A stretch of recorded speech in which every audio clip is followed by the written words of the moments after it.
Alrighty.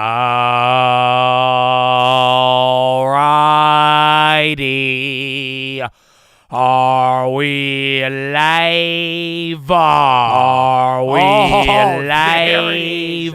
Good morning, ladies and gentlemen. I hope you're having a wonderful day. If you're watching this and it does not say live at the bottom of the screen, unfortunately, you're watching the recap. The good news is we are live Monday through Friday, 30 minutes before open. Drop your thumbs up on the video. Make sure you're subscribed. You're on mobile, press hot chat, X out the chat, hit the thumbs up button.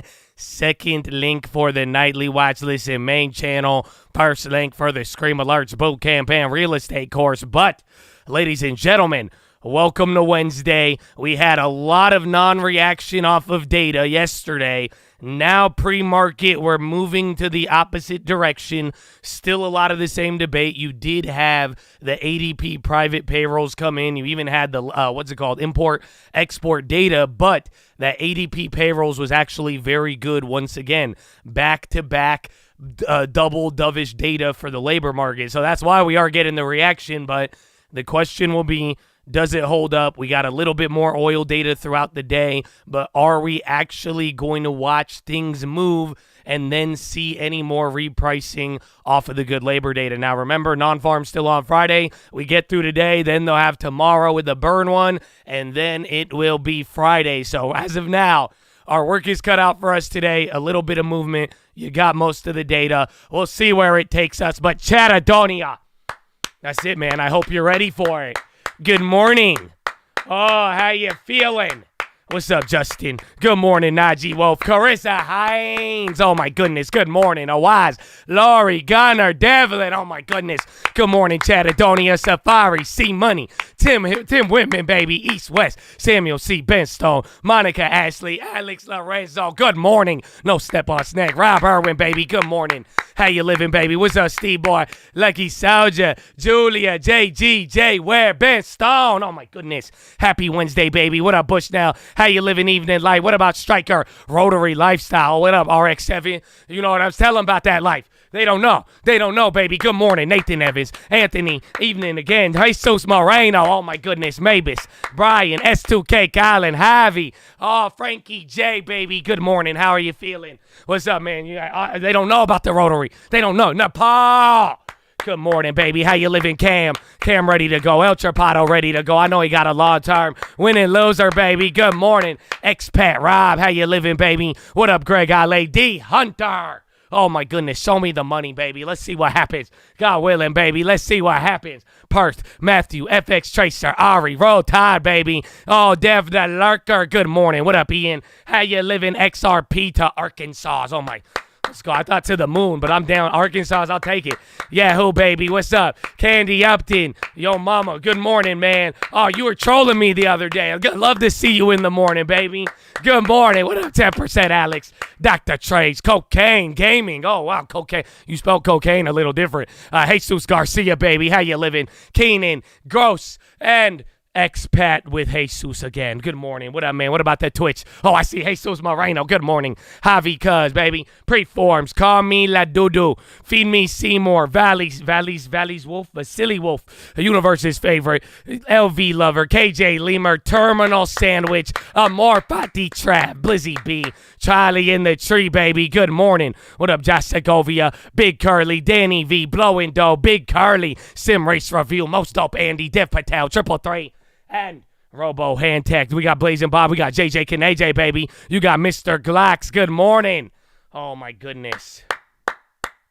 When it goes to the moon, you'll find me in Arkansas buying all the okay. There you go. I'm getting some insight into that, baby. Oh, that's a good one. There you go. I've always wondered XRP to Arkansas. Thank you.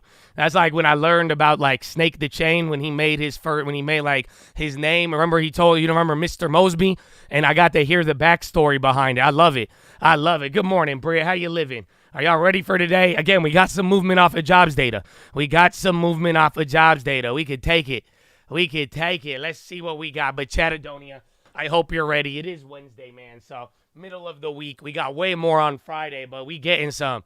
You in Utah, I got land. Let's go, baby. And, bro, I'm telling you, all the Chads I know who got land, y'all just enjoying it. Y'all living in the mountains. Mike be sending me pictures. He out there in the snow. It's beautiful, man.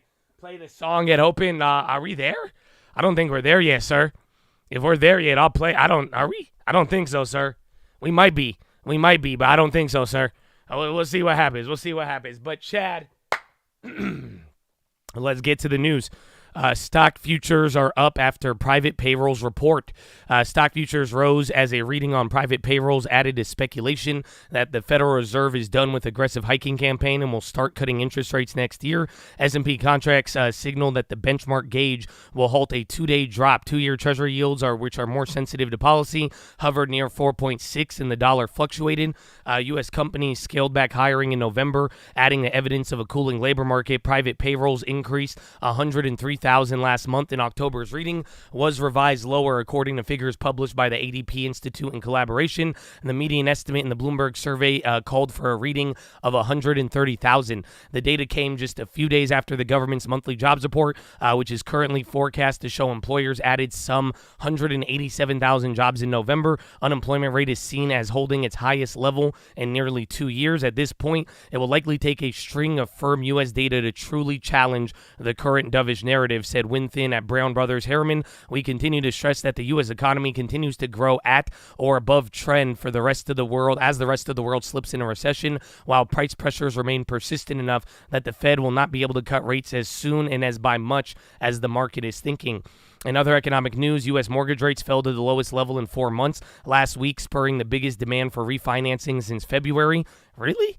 The head of the biggest U.S. banks will use a Senate hearing on Wednesday to make their case for watering down rule proposals they argue will harm the economy. The regulations, which were unveiled in July by the Fed and other regulators, have sparked partisan bickering in a major of lobbying campaigns in Washington. Meanwhile, the Bank of England stepped up warnings about hedge funds shorting U.S. Treasury futures, saying the measure of the net position is now larger before the dash for crash crisis in March of 2020. As the Bank of Canada is expected to hold interest rates steady, officials seek out neutral ways to acknowledge rate hikes have gone far enough.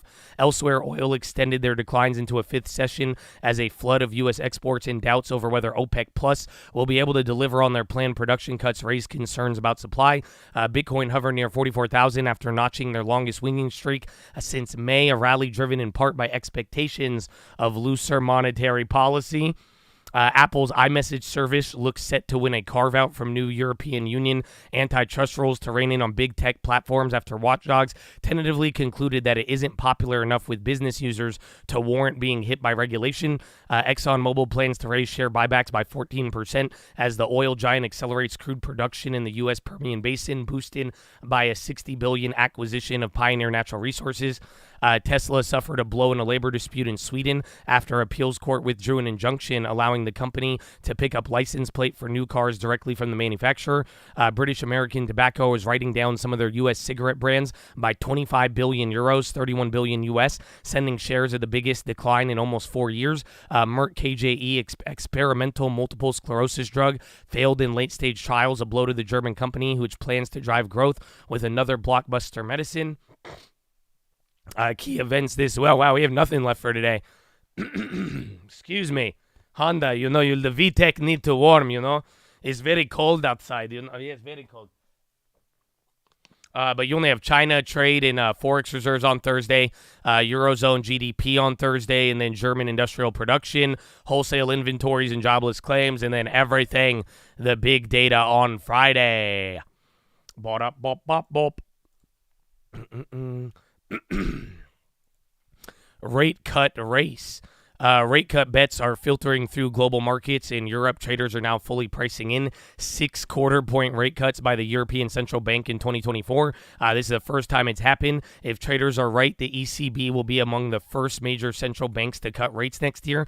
Following the Fed's first move lower in May in the UK, markets are pricing in 3 Bank of England cuts starting in June. Bitcoin trading near 44,000 after notching longest winning streak since May. Gold is edging up again after a 2-day slump from record high, while U.S. stock index futures are in the green. An index of sovereign debt that excludes treasuries has now surged to the highest since April of 2022. Wall Street appeals. CEOs of some of Wall Street's biggest banks, including JP, Citi, Goldman, Morgan Stanley, and Bank of America, are expected to testify on regulatory oversight for the Senate Banking Committee, and they'll make their case for watering down new rules unveiled in July by the Federal Reserve and other regulators that would require big banks to increase their capital cushion by almost 20% to ensure that they could survive another crunch. Regulators say changes could help avoid turmoil such as this year's meltdown of mid-sized banks. JP Morgan CEO Jamie Dimon plans to say that the rules will drive up interest rates for some time. Home buyers as well as underserved and low to moderate income buyers. Formidable rivals, China's Huawei, Intel, and a number of chip startups are among a growing field of very formidable competitors to NVIDIA. CEO Jensen Huang told reporters in Singapore earlier on Wednesday, China has historically accounted for about 20% of NVIDIA's sales, but the U.S. barrier on sales for the company to their economic rival is posing a challenge. Huang said that NVIDIA will deliver a new set of products for the Chinese market that is in line with the latest trade rule from Washington earlier this month. Commerce Secretary Gina Raimondo pitched for more funding for her department so that they could stop China from gaining access to the most advanced semiconductors, saying that we cannot let China get these chips, period. China's government is increasingly relying on Huawei, the company Washington tried to destroy, to lead its efforts to build a semiconductor powerhouse. Record revenue. The airline industry is booming. Global carriers are set to generate $23.3 billion this year, says the IATA, more than double what the trade body expected in June and near quintupling its outlook at the start of the year. Business growth will continue in 24, but moderate in the industry as it moves from post-pandemic recovery. IATA predicts 4.7 billion people will travel in 2024, excluding the 4.5 billion recorded in 2019. But U.S. airlines, especially those focused on domestic, are having a tough year due to grounded or delayed aircraft, rising labor, volatile fuel prices, and congestion magnified by a shortage of air traffic controllers. Analysts are expecting U.S. domestic carriers to struggle financially in 2024 and in 2025. Bop. Interesting. Are we still up? Damn, we're up way more. So S&P futures are up by 0.4 on Wednesday morning trading after U.S. equities ended mostly lower on Tuesday. A number of recent outperformers that benefited from a broadening of the market rally lagged, while big tech was one of the few bright spots. Treasuries are little changed, and that's not true. They went up a little bit here. I guess it's barely up from yesterday. Dollars, little change. Gold is up by 0.6. Bitcoin futures up by 0.6 and heading toward 45,000. And WTI is down by 1.2. No big directional driver in play this morning. Big theme over the last couple of sessions has been talk of a breather following an outsized bounce over the last 5 weeks or so on the back of a disinflation peak Fed soft landing narrative. These dynamics with an added tailwind and depressed positioning also helped the broader market rally. More support in recent days for the bullish market narratives from both the economic calendar and corporate calendar. Sell-side conference, though lackluster price action in stocks fits with overbought chatter. Rates have been seen more responsive, though still scrutiny surrounding the 125 basis points of easing currently priced in. Labor market in focus, gain on the economic calendar, again on the economic calendar, with ADP Private Payrolls up by 103, well below 120, 130 consensus, follows yesterday's JOLT report, which featured the third straight monthly decline in job openings in October and the weakest print since March 21. Lower job openings, Fed preferred avenue of labor market loosening, while NFP growth continues to underpin soft landing and consumer resilience narratives. Markets now have employment report on Friday and CPI next Tuesday, with the key remaining pieces before the FOMC and updated dot plot. Pretty quiet elsewhere.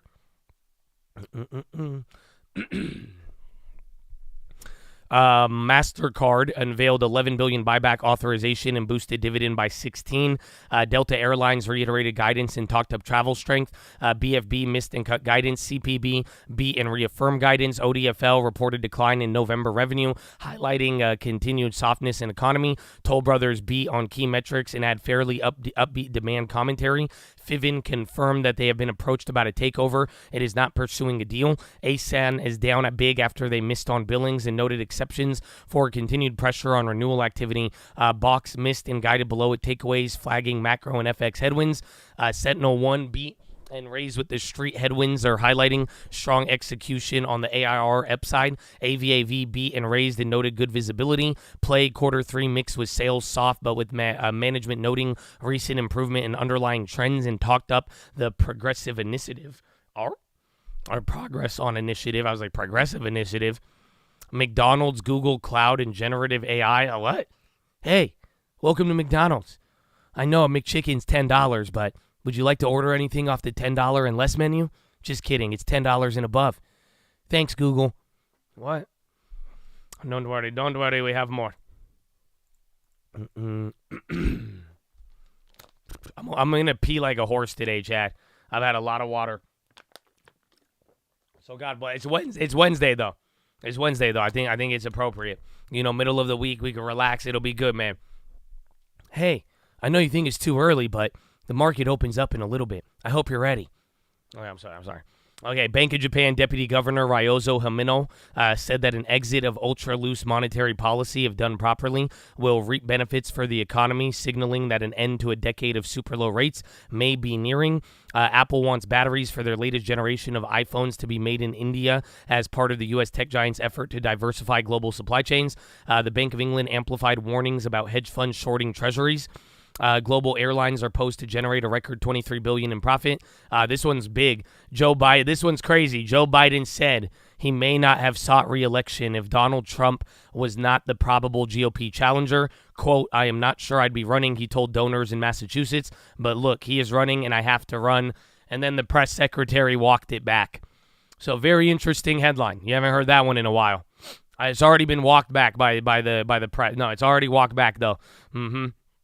That's not what he meant. It was taken out of context. That's why. ADP jobs data will be scrutinized for more signs of softening. Forecast at 130 to 150, still below one-year average, but don't read too much into it. Friday's payroll, the correlation was negative over the past year. Negotiators made a fresh offer to Russia in recent weeks to secure the release of detained Americans Evan Gershkovich and Paul Whelan, but Moscow rejected the proposal. U.S. State Department said on Tuesday. NVIDIA says he hopes to still supply high-end processors to China. Don't worry, there's more. Bank of America says signs U.S. economy is slowing, but remains positive on outlook. Consumers are using buy now, pay later, jumped 17% in November to $10 billion. EU considered debt reduction targets as part of fiscal reform. German industrial orders fall unexpectedly in October. Economy on track for quarter four contraction. Japan manufacturer sentiment jumps and easing of chip shortage. Higher auto production easing. Australian GDP growth below forecast and consumption hits weakest since early 2021. Markets are betting on another central bank will join the Fed in cutting rates next year. Traders pair Fed rate cut bets as SOFR options positioning shows demand for more hawkish projection. Aggressive rate cut expectations set markets up for disappointment. Economists are seeing holding Fed rate cuts until at least July 24. Markets are potentially pricing in too aggressive ECB easing. Bank of Japan Himino says inflation progress mix fathoms the risk of easing exit. Bank of Japan workshop weighs pros and cons of decade-long easing. Amazon slashing fees for merchants selling anything below 20 amid price war with Shein. NVIDIA says working closely with U.S. government to ensure China-bound compliant with export curbs. Airbnb CFO David Stevenson to leave CFO role and transition to chief business officer within the company. Wells Fargo expecting nearly $1 billion severance in quarter four due to ongoing layoffs and low turnover. Activist investor Ancora issued letter to Disney requesting company add Nelson Peltz to board. Federal judge mulling decision after trial of DOJ bid to stop JetBlue acquisition of Spirit ends. Eli Lilly rolls out weight loss drug Z-Bound at pharmacies while Wegovy faces shortages. ByteDance offering up to $5 billion buyback of existing investors as IPO plans remain up in the air. Deteriorating China earnings dent hopes for stock market rebound. Moody's move raises pressure on Beijing to do more to support markets. PBOC steps up yuan defense following Moody's rating outlook change. Treasurer Yellen says persistently high rates to create challenging environment for policymakers and deficit reduction. And Congress closing a deal for funding levels of most of 2024. Wow. It's already 6:20. Are we going to have I don't know if we're going to have time. What the hell? Why did it take so long? I'll put up some of the plays here, and then we'll hear from you. Let me actually go through a couple of these. We'll get the main ones and see what we're working with. Again, I'll read the ones with any big news. Belander, BLDR up 3.7. B. Riley Securities, NEO up 2.4. Spin-off battery making unit potentially end of the month. Bank of America upgrade on Capital One. ARVN up 7.7. Interim data of 1B trial of Vepdegestrant and Palabociclib. I don't know. Ollie up 3.8 off of earnings. Shaq up 3.4, upsized 9.6 ADS offering. Or no, Raymond James upgrade. AT&T was the offering. MLGO up 64%. Postgraduate training and practice brace. PHVS up 37%. Study met primary endpoint pricing in $300 million. ASPN EV thermal barrier commercial award and Department of Energy loan update. BVS 9% nationwide contract with Aetna. EYPT 11.8 secondary again, and they're still up 4. That's crazy. ACRS up 2.4 license agreement. BTI down 8.9 guidance, $25 billion non-cash adjustment impairment charge. MDB down 5 off of earnings. Shopify downgraded by Wedbush. MO down and Philip Morris down 1% to 0.9 off of BTI guidance. And then OPTN down 19, 3 months extension of FDA review period for supplemental new drug application of Xhans. So I'll keep some of these up. But Chattadonia, I'm going to need to hear your plays in a little bit, but I need to go to the bathroom, so I will be right back. Good morning. Follow me on Instagram and get ready for the bell. There's a lot of momentum behind Nikki Haley. All eyes are going to be her on this evening. I mean, just this week, she brought in $250,000 to her super PAC from a Democratic donor, Reid Hoffman. So tonight will be interesting. It's a race for second place. Amazing. AMH, thank you. On the latest down in Washington, looking ahead to the 4th GOP debate. With us for a final word, AJ Oden, Dan Skelly. Dan, we've got to talk about it next year. How relevant is politics for your call? John, one of the interesting things about this recovery post-COVID has been the bifurcation in the high-end and the lower-end income consumers, right? More recently, gas prices having sold off have helped everyone, but there's still been this pretty big divergence between the wealth effect of the high-end who have big investment gains, solid real estate asset values, and the commensurate spending on services and travel and hospitality, and everyone else. We are seeing a slowdown in the low end, particularly because of inflation, and delinquencies are rising in credit. Having said all of that, Jonathan, the high end, which has buoyed the overall environment, does pay a lot of attention to politics. We actually just saw in our Morgan Stanley Research Consumer Survey this month that the number of folks citing policy and politics as a concern went from 30% a month ago to 45% this month. So it is something we are focused on, and it could potentially be an overhang in the second half of next year. AJ, do you agree? Do you agree, AJ? About politics when it comes to investing, we tell our clients that, regardless. Let me know if you agree, AJ. How about CHAD? Do you agree, CHAD? CHAD, do you agree? Let me know. You're hearing all these guys. You're hearing everybody on the TV now. Market's moving all over the place. We're actually catching a bid here into the morning. But Chattadonia, what is your first play of the day? Let's go, baby. What do you got for me? What do you got? The likes are too low. You could change that. Only you can. Only you can. Only you could prevent forest fires, baby. What do you got? What do you got, baby? Let's go. Post those plays. Oh, there they are.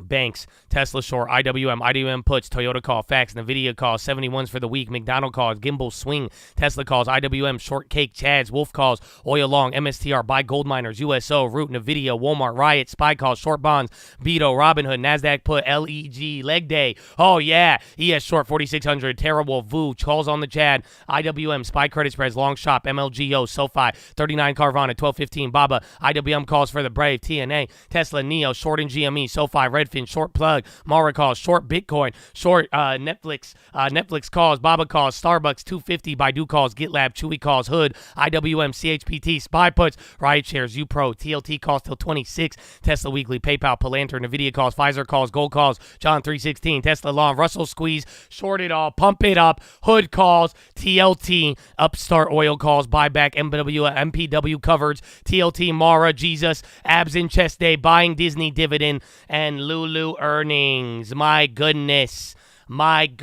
baby. And Uber calls. So sitting on the hands, Chattadonia. That was a good run.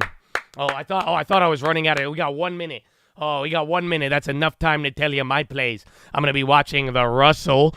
So we're back to break even on that play right now. We're a little up.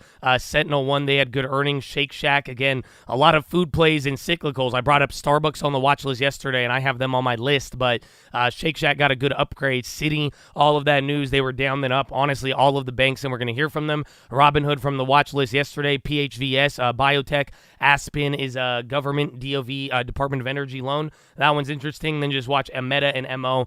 MO has the news related to the other, BTI right down. But Chattadonia, are you ready? Are you ready for it? Oh, yeah, baby. It is game time. I hope you're locked and loaded. Happy Wednesday. But here at the Colt, before we do anything, before we chase a dollar, before we try to enrich ourselves, there is one thing more important than all of it. For real, man. And I hope you always live by this. I hope, honestly, one day, man, if you never see me, bro, I hope you all carry this on, whether you have served or not, man. Because here at the Cult, there is a special group of people that we must pay homage to because they have made a sacrifice that all of us benefit off of, and not all of us made that sacrifice. And I am talking about the veterans of the United States of America. So on behalf of the Cult, the people here, the people not here, I want to give a huge special shout out to all the active servicemen, past servicemen, even the families, for real. Thank you for your service. Thank you for your dedication and sacrifice. Even when it didn't look like everybody would appreciate it, I hope you know there is people who love and appreciate you. So thank you, thank you, thank you. God bless you all. And big shout out to anybody else out there giving back to their local communities. All the doctors, nurses, teachers, firefighters, police officers, the janitors, the garbage man, the coaches. You help him out making your community run, baby. That's what I'm talking about. But ladies and gentlemen, please rise. Place your right hand over your heart. Say it with me. I pledge allegiance to the flag of the United States of America and to the republic for which it stands, one nation, under God, indivisible, with liberty and justice for all, baby. Send to the Jets!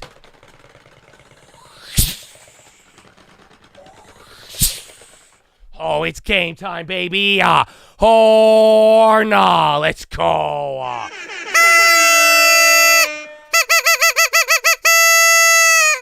Oh, Chattadonia. Let's go. It's game time. Oh, you ready? You ready? You got 2 minutes till the bell. 2 minutes till the bell. So you could either soak in that veteran appreciation, you could bask in his glory, pay homage to the vets. If you got any questions, you got to finalize your platform, your signals, whatever. Now is the time to do it. The bell will begin. We already had ADP data, and that is why we are up. So believe it or not, even then, even trade data had a little bit of a reaction as well, too. So we will see what is happening. But Chattadonia, like the video, drop your thumbs up. We still got time. We got 140. Let's see. Did we miss any of the other plays? Yeah, Microsoft. You got to be that little Microsoft move scares me because I feel like every day, every stock, like right after we do our move pre-market, that first candle is just gonna be a mind of its own. A mind of its own, man. We'll see. We'll see. Oh, ooh, that's good, man. Still banned on YouTube, now converting to Twitch. Well, welcome, man. Welcome. God bless you. Again, I can't, honestly, sometimes I can't even remove the YouTube bans. Literally, even some people got banned without ever getting banned. I had to mod them just to show up in the chat. So the Twitch will accept you. The Twitch will always accept you. Hopefully, y'all hold it down, baby. All right, we got less than 1 minute. Drop that thumbs up. If you have any questions, let me know, but make some call-outs. Elon Musk says on raising $1 billion for X. We are not raising money right now, he says. Or some uncle to bring in the day. We got 40 seconds. I don't know. I mean, maybe I could try to sing you a song now. You want me to make you a song? Good morning. No, I don't even know. There wasn't anything that inspired a remix. Is there jobs data tomorrow? I think the data's on Friday. ADP, we might get, I think, initial jobless claims is tomorrow. But Friday will be the big one. Thank you for being the only consistent thing in my life, man. You're consistent. Let's go, baby. I got your back, man. Shout out all the chads. Look at the morning crew. How about everybody else in here, bro? You know what? That's why I get hyped to say the names in the morning. Y'all don't feel me, bro. Oh, my goodness. So let's go, man. Market 5, 4, 3, 2, 1. Round 1. Fight. All righty.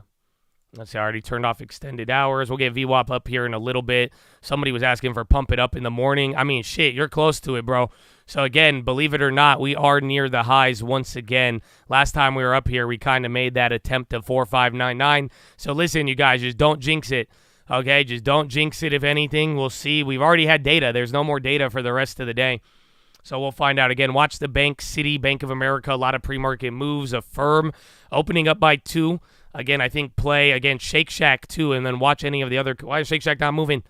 Shake Shack got a big upgrade. See when that opens. Starbucks only up by 0.89. Didn't Palantir get clapped? Yeah, they're still down by 3.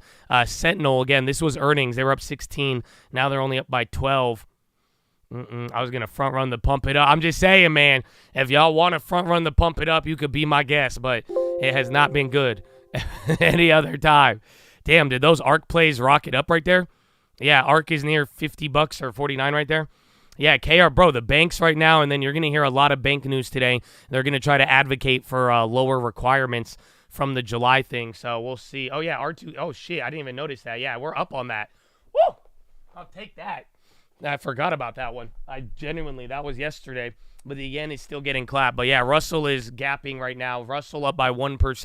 NASDAQ 0.5. SPY 0.47. So we will see. Palantir is getting clapped. AMD. KRE. Again, I'd watch a lot of those banks. HD's on the high. Boeing. Uber. And then UNH to see if anything. Again, Cigna, Humana. That one, dude, Egypt got another EYPT. They did another offering and they're up. Oh, Charlie. Good morning, baby. Top bank executives testify. I think we'll listen to it in a little bit because I feel like that is going to be the boringest thing ever. So we'll find out. Dow new highs. Again, Russell's still going up. SPY too. I mean, we are right next to pump it up. So we'll see if we do it either early, before, or after the euro close. 45.90. So next level, 45.94. But you are about 9 points now below the latest high that we've been on. Here's Boeing. Who was it? Humana. Humana's still kind of struggling. Citi keeps going. Again, banks, I'm sure, are killing it. I've not looked at JP Morgan yet. Where's that other biotech? Which one was it? PHVS. They had data today. But then again, I don't know. If everything starts running, Russell gets there, the big caps might do good. NVIDIA up at 1.4 as company tries to develop China chips. Upstart. PayPal got clapped. I think PayPal got a big downgrade. Again, one bank, actually PayPal's up, but they were down in the morning. Somebody said, what was the term? They said it's a transition year for PayPal, and they gave them a downgrade. And then again, MO's down. I thought they were about to go green there, but MO off of the BTI guidance. Walmart's on the low. Snapchat almost at 15. Damn. So again, I think if 15.20, 15.10 leads into the gap fill of like 16.50. So I'd watch if Snapchat could hold up there. Jimmy wants bank oversight board. What? I'm sorry. I don't think we were affected by the Canada news. No, unfortunately, depending on how you want to look at it. But remember, we have a lot of data. We were more reacting to back-to-back bullish, dovish data. But once again, I mean, we'll see. I wouldn't be surprised if we stay in the range. Like we said, we're trying to figure out, are we taking a breather or is everybody just punting? Toll Brothers, they're running up again. They had earnings. Snapchat, 52-week high. Uber right below 60. Thank you for your consistency. Keep doing what you do. Thank you, my friend. Honestly, bro. You have no, like I said, man, y'all been sharing the journey with me. Well, I didn't even give a horn warning. That's just that type of vibe, baby. Good morning. My man Caleb. LSU, bro. Always showing love. For real. I love you, man. Thank you. Let's see. SoFi, Upstart, 52-week high. Let's see. Again, Snapchat. Like I said, bro, if Snapchat gets to like 15.10, that's one level. And then $16 you got to watch out for. Tesla on the high. Watch Toll Brothers if you want that one. Again, post-earnings. Boeing, too. Boeing is a going, as some of them say. Jimmy, I'm sorry, I can't. It's a bank oversight meeting. I can't help it. Square on the high, 3%. They're killing it. Where's Shake Shack? Shake Shack up 3. They're not really moving as much. Yeah, MO's 10. Bro, BTI got murdered. So again, BTI, it's in Europe. It's a tobacco company, but they wrote off. They took a $25 billion write-off of their assets. That's insanity. So all of the tobacco names just got clapped. What's the point of showing up if you ain't showing love? Oh, Eggman, show that support, baby. God bless you. And now I'm back to break even, or actually a little bit up on that Russell play from yesterday. Scammers. So I got my baby pump it up for like 2 minutes. That's it. So, again, 45.90, you're back at 45.84. You got like 20 points to fill the gap, so welcome to the morning. But there is clearly a outperformance here on the Russell. NASDAQ and SPY matched up, and then Dow, honestly, not trailing too far behind. Oh, no. Charlie, you getting ready, bro? Charlie, y'all getting ready, man. Y'all better be careful out there. God bless you, man. Oh, my goodness. Just don't front run the pump it up too heavy. Apple. Again, Apple, too, if you saw it yesterday, it was running on like a Foxconn report. So one of their suppliers did good, and that's why it was up there. He's summoning the fake out. Tesla, AMD on the high. IBKR is going up. Average front run, yeah, a little bit. Just don't go too crazy. Amazon, they're down. So again, Russell's up today. Tech stocks are green. The bigger ones are like right at the cusp. So this one's going to be interesting. What was the other one? PVHS, not that one. Aspen, that was the energy one. So they got some like Department of Energy loan update, and then a commercial award, I believe, Lennar on the high. So damn, home builders are going through the roof here. So not only just Toll Brothers, but Lennar's catching some of the action there. Coin going red. Oh, yeah, where's Robinhood? I mean, Coin's still at 140 is mind-blowing. Robinhood has 3%. Intel, EYPT, offering or not, bro, this thing is still holding up. That's insanity. Yeah, Square's doing great. PayPal, they're green, but, again, they did have some bad news in the morning. Starbucks is up. Walmart. What about the McDonald's? Dude, you just gone straight down after the gap up candles. Good morning. I feel like this has been we've been waking up with not so good cash open. You've had cash sell instead of the cash buy. I think they had bad news yesterday after hours because I was making the watch list. I saw them dumping. Save on the high. Hawaiian Airlines even dropping. Remember, they had the buyout stuff. Now Snap coming down. Elf on the high. China inverse plays are up. Yang. Yeah, Baba is just selling off. Sentinel, that's earnings. They keep going up here. Mongo they did good, but the earnings, I think the guidance was a little bit weaker. Where is it?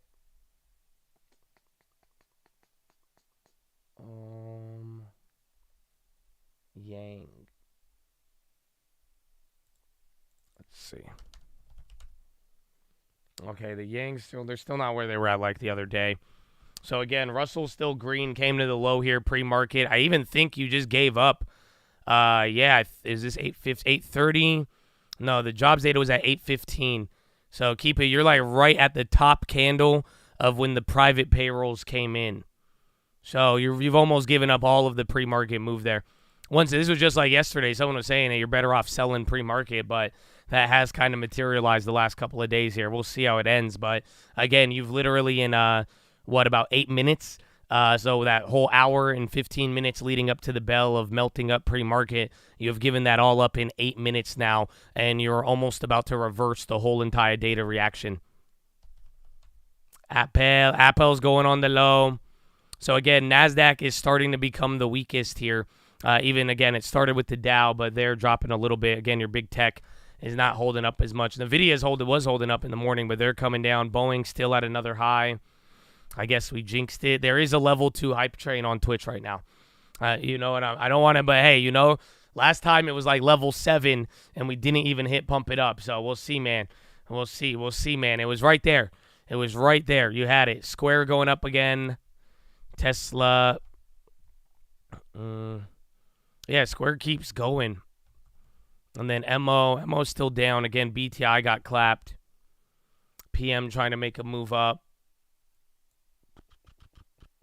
And TLT still up by 0.3. Where's the dollar? Young dollar. It's like a break even. Want to be strong. You got to be careful. This is the go long for traders. I mean, everyone's still, again, it's either a breather or everybody's punting. That has been the debate. But, again, the data, though, like a lot of people are saying, even after, hopefully non-farms is good, but, ADP job openings, if ever, again, all the data we had last week, if everything keeps playing out like this, it has been a kind of a constant barrage of favorable data for the policy. Oh, Charlie. You animal. Bro, Charlie, do you have puts or do you have calls? I don't know if he's trying to summon the early pump it up or not, but man, this is getting amazing. Oh, you try to keep it going. Yeah, they said, nah. They said, wait for the pump it up. Airbnb about to break even. Let's go, man. Airbnb has done good the last couple of days.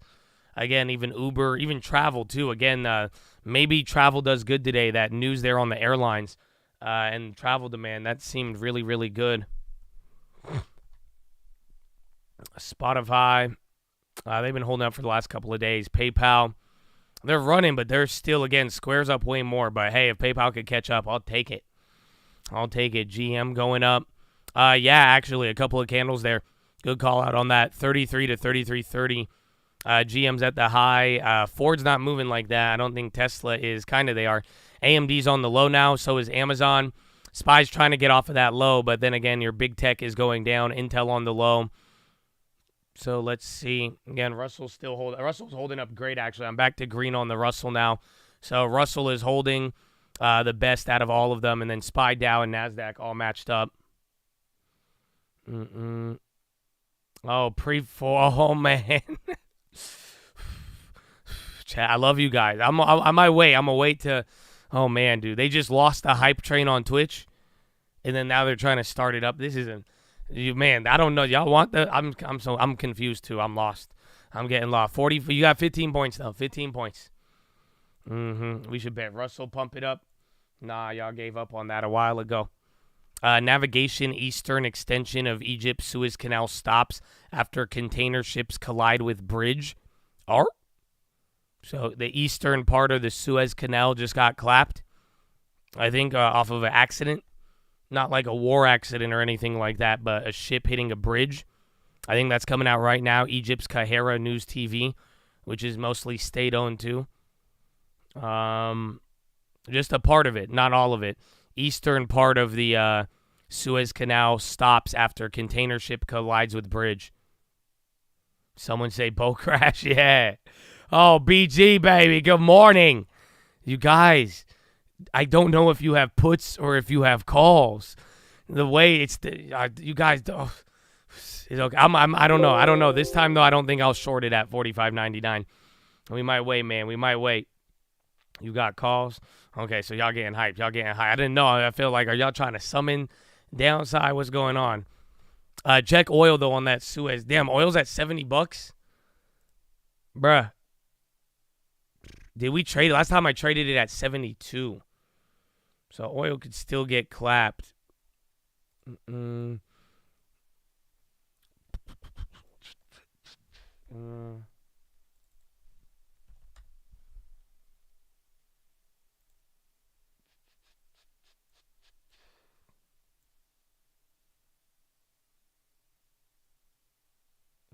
see. I'd watch oil. I'm going to keep an eye on oil here. Again, it could either react to that news and in general, oil hasn't done that good. Russell came near the highs. It's kind of trying to slow down and then SPY right below VWAP. Bond's got a little bit of a bid. Oil, I'm using /CL. Crude oil futures. I think that's your best bet. Anyone have an issue getting into the chat? You're not a regular, so I don't know how to deal with that. You're in here now. I think if that works, I mean, usually if it's either connection or you got banned, but even if you got banned, they'll still let you in, I think.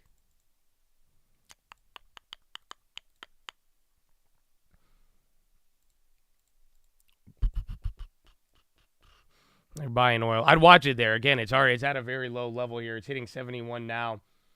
I would play it right now, but I'm feeling get it on a pullback. And we'll see where it goes. Because, again, it still has like $1 or $2 of downside till the next support level. But oil, that's another like $2-3 lower than the last time we played it there. And, again, it has been selling off 4 or 5 days. You have trouble when you get on your phone. You have to close it on the phone, and then the chat will work.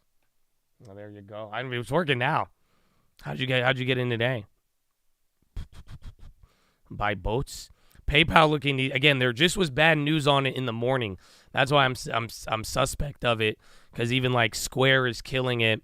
Like Square's up 4, PayPal's up only 1, and there's a reason why. It's because of what happened there in the morning. So there's a big oil candle down now, and then even the SPY too. Even with the bonds, ain't no love in the heart of the city. What point do you feel retail will move off of the bonds and cut loose cash to re-enter? I don't know. I mean, it's people were talking about it. I don't know if people won't necessarily cut it. I mean, as long as rates are high, there's a good incentive for both retail and institutions to hold bonds. It makes your job easier. Somebody on Bloomberg said that here, and we've kind of talked about this a while. Like, if you're not familiar with how hedge funds work, they take risks, but then they make sure that they guarantee a certain amount of money. So, like, for both retail, your average mom and pop, especially the boomers, but even institutions, as long as rates are elevated, it is making your job of returning a profit a lot easier.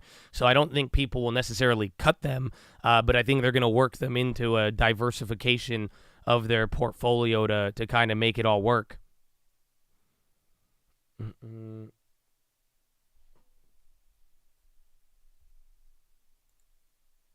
see.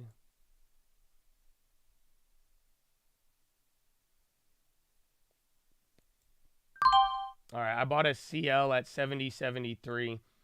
Went long on 1 CL oil. Kind of big, but we'll see where he goes from here. It's going to be a flip for the day. It's already down 2%, so it's either drops another 1% or it really is a glut and we go down 2 more. But usually it's been fun playing those. Russell's about to hit another high. SPY still at the low.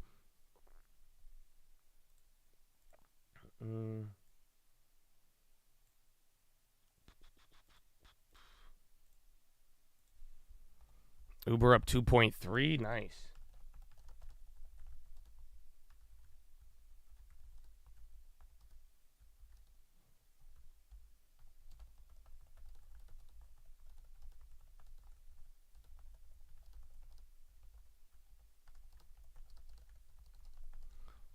Is there more data? I don't think there is any data. I mean, there is stuff. There's oil numbers that come out actually in 30 minutes. Or no, did they already come out? No, not 10:30. I'm tripping. That's like Euro close. But that's about it. You're going to get like Canada stuff, which I think already came out, and then Australia, China stuff tonight. Roblo running.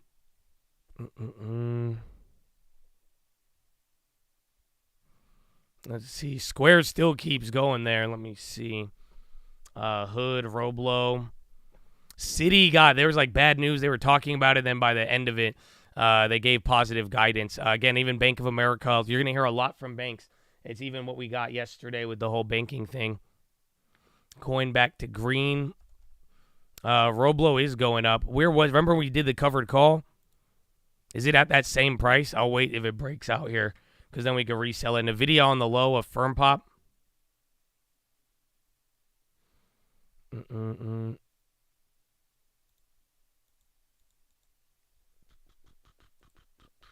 Yeah, Russell hit a new high. Russell's up 1.1 now. Again, SPY 0.3, Dow 0.2, and then NASDAQ 0.3. So hopefully Russell outperformance stays, but you got to gain on that play for now.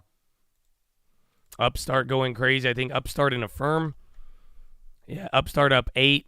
They're at the high right now. Affirm up 3.9. Upstart is doing 8%. No more news coming out for the rest of the day. You may hear like random other headlines, and then we will be getting oil data, but I don't think you're going to be, there's nothing like, again, non-farms tomorrow. We get initial jobless claims, but non-farm payrolls on Friday will be the set-all be-all. And then SPY is just holding this. Do you guys not see this? So, again, oil's moving around a little bit. So is the SPY, but like we're just staying pinned. Russell's still going, which is great, but you are just holding 45.83, and this is still VWAP, believe it or not. Very, very crazy. Initial margin on a Bitcoin future is 51,000. Yeah, it's insane.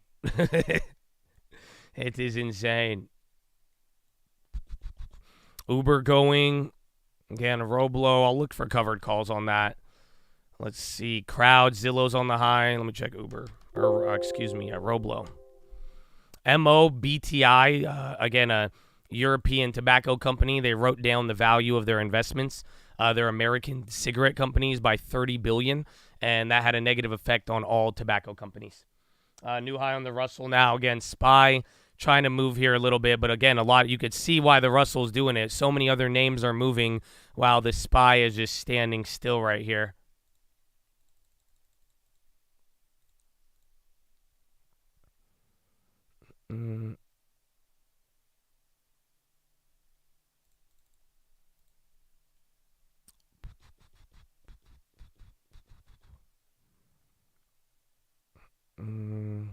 What was that Roblo call that I did last time? I'm going to double check. Let's see.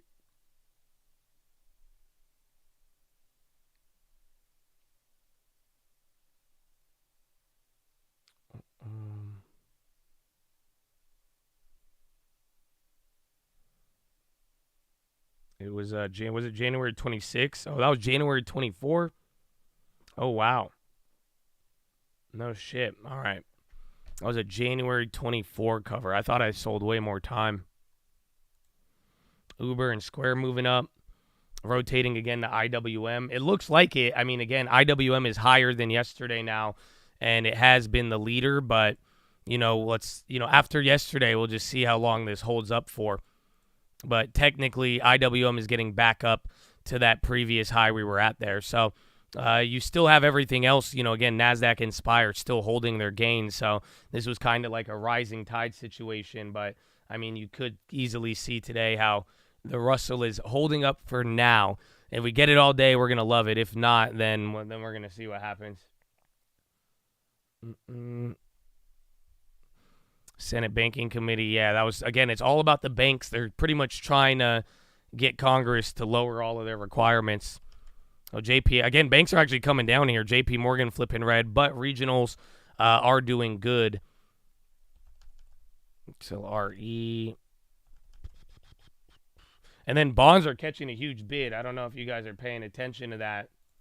That's actually hold. Is the yen moving with it? Kind of. Just a little bit.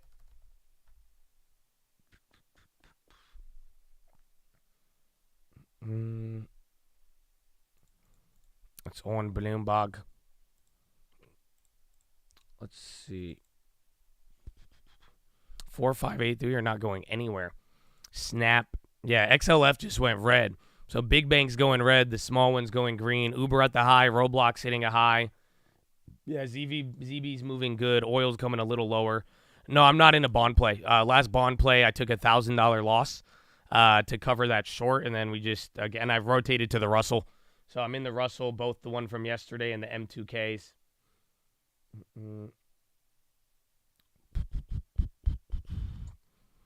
Good morning. What up, Jiggly? How you living? Chewy. Again, Uber 59.46. Again, they were at 60 the other day, though.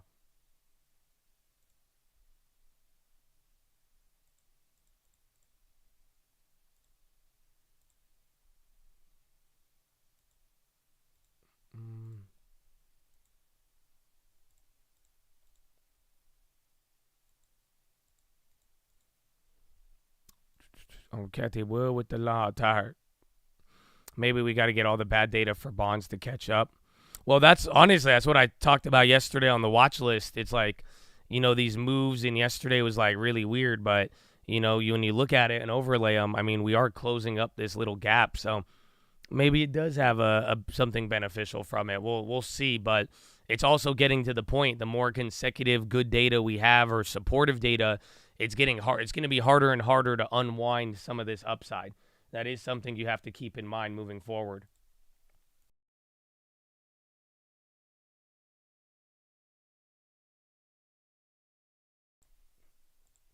Oh, it's already getting hot in here, man. We got to turn on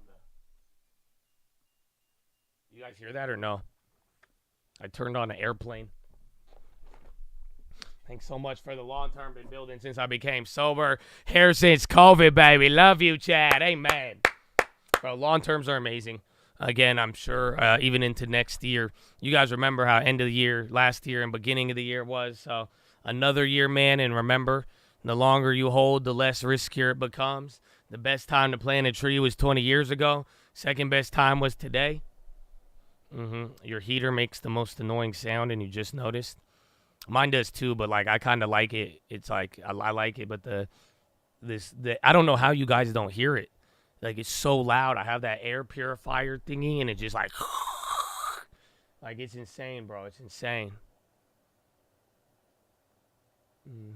Comcast just watched the follow-up from yesterday. That's about it. If rate cuts in the next year, it should positively affect REITs. Yeah, you could assume that. I mean, I think that's fair to say. My noise suppression. I am in like a padded room. It's not because, well, they say it's because it's soundproof. Maybe because I'm crazy. I don't know. But either way, that could be it. So I need to go to the bathroom, Chad. I downed too many water bottles this morning. You know, I had to get the Honda warmed up. You know what I'm saying? So we'll see. I love you. I love you, man. God bless you. All right, here we'll get the Senate Banking Committee. You guys want to listen to that? I'm sure. That could be our bathroom breaks today. Oh, I love Mr. Brown. Once again, to proudly represent my 212,000 plus Bank of America teammates. Today, I'll provide an update from last year and how we deliver responsible growth for our clients, our teammates, our communities, and shareholders every day. Responsible growth continues to deliver strong results during times of relative calm, as well as during challenging environments like we experienced earlier this year. We saw market turbulence as a limited number of financial institutions face challenges due to their unique business models. Bank of America, as we did during the pandemic, along with my colleague companies, served as a source of strength and stability for our industry and for our customers during these times. And we did this all while continuing to strengthen our balance sheet. As a G-SIB, we are subject to the highest capital and liquidity requirements, and all of our metrics exceed those requirements. And while we have declared that we have the capital today to meet the proposed new capital rules, we remind you that in recent years, including this one, have shown just how important it is to have these institutions be able to position their balance sheets to help customers and clients in times of stress. That's why we continue to play an active role to help inform the future of this industry, including comments on proposed Basel III capital rule. We believe the capital accumulated by the industry should continue to serve the customers and America's economy, not be subject to regulatory capture by a theoretical model. The $30 billion in excess today at Bank of America should be used to grow the U.S. economy, to support the business plan of small businesses and medium-sized businesses, to help consumers buy a home and recognize the American dream. And now for a few specific examples of progress on responsible growth. At Bank of America, we serve 60 million American consumers, 11 million small business clients, and tens of thousands of commercial clients. We continue to focus on delivering expert network and guidance across our high-touch physical network. We ended the year with 3,900 financial centers and 15,500 ATMs. We opened 58 new financial centers last year and renovated 784 more of them. In addition to these branches, we have tens of thousands of teammates in serving over 100 local markets around the country. Over the next 4 years, we're expanding to Omaha, Louisville, Boise, Birmingham, Madison, New Orleans, Milwaukee, Dayton, and Huntsville. This will enable us to bring our full range of services and solutions to better serve clients and help drive local community growth and development. We also deployed our strength to low and moderate income customers, including approximately $9 billion in LMI loans to small businesses in 2022. In addition, we provided nearly $8 billion in debt and equity financing, creating more than 10,000 units of affordable housing. And we've committed $15 billion to our affordable home ownership program. That will help 60,000 American families purchase a home to ensure the American dream. Over the last few years, we've also invested in 24 minority deposit institutions. We have $2 billion outstanding to CDFIs. We've helped seed more than 150 private equity funds run by women and diverse private equity entrepreneurs. Our clients also continue to look to us to help them achieve a transition to a secure, low-carbon economy. With tens of trillions of dollars in investment needed over the next 30 years, this transition creates significant opportunities for our clients and for our company. This transition has to be led by the private sector, or it simply is not going to happen. Within our company, we continue to invest in our teammates' physical, emotional, and financial health. This includes taking steps to continue to move to our $25 U.S. minimum wage hourly wage pledge, which Canada we Bank increased to $23 of in October. Interest, Bank of For the Canada 12th year in a interest row, rate U.S. teammates comes earning less in. than $50,000 annually will not see any increase You might in get a medical little premiums. reaction on a couple For of the assets. 6th year in a row, our teammates receive special sharing success bonus, generating equity I'm ownership back, for but over this is 200,000 boring as hell. teammates. Microsoft, We're a great place to Amazon work, as selling recognized off. by external parties and by our teammates. Our employee satisfaction scores remain at all-time highs, and our turnover rate is approaching an all-time low. Responsible growth also means supporting the communities where we live and work. In 2022, we made $360 million in philanthropic investments. Our teammates reported nearly 2 million volunteer hours for the year. We also create opportunity in our communities through employment. We're in the second leg of a 10,000 teammate hiring. That's 20,000 total from low and moderate income communities to work in our company. Similarly, we've hired over 15,000 veterans in the last 8 years. Woo. And importantly, responsible growth delivers for our shareholders. All right, I We have sold the delivered Russell strong earnings and strong 920 returns. We profit, continue to increase and then our I'm common still in the dividend, and we M2K, continue but to the one return from capital to yesterday that I was shareholders. down on, we got out of that. This is driving responsible growth. This is American capitalism at work. Thank you. Thank you, Mr. Moynihan. Mr. Diamond, welcome. Thank you, Chairman Brown, Ranking Member Diamond. Scott, and members of the committee. I appreciate the opportunity to talk about J.P. Morgan Chase and the role of America's All largest right, I got to banks listen in to supporting our economy. Jamie. The United States has the best financial US system have in the good world, finance. where retail banks, investment banks, asset managers, Give me bank, investors, bank. hedge funds, and non-banks serve the American economy. The country benefits I'm from gonna thousands write of out the banks and credit M2Ks. unions We have of all another sizes, $1,000 on covering those all too. corners of So our we're gonna country. hold those. I'm very proud of this company and of the more than 300,000 employees worldwide. In the U.S., we serve more than 80 million customers, 6 million small businesses. We have more than 4,800 branches sold my now mom? in That's a 48 good one, states, man. almost all of your states Go here. talk to your mom. And in Washington, You don't even have a D.C., relationship. which puts Go a Chase talk to your branch within a parents, 10-minute bro, drive okay? for I love you. 60% of the God population. bless you, man. We are a top lender in every rural state, serving Why- medium and why large you- companies, what's up, local man? It's 8 governments, o'clock. hospitals, universities, farms, and Not manufacturers. even, it's 6. Providing almost $100 billion of credit and capital to clients in rural and small towns. J.P. Morgan Chase extended in total $1.7 trillion in credit to consumers and corporations in 2023. We moved $10 trillion around the world every day in 120 currencies and 160 countries daily, and we safeguard more than $29 trillion in assets. ADP came out The country early. benefits from thousands of banks and credit unions of all sizes serving all corners, and we must acknowledge that there are some things that can only be done by large and complex banks, things that are essential to a thriving U.S. economy and American competitiveness. While we are a large Main Street bank, large banks in this panel serve Americans' interests overseas. We bank America's largest multinational corporations around the world. We bank other banks and financial institutions, such as mortgage finance companies, insurance companies, the World Bank, IMF, community banks, MDIs, CDFIs. Large American banks support the deepest, transparent, and most liquid capital markets in the world. We underwrite large and complex municipal bonds which provide governments financing for roads, bridges, schools, hospitals, and airports. And we help Americans and small businesses manage their money and finance their dreams. Our collective work is important Again, in good times. SPY going but lower. essential in Russell is the troubled times. outperformer, In but good you are times, getting a little bit of large banks help slippage here. America save, invest, And then bonds grow. are coming down. We underwrite stocks and bonds to create investments for retirees and other savers and raise money for companies, fueling job creation and new business development. As guardians of the financial system, we support our government and national security to combat financial crimes and to carry out complex operations. We are a force for good for the country, its citizens, and the global economy. In troubled time, large banks provide market stability to protect customers and employees alike. As demonstrated recently during the spring 2023 regional bank turmoil, large banks stepped in to provide market liquidity, which protected consumers, retirement savers, and employers. During COVID, we also saw America's large banks provide significant support, extending tens of billions of dollars of credit and capital to struggling large and small businesses, local governments, universities, and hospitals at a time when they needed it the most. Banks waived hundreds of millions of dollars in fees and postponed loan payments for customers struggling to make ends meet. Despite zero evidence that U.S. banks are undercapitalized today, the proposed Basel III Endgame rule, 10 years in the making, shockingly, if enacted, would increase capital requirements by about 25% for the largest banks.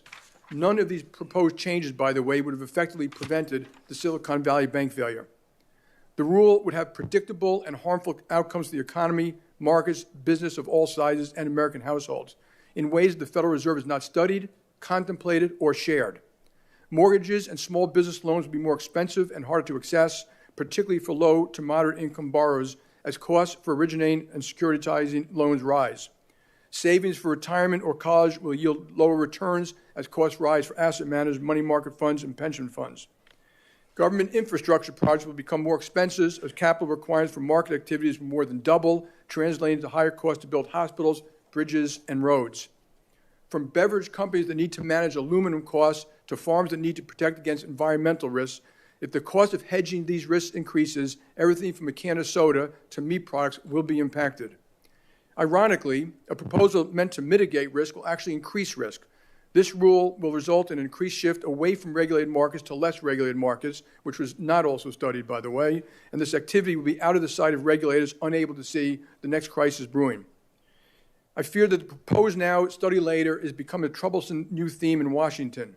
There have been a number of consumer-focused products, caps and late fees or interest rates, cuts to debit interchange, to name a few, where virtually no economic analysis has been performed to determine the individual or collective impact of these rules on consumers, small businesses, lower-income families, markets, or the economy. The debate should not always be about more or less regulation, about the right regulations to keep America's banking system the best in the world. I urge lawmakers and regulators to be thoughtful about the effect of arbitrary and unstudied regulatory proposals and their cumulative impact on the economy. Good regulations and good regulators are critical to maintain the strength of our banking system. Our nation should give thanks to Chairman Powell and Secretary Yellen for the tremendous work through some complicated economic times, including their work on sanctions following Russia's invasion of Ukraine and the steps they took during the regional bank turmoil this spring. These are excellent examples of how regulators working with the industry, collaboratively, sharing information transparently, can protect the financial system and the country. To close, I'd like to speak to my 300,000 employees and actually maybe all bank employees around the world about how I am proud of everything they do every day in hundreds of communities around the world, serving consumers, businesses, large and small, farms, cities, schools, states, hospitals, around the clock, 24/7. Thank you very much for the great things you do for this country. Thank you, Mr. Ms. Fraser. Welcome. All righty. Chairman Brown, Ranking Member Scott, and esteemed members of the committee, thank you for the opportunity to speak to you this morning. Just let me know when, damn, these are the goats, though. I don't want to listen to it, but I do. It's so, institution. And this is Alan Zettner. You just had JP Morgan, you're getting all of them. Around the world. And we have 240,000 employees, of whom I could not But they're be just more explaining proud to their lead banks. and more grateful to. Through decades of geopolitical shifts and technological advances, we have seen how the US banking system is truly unmatched.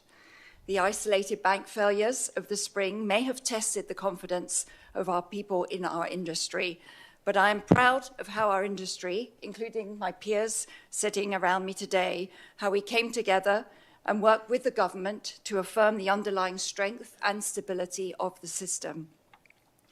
As we chart a path forward, we need to make sure we don't inadvertently upend the very system and unique system that we have.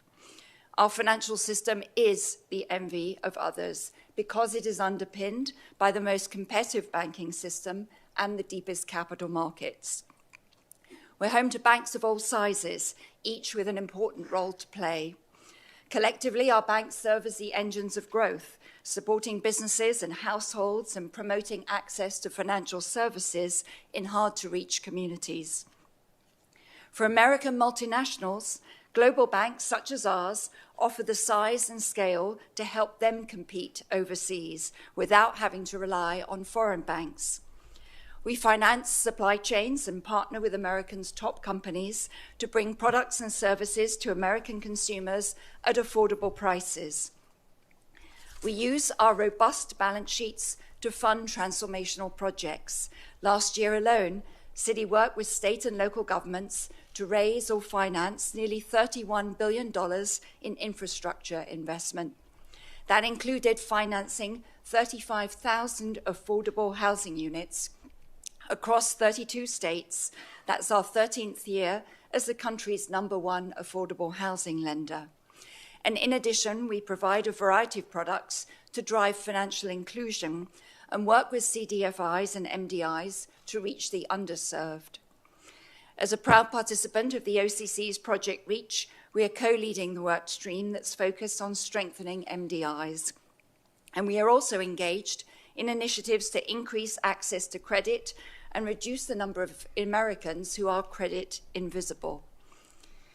The strength of our financial system becomes most critical when the outlook for our economy weakens. Although we certainly don't see a drastic downturn on the horizon, history suggests that a recession is possible given the macroeconomic factors at play.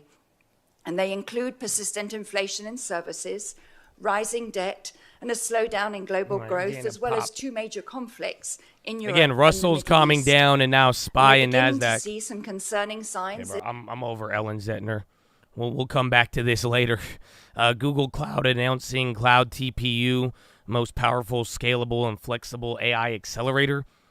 Google announced AI hypercomputer. Live Watchlist. Yeah, you reminded me, so it'll be later. Maybe I could try to get it around earlier, but again, I got a dentist appointment, bro. I'm kind of scared. I'm kind of nervous. We will see. Everybody's got this sick voice. Bro, I feel you, bro. Even me, even my girlfriend got it now. That's it. I was talking to her yesterday. I was like, why you sound like that? So, yeah, man, just get ready. Get ready. It's winter. You got to do IRL stream at the dentist. It's my first time going there. I don't know if I want to hit them with all that. I'm like, hey, guys, can you guys clean my teeth? All right, I'm going to go live, too, if that's okay with you. Okay, yeah, just can you hold the camera? I'll hold it. It's fine. Just try not to get my face. Thank you. I have the sick. I don't, feel sick, but every morning my voice is like...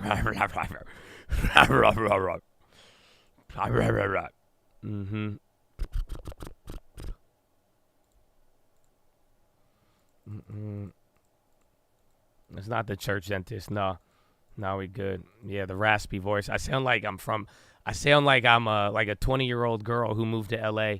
You got that raspy voice. I'm like, hey, what's up? It's messed up, man. It's messed up. I need to get. I wish I was sounding beautiful a couple of weeks ago.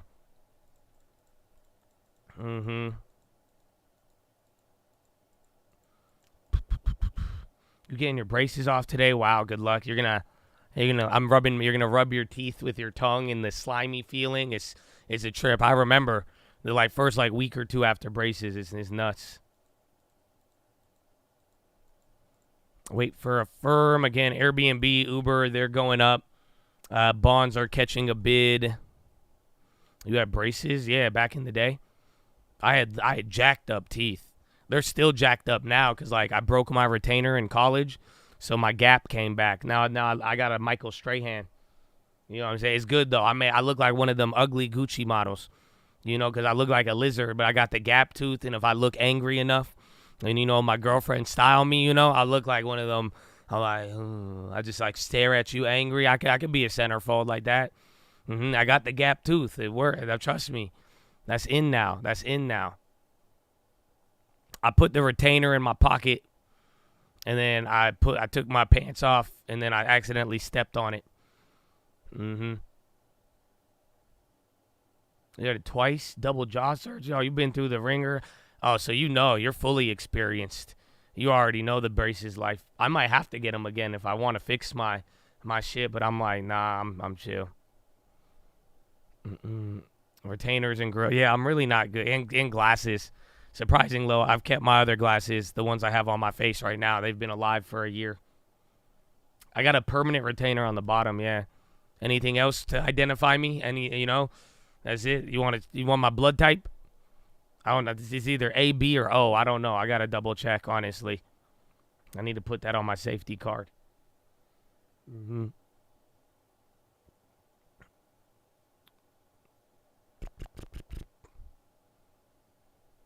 Bloodline type A, B, and B. That is my blood type. Estee Lauder on the high. Oh, EW. Oh, we're still right on that one. I thought he was going to come back. Airbnb at 80. I buy it at 80. I kind of wish we did, but for now, not so much. The high-low ticker at highlights if it's a 52-week high. So a firm is hitting that right now. That means a firm is hitting a 52-week high at 40.22. Bonds are going up now. That's their first little high of the day here. Okay, yen's finally going up. Yalla ya yen. Lisa Sue gonna move the semis. Do they have an event? Because AMD was moving pretty active here in the morning. I think it's on the low ticker though now. It was on the low ticker, but still up 2%. Now it's chilling. They have an AI event? Oh, nice. So, yeah, I would watch out for that. Maybe that's why it's up 2. They got a little bit of a decline from yesterday. So, still elevated, but definitely cheaper than the last couple of days. Market's going up. So, again, Russell is like 1 or 2 points higher than where I sold off. That's chilling. So, now SPY and NASDAQ are catching up to the Russell here. Rivian vertical. Bonds vertical. Saudi finance minister with its partners in OPEC made a big cut in the output. This for sure affects revenues. What's this? Saudi finance minister talking about oil? Oil lowering revenues. Oil at the low. Why did you sell the Russell? Because I had a big one, so I'm still in the Russell, actually, believe it or not. I have the M2K. I have the small Russell that we've been holding since last Friday. And then I had the one yesterday off of the data. I played a big Russell for the data. It went down. I had to hold it, and then it came up today. And the way I'm looking at it, if I squeezed out like 1.25% off of it. I won't sell it now. I think it can go up higher. Hold the small one, and then I'll double dip on the big one or just walk away a happy camper. But I don't want to get 1%, 1.5% almost in an hour, in less than an hour, and then have to wait the whole day if it comes down and then comes back up just to get the same amount. So holding the small ones for like pretty much, I want to swing those, and then the bigger one, just going to flip it there and ride it out, but kind of playing the timing of it. You already caught a fat move on the Russell to start. So if it goes up higher, I could get another 1%, but then if it comes down to come back up, I could spend the whole day just trying to get my profit back. So I thought it'd be a good time to leave. And it's right below 1900. And then the SPY was also dumping too. Robinhood doesn't have, you can't trade the futures on Robinhood, but you can, the ETF is IWM. Bank of America and Citi on the high. The AMD events at 1 p.m. No way.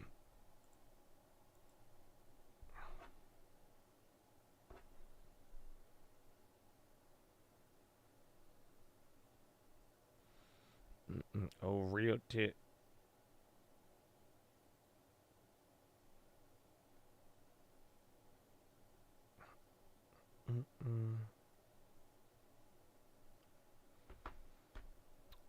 Have you heard about Iron Beam for futures? Nah. Futures will be added to Robinhood sooner than later. Yeah, I wouldn't be surprised by that down the road. But then it's like a different type of clearinghouse. I think it's going to require a little more from them. The oil should be at 10:30, so I think in 15 minutes, you're going to get oil numbers. So you're going to get murked on that play or not, but you get crude oil stocks, EIA change, Cushing, gasoline production, distillates, heating oil, and refinery. Eli Lilly or Novo. I like Novo if you want GLP-1, if you want GLP with a little bit more than Eli Lilly. But Eli, in a weird way, Eli Lilly has more of a premium, but then also a lot better of a history and better assets.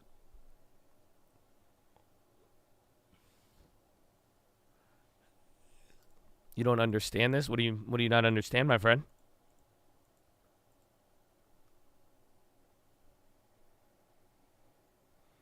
You've been notified they're coming to Robinhood, just not sure the date. Oh, really? No way. How do you think he'll react? Market will react to Powell saying he wants to keep future rate hikes as an option. The market doesn't care because he's already said it.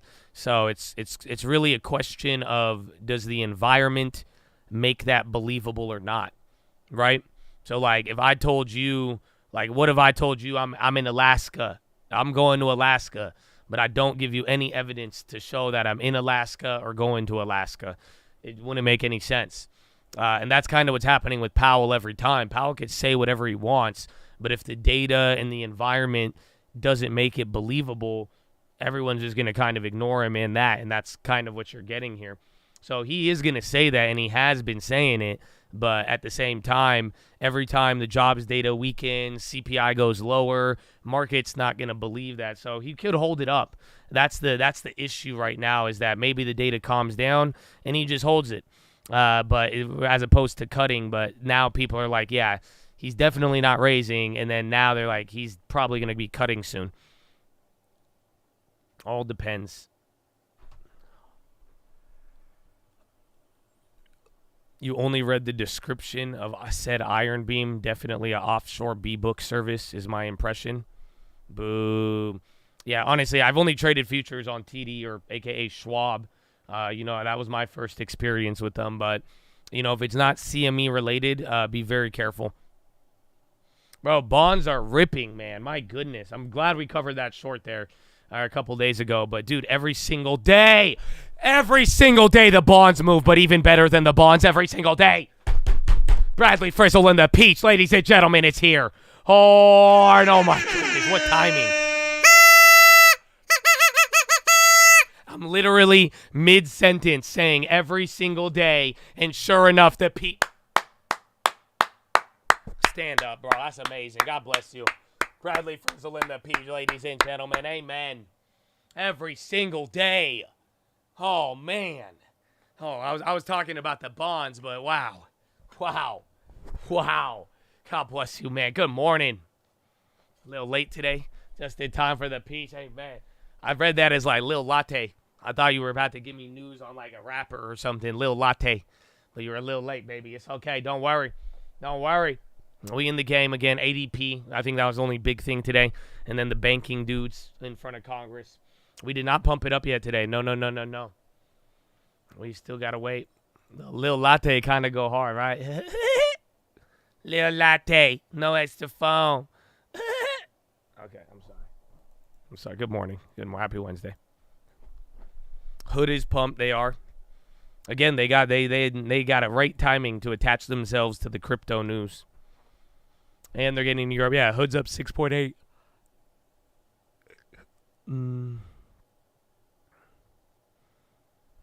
Damn, Walgreens. It went up today, finally. Then MO still clapped by the BTI.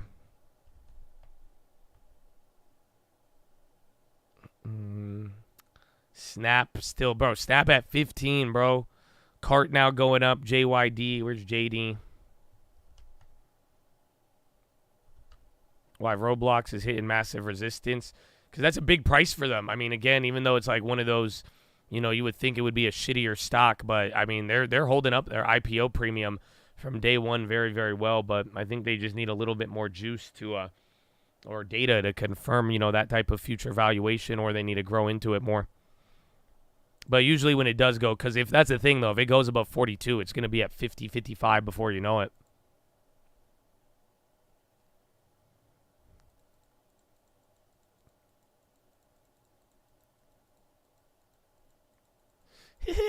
They call me Lil Latte. I put on some ice. Now you call me Lil Frappe. I was from the Twitch, bro. I was free me Seymour. I had to. I'm sorry.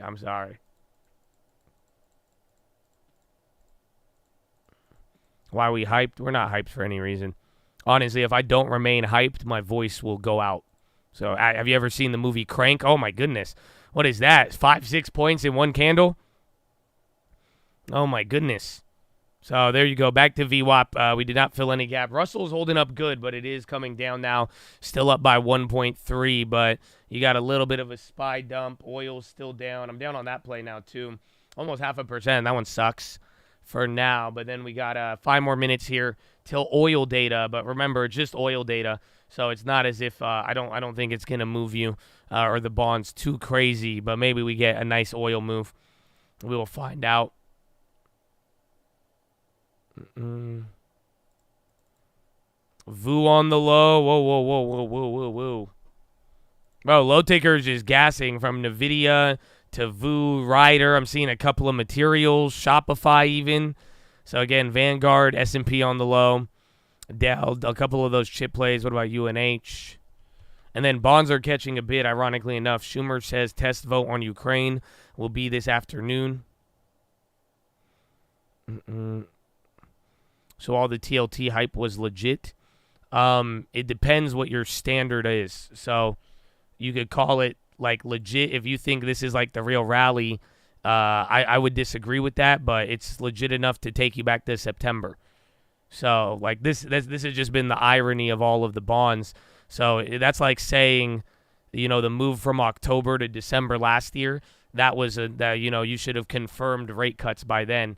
You know, these moves happen end of the year with bonds. So if anything, the only thing that was legit as of now is that 5% was the top, unless that changes. But if we could get back up to like beginning of the year, get TLT back up to 100, maybe 108, then I would be more inclined to say, yeah, the front run's legit. You know, that's our confirmation.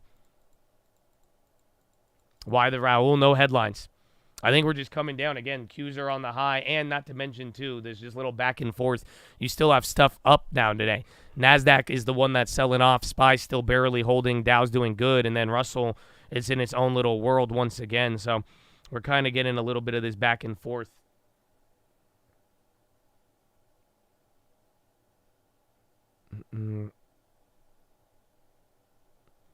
Bank of America, yeah, all of these little speeches going on with Congress helping them all out. Is Citi still up? Tesla's on the low now. They're flushing. Masi on the high. Yeah, Citi's still up. Bank of America. It's weird because XLF isn't up as much, but then regionals are absolutely killing it. SPY TLT inverse. It's not weird. That's normal. You know, we just haven't experienced it in a while. So, you know, I grew up in a time where it was more normal to have that happen, where you SPY and bonds inverse. So in a weird way, it's kind of good. We're kind of normalizing. And then all of these moves, you know, SPY goes down, doesn't go up, bonds catch a bid. This is closing that gap that we have been dealing with as of late. You know, there's a big gap on the year between equities and bonds. So, you know, if bonds could really catch a bid and equities already rallied, you know, that would honestly, it would make a lot. I would feel a lot better about it too. But I think a lot of people would feel much better if that happened. Yeah, Disney is moving for some reason.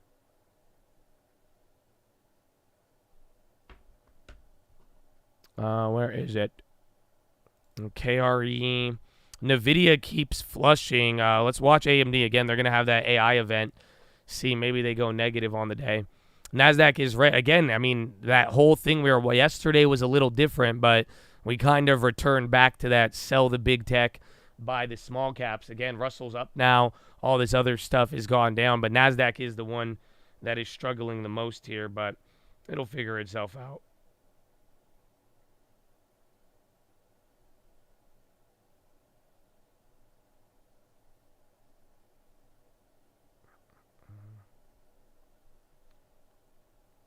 SPY moving. Sarah, I think we've read something on the morning, but I don't think I looked into it beyond that. What was up with it? Sarah Prognostics up 300%. Is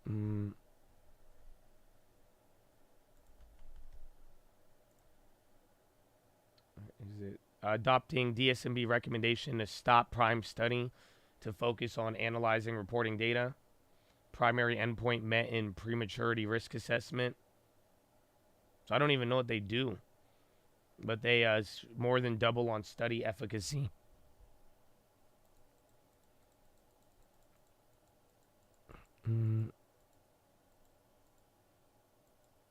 Oil getting a candle. Yeah, shit, we're green. I was just down on that. But then again, the data comes out in 1 minute, so oil already has a front run, but we are up on it, and it is running here. So let's see. Watch. SPY could move off of that if oil does good. And then Russell is coming down here. Bloomberg expects 1 million drop. Biden virtually meeting with G7 leaders and Zelensky, U.S. says.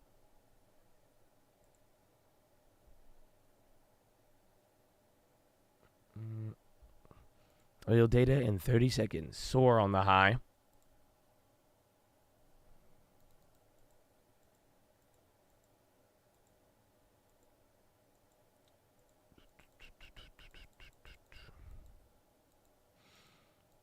30-year trades below 4.2 for the first time since September. All right, there you go. Where's this oil numbers? It's 10:30. Oil's tripping out now. Again, bonds catching a bid too. Oil does not look good off that first candle. Draw of 4 million barrels. Estimate was 1.6. Oh, come on. It better rip off of that. It's taking a down candle, but crude oil inventories actual 1.829 versus 1.854. So, again, all the little factors might mess with it. Gasoline inventories, 5.4 million. Estimate was 1.3. So, again, oil inventories are awful. Gas inventories are great. And then distillates, 1.267. Estimate was 1.1.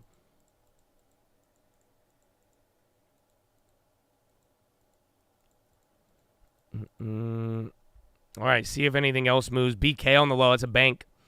Again, Bank New York Mellon taking a red candle, going red on that.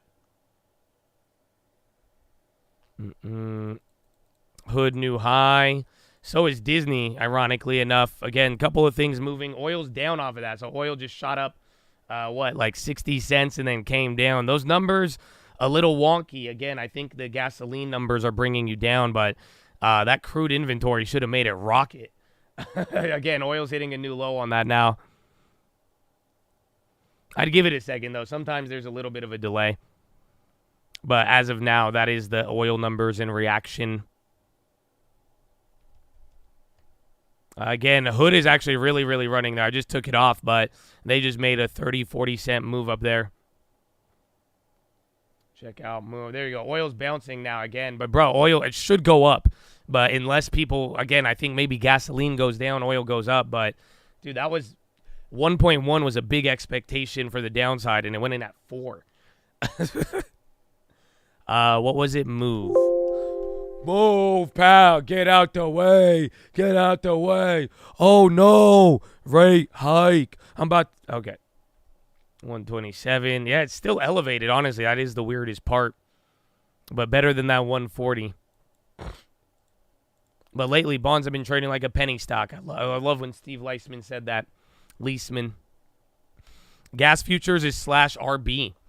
So they were already down, but like they're moving the same exact as crude right now. But like maybe gasoline inventory distillates can make sense why, but I don't know. I feel like crude with even after OPEC and all that, even at $70 on a number like that, I think it should be bullish. But we're still down 2.5 on that.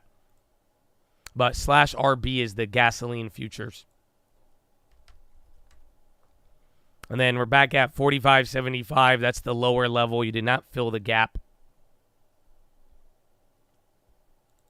Rivian exploding. Again, watch Bank of Mellon BK. That's a weird move, especially with all the banking stuff going on. Rivian is doing good. Oh, wow. I think we have a random play on Rivian. For the random. Yes, Rivian. We have one for the random. Oh, the Uber, that went up, and then they make it to go down.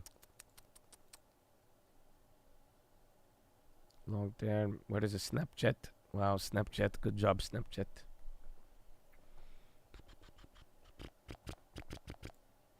Four, 5, 7, 6. Bowen taking too high. How much are the ticks on the gas futures? I have no idea. I've never traded them. I've traded crude oil, but not the gas ones. McConnell says GOP will move to block Ukraine aid over border.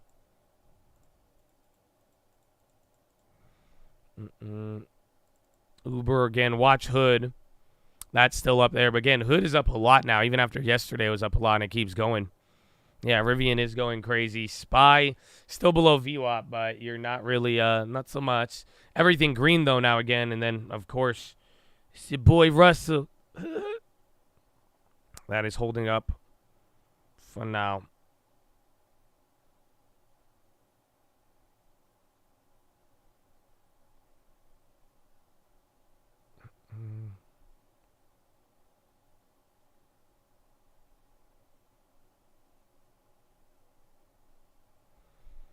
BA doing it too. Boeing the last couple days has been insane. Yeah, Boeing even 240. It wasn't long ago that was at 240. Hood on the high. Ally CFO Rush Hutchinson says 24 outlook remains unchanged. I don't think that's good.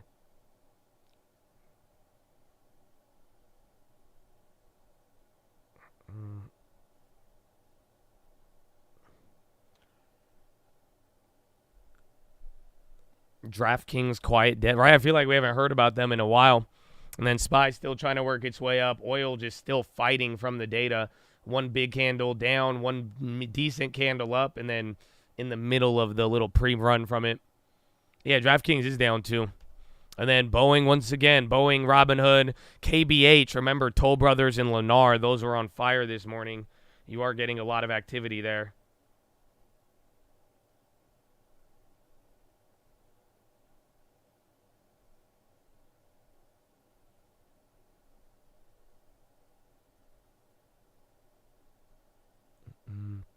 Rivian, we just had that one up there, yeah. We had that random play one. It's up 100%. I thought it would have gone a little crazier, but Rivian has had like multiple 8% days, I feel like.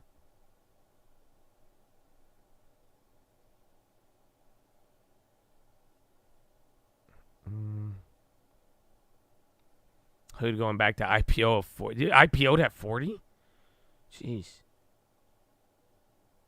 I forgot about that. Oil dumping now. Again, SPY still not getting enough steam. Is there Russell going higher?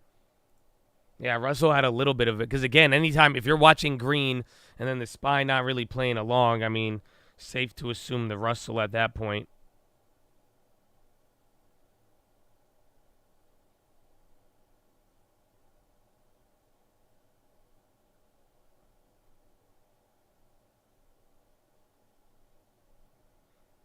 Walmart on the low. Where's Starbucks and Shake Shack?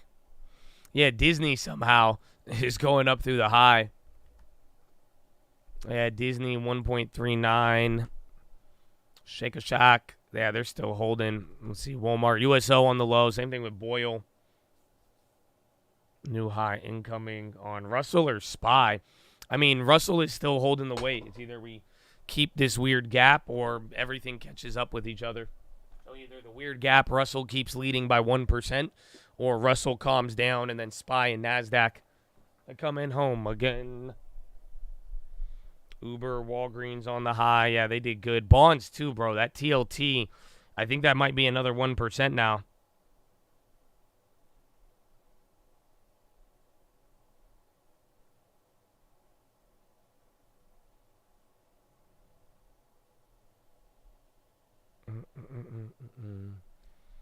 Where is Zoom? Vornado, VNO. I think all real estate and like regional banks doing very good. Vornado. Dave and Buster's flying. Alt is up. Lucid on the high. Marvel, TLT on the high now. ZI, let's check even Zoom and Fiven. What's the average move for stocks after being added to the S&P? I don't know off the top of my head. If you like Google that, you'll probably get or if you see an article from like Stock Traders Almanac, that might help you out, but I have no idea.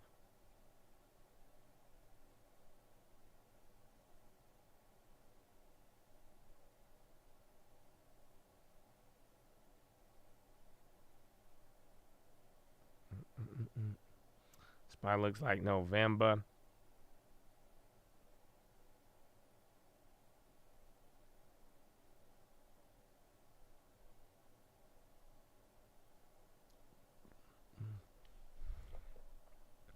Airbnb topped out. Yeah, they didn't really do much. But then some names have gone like absolutely insane. Most of the time though, like lately, they kind of run up ahead of it. But if you want the exact stats, you're gonna have to look that one up.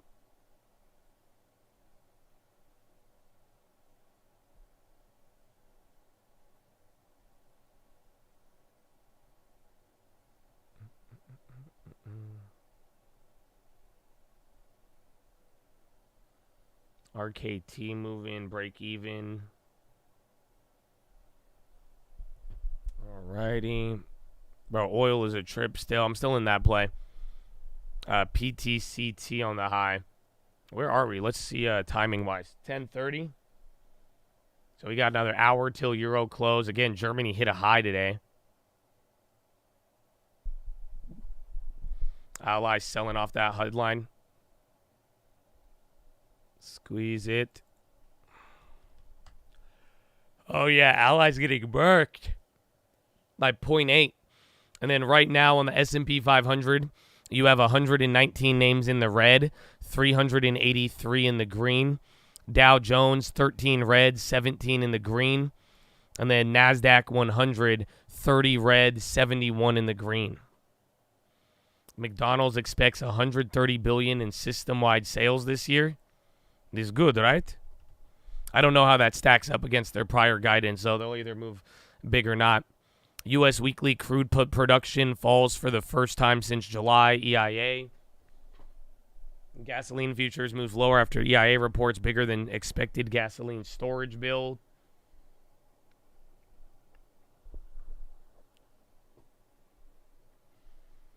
Has the bull run began, or is the 24 going to be bad?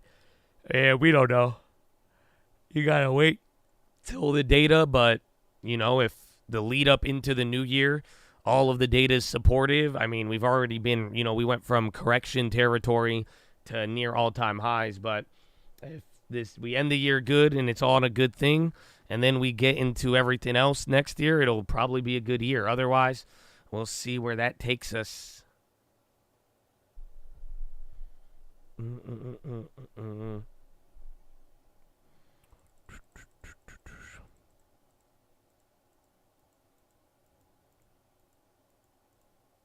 Feel like this is the beginning of beating down stocks getting corrected and the stocks that went up begin to drop.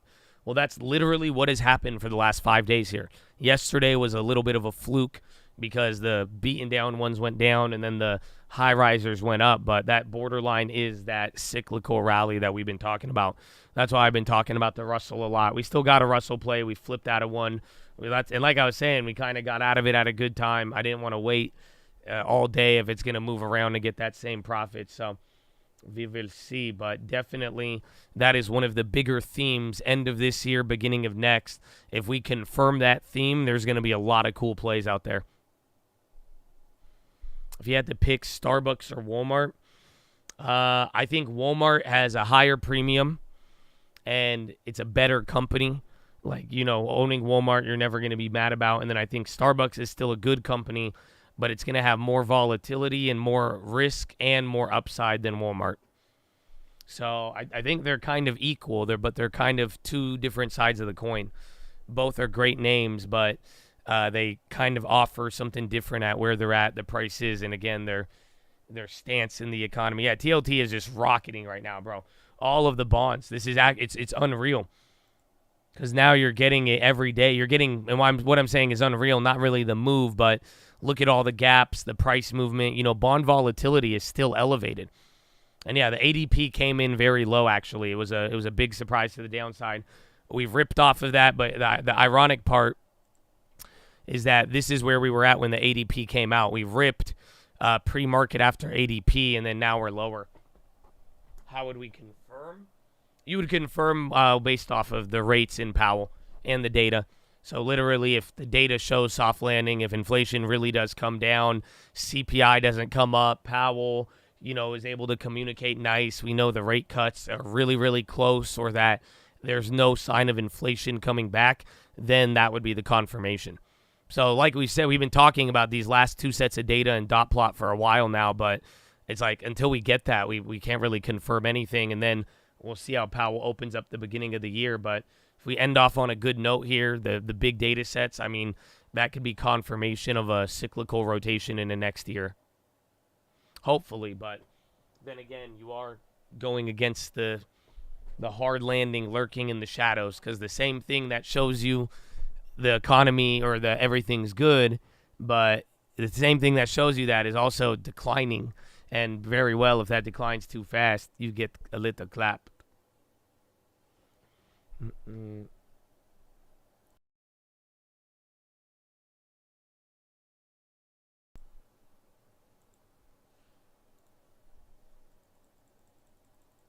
Yeah, mortgage application. Bro, people are refinancing. It's mind-blowing. I'm like, who the F is refinancing at 7% still? But apparently this was the largest mortgage demand and refinance demand in like 5 or 6 months because the rates went down from that peak. That's the headline. I read that this morning. I even said WTF. I couldn't even make it through the full sentence. I was like, what do you say? What? So, yeah, apparently people are refinancing. That's where, again, a lot of that demand. I don't know. It does not make any sense to me. I have no idea who is refinancing with that. Even if you had an adjustable rate, it still does not. It makes no sense unless your mortgage rate was like above 8-9%. Why would you be refinancing if the rates are still at 7? It's not really like, I don't know, maybe panic refi, I guess. Yeah, 7 is less than 8, but you still got to pay points on it and all of it. But maybe cash out refi.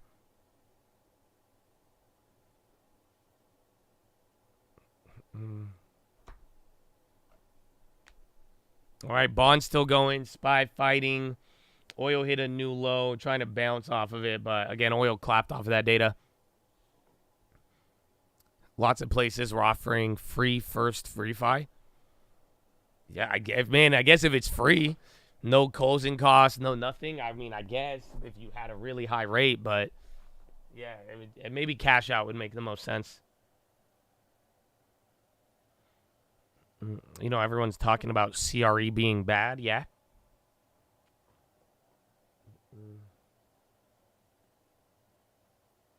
Well, CRE, everybody is like kind of commercial real estate is like China. Everybody knows it's already clapped and it could get worse, but it's not causing like a panic. Remember what's his name? Like pretty much, if you saw a slowdown in commercial real estate at this point, nobody would be surprised.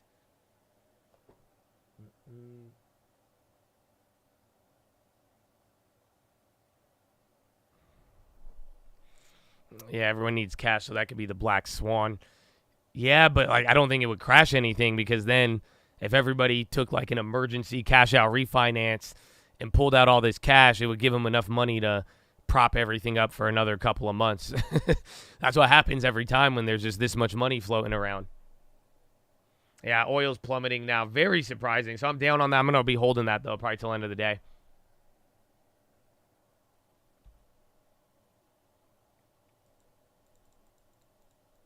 You know what's on with purple? I don't understand the 40% move. I didn't look at them today. 30%? Very good pillows, I've heard. Purple, propel.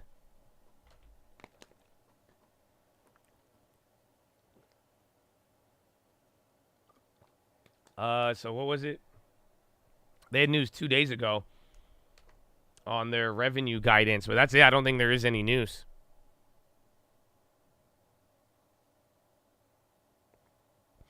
Here in real estate, CRE seems like it's 5 to 10 year, and CRE will extend and pretend. Why would they let it all default and have valuations tank? I don't think they will. I don't know how long you've been listening, enough to know I'm in real estate, but I've said it from even I think at the beginning of the year. I think commercial real estate is going to be bad, but it's not going to be as bad as everybody thinks. There's going to be some slowdown. There's going to be problems. Some people will get cleared out, but there's so many sharks waiting for those deals. I'm telling you. So it's like, I don't, and like you're saying, the extend and pretend, I definitely could see. The only problem is that not everybody can extend and pretend. That's all. If you over-levered, if you got into a bad cash position, you're not going to be able to get away with it in these high rates, and that's the problem.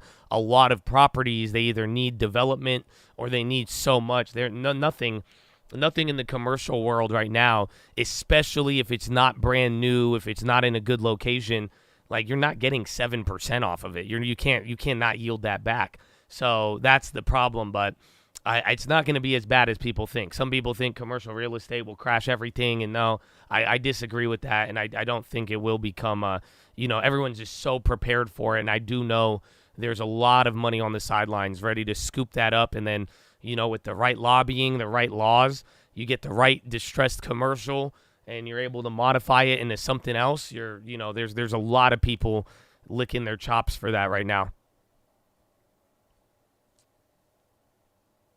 Don't sleep on purple? I'm confused, sir. Are you telling me not to buy the bet, or should I look at the stock? I'm confused.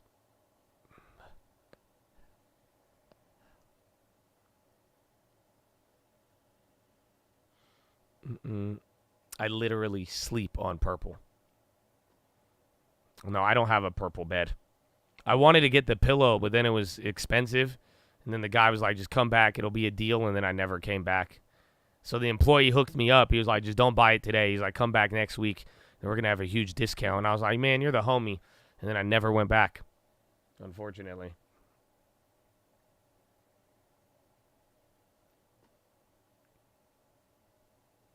Yeah, a lot of you guys got the purple beds, it seems like. Fire him? Why? Who's the homie, man? I don't work there, but yeah, I don't think I can fire him. ChargePoint, didn't they have some problems last time? But again, I've liked ChargePoint, but I don't think their earnings and guidance has been good.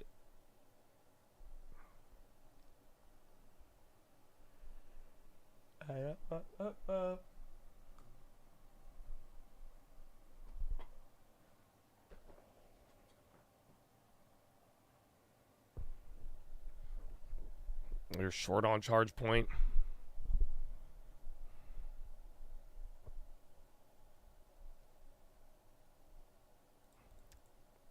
CNSP, but again, I don't know why purple is up. It seems that maybe it's part of the small caps, more or less, or maybe they're going to come out with something, but a couple days ago they had good guidance update. Other than that, nothing else I could give you. Airbnb at the high, another one. Snapchat.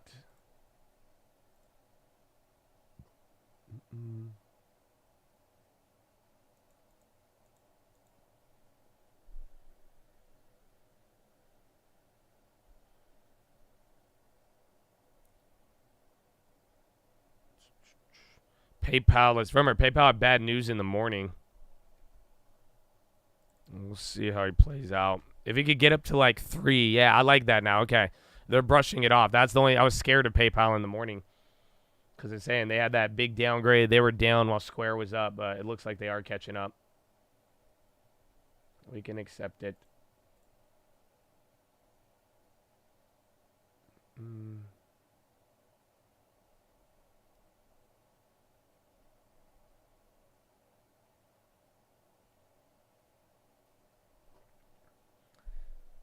See.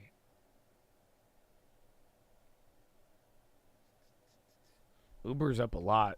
Square, PayPal, both of those on the high now. Again, watch out for the bond. SPY near the low, trying to get a candle, and then the Russell is back down to not the low, but kind of that first little pullback level here.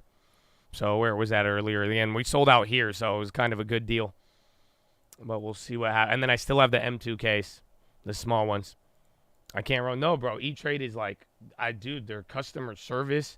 Even now, they put up a banner and it says 3 to 5 days. I'm like, I don't know, man. They're kind of pissing me off with this. But I would roll if I could, but I can't as of now. It's not an issue, but because I still have time on it. But shit, I mean, technically, I got another year.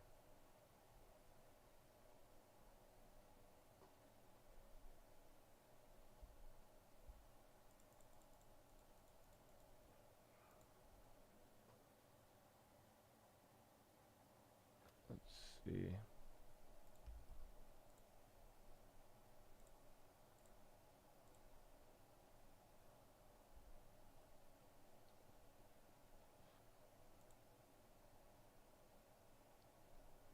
Let me try something.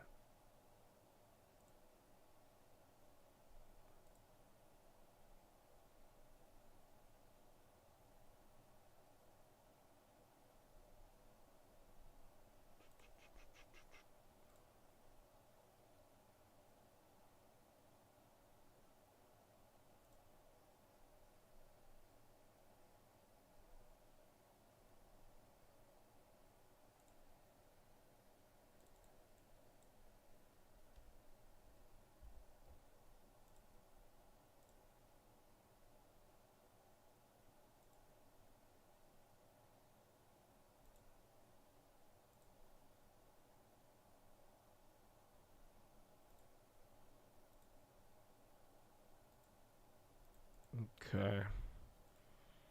Bought TLT calls for January 25, paying off. Thank you, Josh, for all the info. Honestly, bro, TLT, it has been amazing, man. So if you're in it for now, I mean, I think we'll get a little bit more volatility. But for those of you who got to ride it, even then, I cut out early on some of the futures. But it's amazing, baby. So God bless you. I'm being quiet. I was checking here because I'm thinking, oh, no. Oh, did they do it again?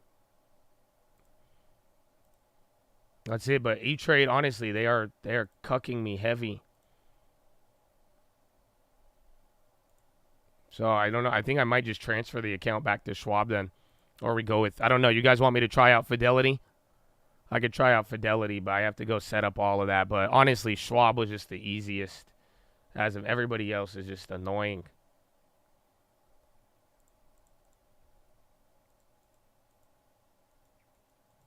I have not even logged into the Schwab app.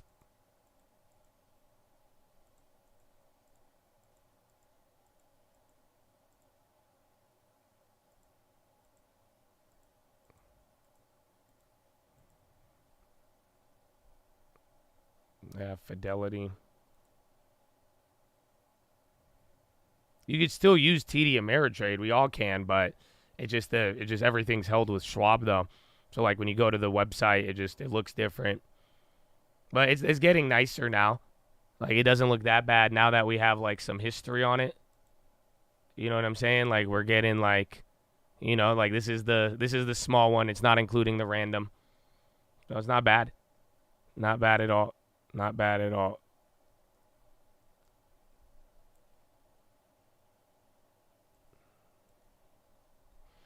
Google. Where's what's it called? AMD. Again, remember Google had some supercomputer stuff earlier.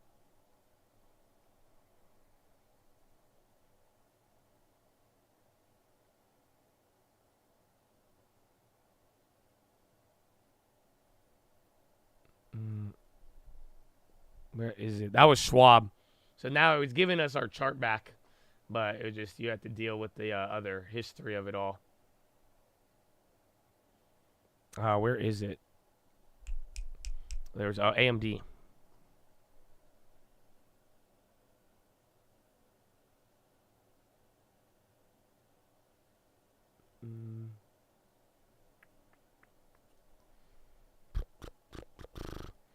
AMD.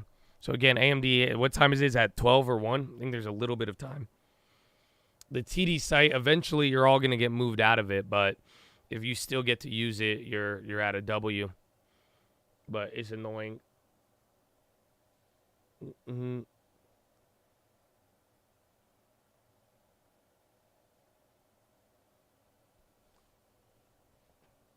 NTRS moving up.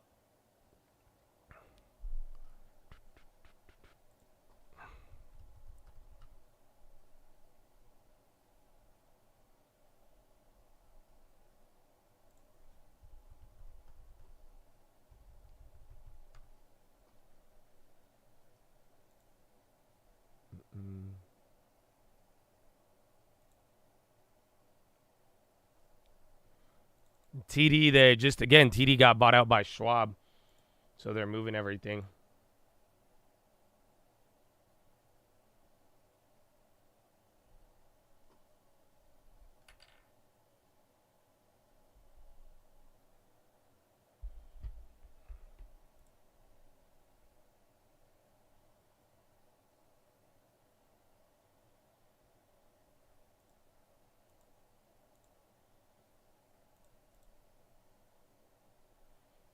IWM coming down. And it's up by 1-1. SPY, everything else barely moving, man. So, again, it's one of those days, but it felt like the last couple of days we have to deal with.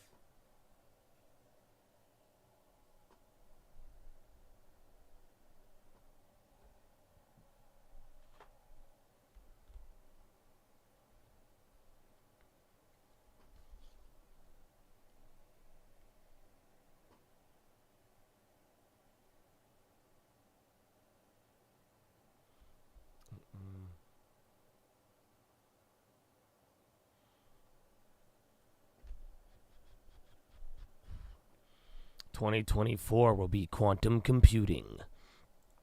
Again, Google came out with something like that. Disney and Pinduoduo running. Again, Disney's up 1.8.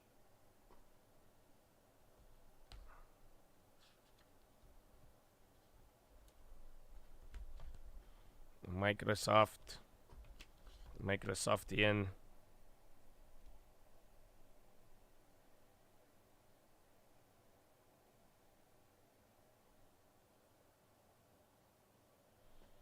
PayPal printing. Again, they were down earlier. That one was surprised. I see them on the high ticker too. Remind me about AMD ahead of that event. We'll go back to it. And then is Hood still going? DocU. Hood came down a little bit. But a lot of things still running here. Again, some China names were moving too.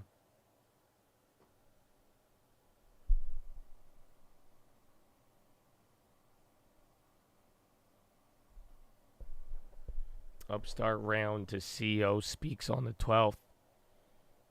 PayPal juicing.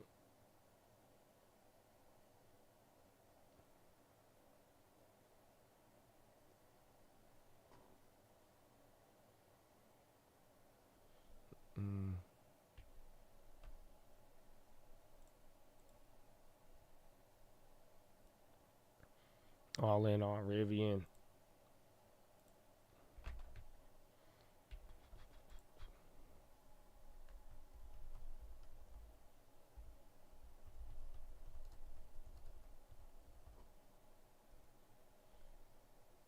Oil's at 70 now. That one's getting cleared out here.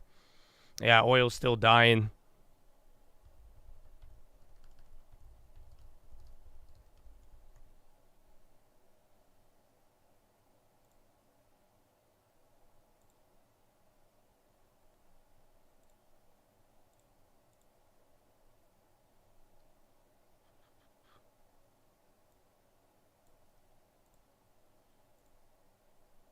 Is it USO? Dude, it's plummeting. They might refill it, but did you hear that one thing? That they're running out of they're running out of the barrels, or like the barrels aren't being returned. So like some of these companies that bought from the SPR, they haven't necessarily returned their barrels back. So like the actual physical, like, what is it, a doldrum? What do you call it? A doldrum? What would you get? Is it just a barrel? Like that is like a actual issue when it's all said and done.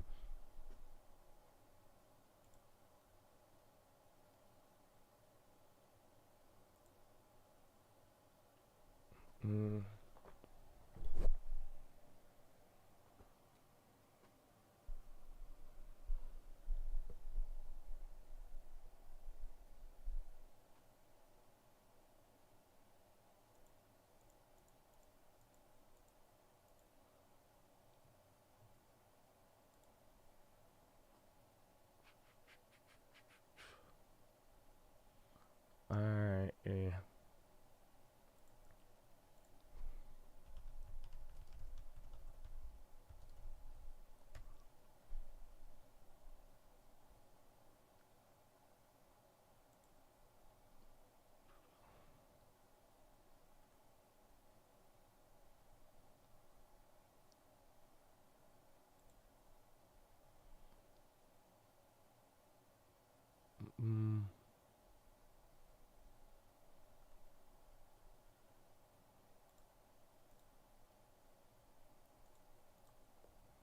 McDonald's core menu sales growing 2 times the pace of other items. We should probably listen to that one. We need to know their past guidance. And then did you see the other one? Did you guys see that new did you see the new McDonald's? Cosmic McDonald's? Have you guys heard of that?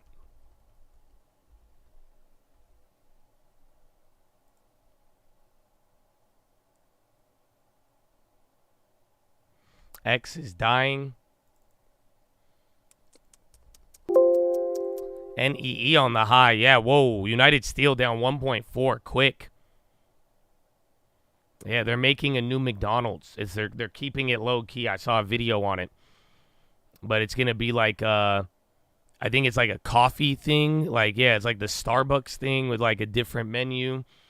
It's pretty wild.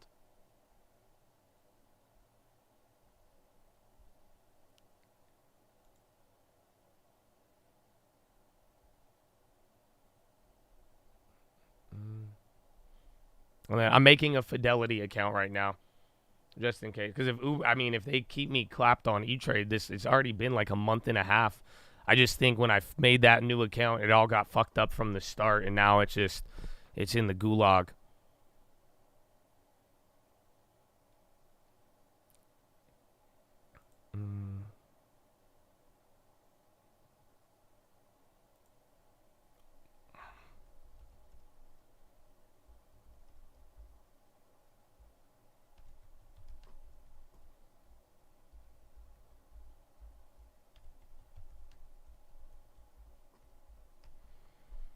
Volume's trash. I mean, it felt like that yesterday, but then we ended up having a pretty big day.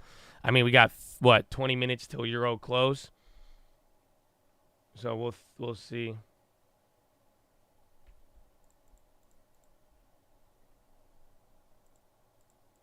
Now, E-Trade Pro, that's been fine, but the long term has been an issue there.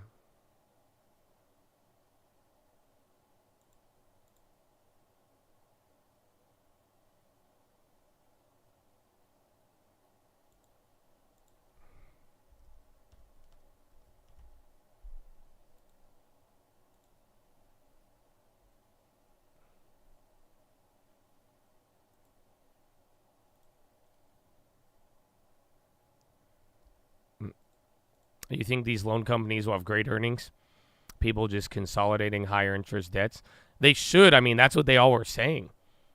So, like, literally, they were literally just saying here the other day, they were discussing how they are, big banks were saying higher for longer only benefits us. So they were loving it.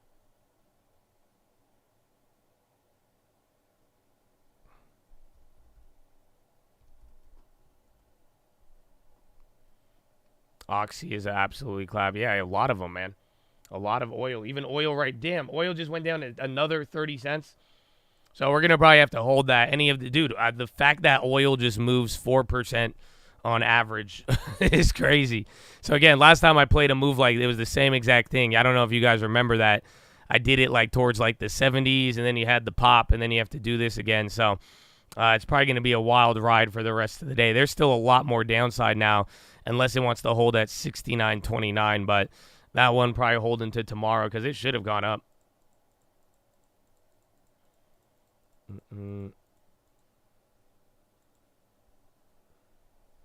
I said it with Rocket. Is that funny, man? You clapping me for having an idea, bro, and making a play on it? All right, bro. I see how it is. I see it is Rohale. I see how it is Rohale. Seemed like Rohale would be like that. Okay. All right, man.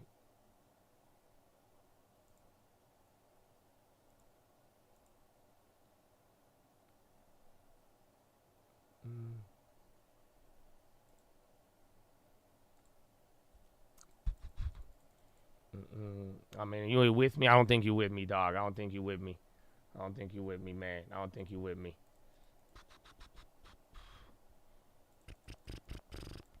Because then you'd ask me what to do. Or you have something, man. You have something with it. But no, it is clapping down $1,000 on that. So I made 1,000 on the Russell, down 1,000 on the oil trade. But I am going to, like I said, all day today. I thought we'd get a better flip.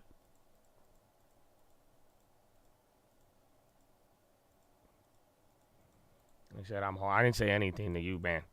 Nah, Rohale, I don't say nothing to you, Rohale. You a op, Rohale. You a op.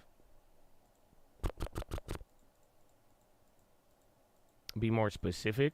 We bought oil. Literally, I bought it before the data just because I thought it was going to flip at 2%. And just on those days where it's already down literally 2-3%.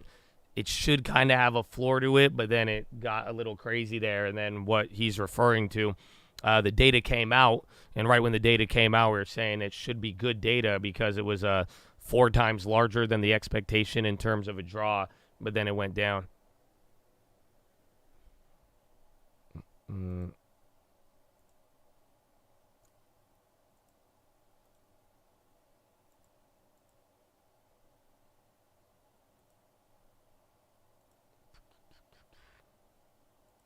Okay.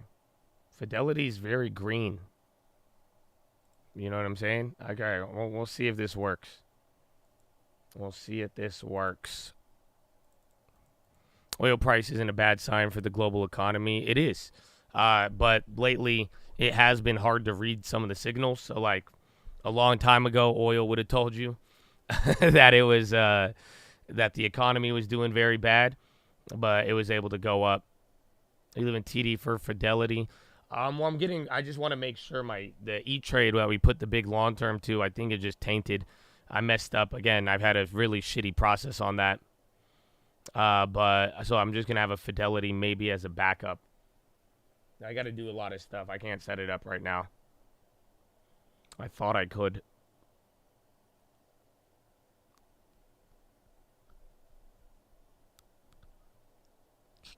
Well, it comes down to 168 at 68, a small bounce.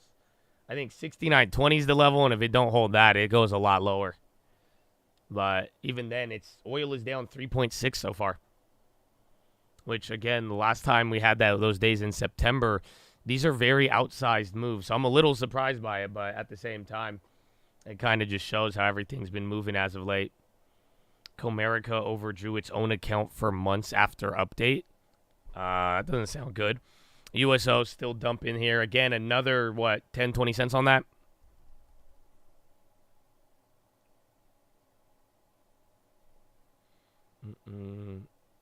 XLF, KRE.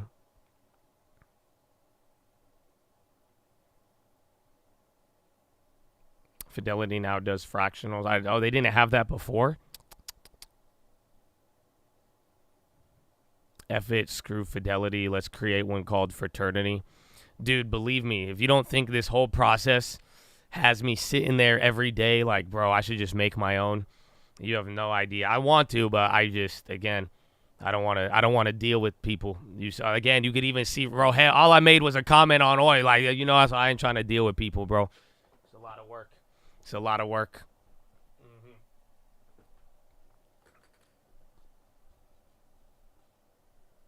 Yeah, Cosmic's the name of McDonald's new restaurant targeting millennials and Gen Z. I think with a focus on coffee and like the McCafe type beat.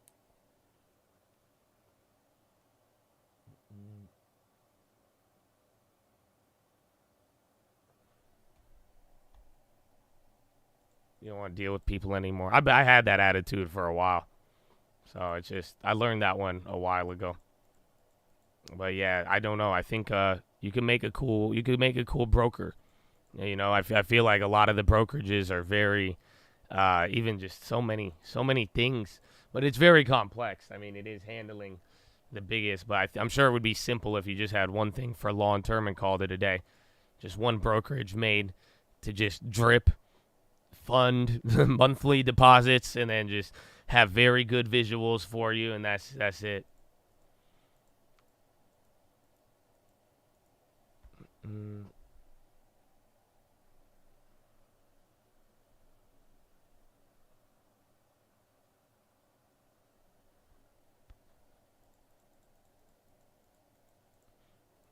Updates on the Colt REIT. We're not doing it.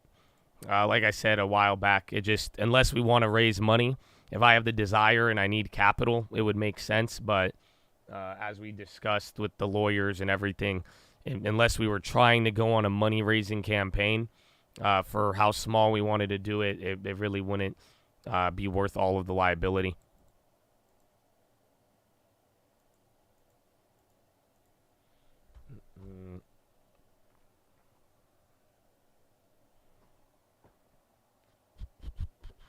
I missed it, yeah. I mean, like I said, if somebody wants to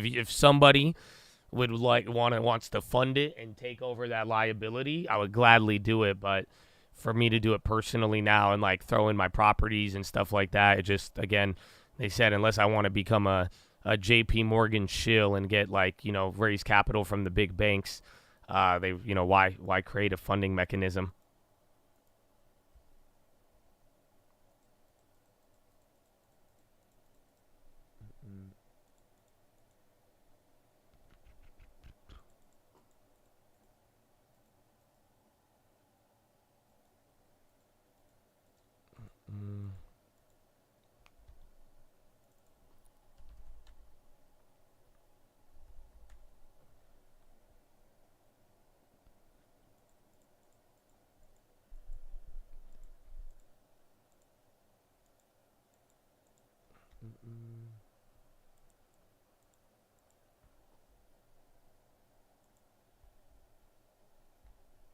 Pet Q? What's that? That's not Petco, is it? Oh, Pet IQ? I have no idea what this is. Didn't Petco come back on? Oh, sneaky. Good morning. Yeah, I noticed the bounces. Walgreens. CVS had guidance and dividend increase yesterday. Walgreens is probably part of the Russell and Dow kind of holding up here. Other than that, we're chill.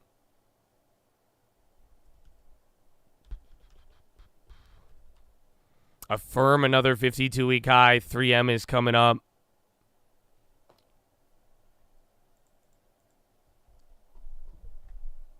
And then what time is it? Euro close in 15 minutes. Still pretty early. And I think Square's up. Still, Square's even at that. Square's up 7%. Now PayPal 3.82. Teladoc going up. I don't know. That's 5%. Is Russell moving? Russell 1881. Oil getting murdered. 69.40 now. About to hit another low.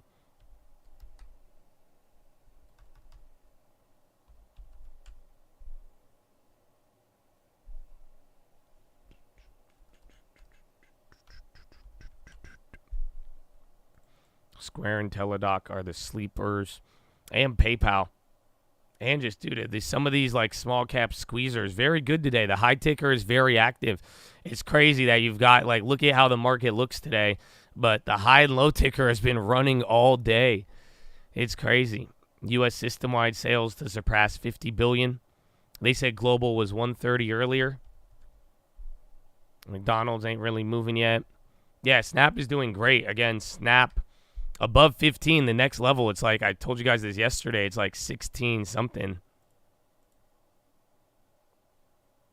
Yeah, you're like right to 1630.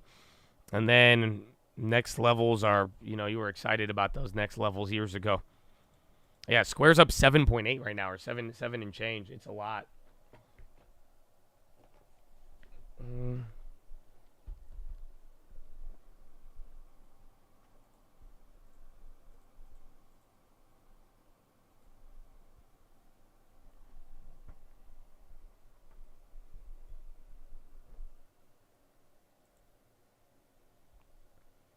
Any short-term price targets for PayPal? Not really. If anything, we're like waiting. We're waiting for PayPal to finally have like a recovery earnings, kind of like Square. I don't know if you remember Square's last earnings. They did good. I was actually like surprised with Square. I was like, wow, I see why people do like Square as far as growth is concerned. They looked a little bit better up there. So I decided I just waiting for that, but I did not go with Square. I'm still holding on PayPal. But no real targets on that one. Mike, hey, good morning. Good morning. We got a dub, bro. We got a dub. I'm still about to retire, though, from 2K. I'm still about to retire, man. That's it. Yeah, oil's about to be 4%. Welcome. Why did Snap drop so much from 21 to 22? I mean, there's a lot of reasons, but, you know, I'm going to go out on a limb and just say solely because of Evan Spiegel not knowing how to speak English properly. This guy came on for like 3 to 4 quarters in a row and would just guide down, even if they did good, and then he would warn you about every single possible. He was like the boogeyman. He warned you about the Delta variant, every variant he warned about. So, honestly, but then again, a lot of things fell off for them in terms of like revenue and their growth. Then their expenses were high, but there was a lot of just bad guidance early on or into those years that, you know, the performance was bad, but it really it just got highlighted that, you know, people braced for impact, and then it still got even worse.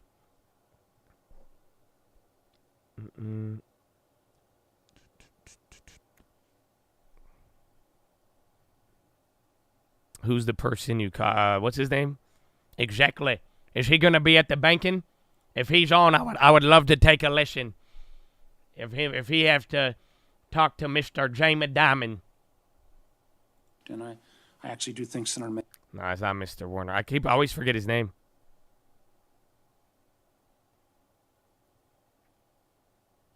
PayPal is offering 24-month no interest purchases, cheap financing on eBay autos. Would it work, Kennedy? There it is.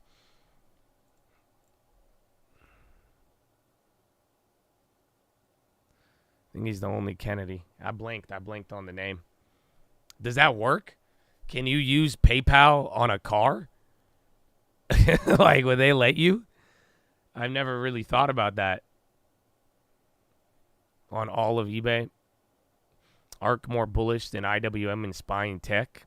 I mean, yeah, that's part of the same idea, but it's borderline individual. Even though it has a collection of things, but it has definitely been the more speculative side of all of those plays.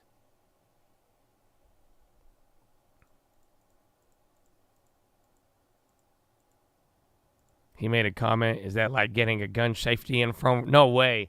On the banking thing? Hold on. Oh, yeah, he did. Oh, him. I'm gonna go back. Can we listen, you guys?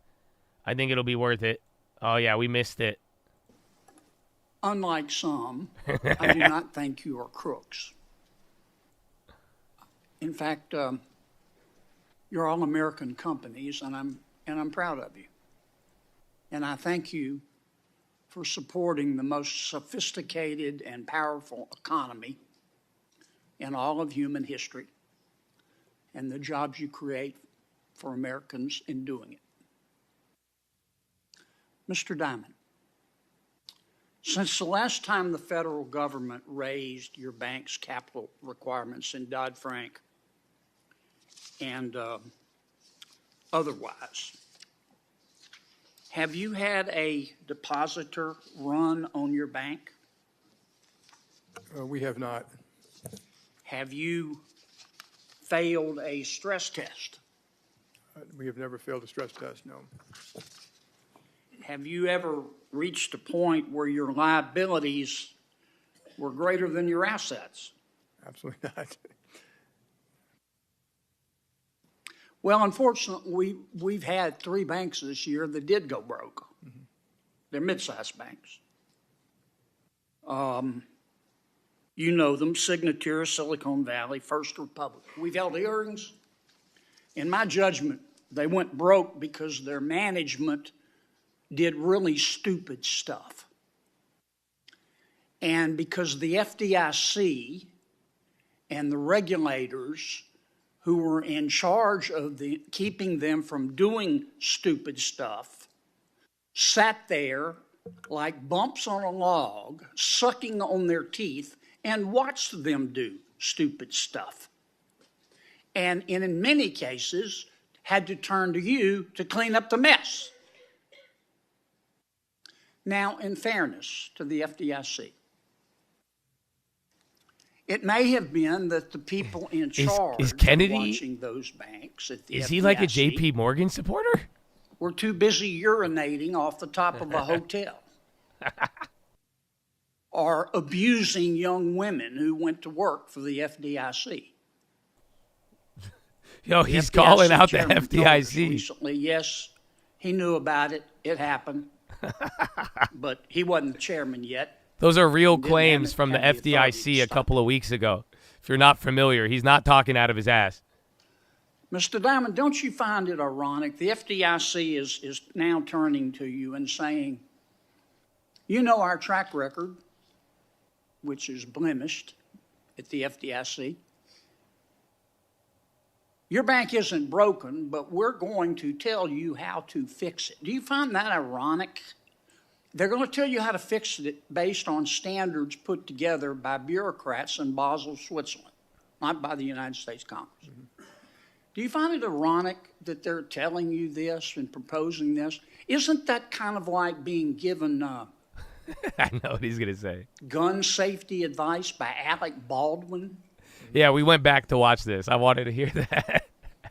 Should I answer the question?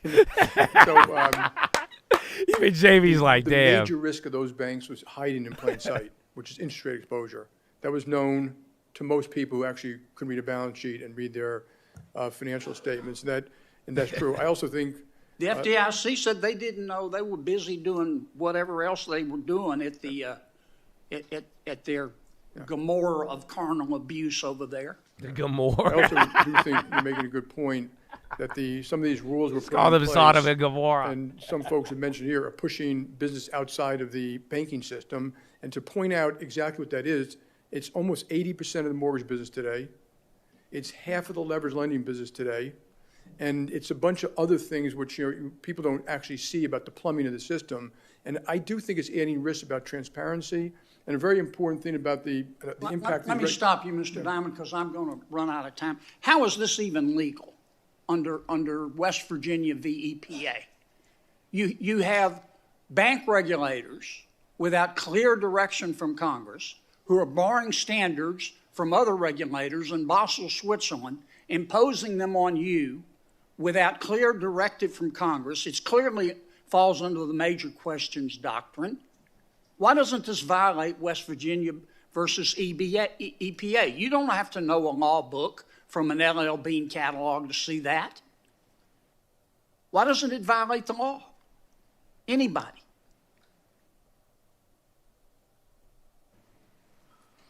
Senator Kennedy's time has expired. Senator Warner from Well, Ms. Virginia. Fraser was about to answer. Would you like to answer, Ms. Fraser? I thought you gave her time. Proceed, please. I think we very much appreciate your points of view, Senator, on this topic, and I think many of us would concur. While violations of law, we hope are things that we will debate as a last resort.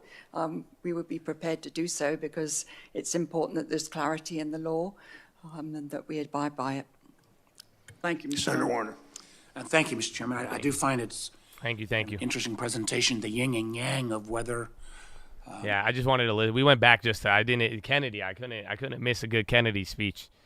He got me. But he's like getting gun safety advice from Alec Baldwin. Does that seem? Isn't it ironic? Wouldn't you say? Exactly. Let him answer the question. Come on. Oh man, it was great. How is this even legal? Oh my goodness. Peeing off the building. Well, that he was referencing the report like almost a month ago. There was like a whistleblower at the FDIC. Like a couple of girls came out and they were like, dude, the FDIC is crazy. They're like, we get harassed. Like they were explaining the party culture and like apparently like the FDIC, like apparently it's a frat. Like they turn up. Like that is the word on the street. And then like they even did a review right away. Like right when the report came out the next day. Oh yeah, dude, FDIC goes ham. I'm surprised you didn't hear about that. Oh, go look it up. Just FDIC whistleblower, like FDIC party sexual harassment. You'll see it. But like, dude, like it's like Wolf of Wall Street shit. But like some of the like reports and like the one of the girls who was claiming, they were like the people would even tell her like, yeah, just like smile at the guy. If the guy thinks he has a shot with you, he'll give you a promotion. Like they would party, like someone like they would send dick pics. Like, dude, it was insanity. I read it and I was like, there's no way this is real. But then it's like, then again, they are the same group that missed all of SVB. Mm-hmm.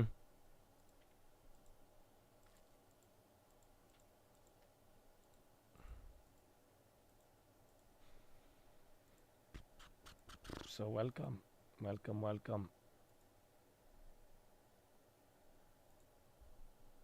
Are they hiring? I think they're going to change some stuff, though. That's it. Once everything came out, they were like, no. We got to do something. Yeah, and then Kevin McCarthy says he's leaving Congress. That was like 10 minutes ago.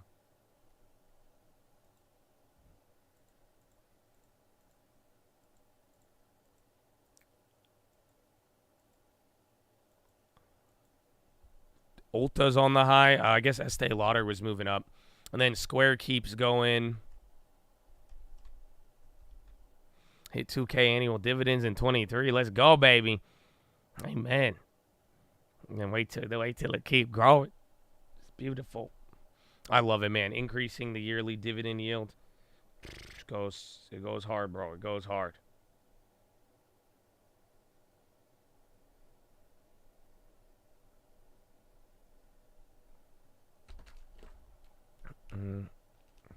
I love the Kennedy voice, man. It's good. Add Kevin McCarthy to the BBB Wall of Shame. Kevin.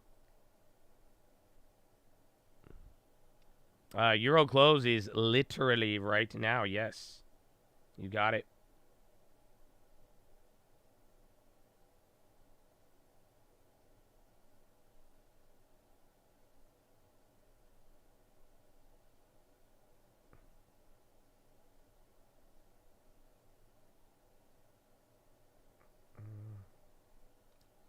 Does Schwab do drip? I believe so. Yeah, I actually got mine, and like they show you the transaction like TD Ameritrade.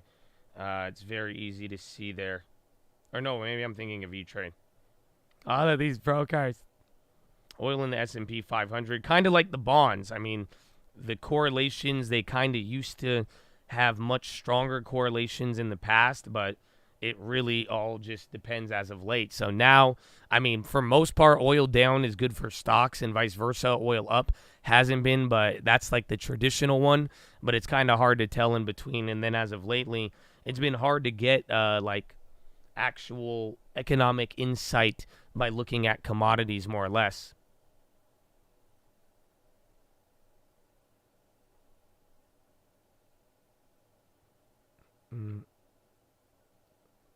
VWAP. Fidelity, I'll try it out here in a little bit. So we'll see again, just because I'm still having just like technical issues on E-Trade. And now, I mean, I can't waste that much time if I got covered calls in the money that I got to roll over. But I will try Fidelity probably.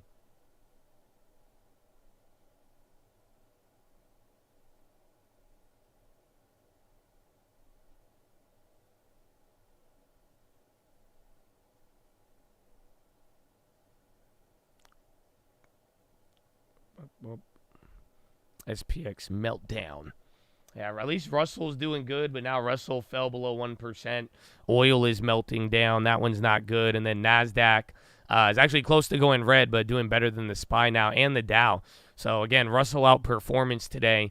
And then everything is surprisingly matched up. It wasn't like that off of the early morning. There was a little bit more gap in space between all of them, but not so much.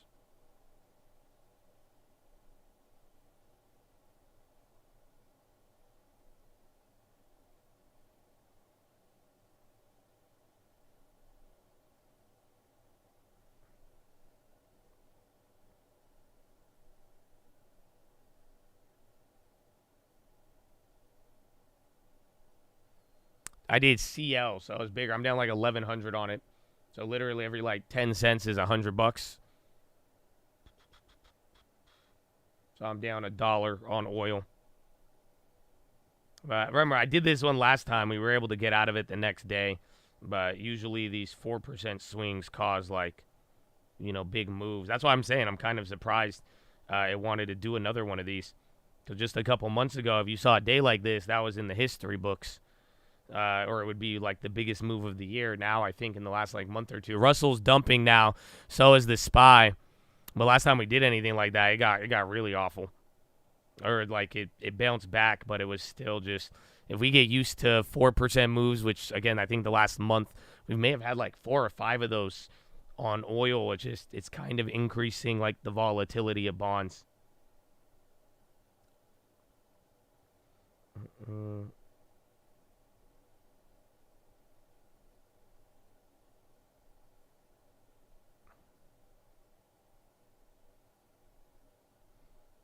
Canada rates, yeah, they held again. Even their data wasn't too bad. You got Australia and China tonight. But we'll see where that takes us.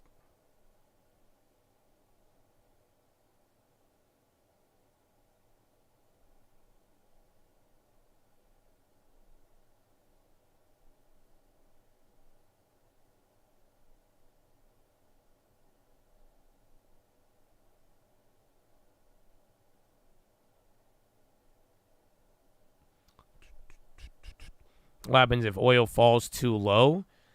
I think the market will like it for a little bit, but then if it like, maybe there's a point where eventually people would get worried, but for the most part, at this point, I do think oil lower is good because the more oil stays lower, the low ticker, what the hell?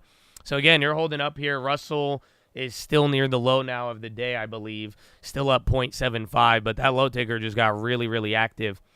That dump could have been Euro close, I think exactly on Euro close, yeah.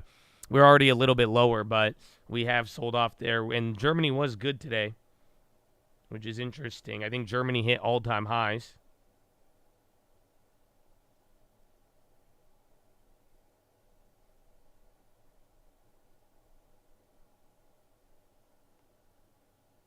Oil doesn't go much lower. It shouldn't, but if it does, I guess, I don't know, but oil at one point just depends on what year you are. So, I mean, we have seen oil a lot lower. Some of you have even got to see it go negative.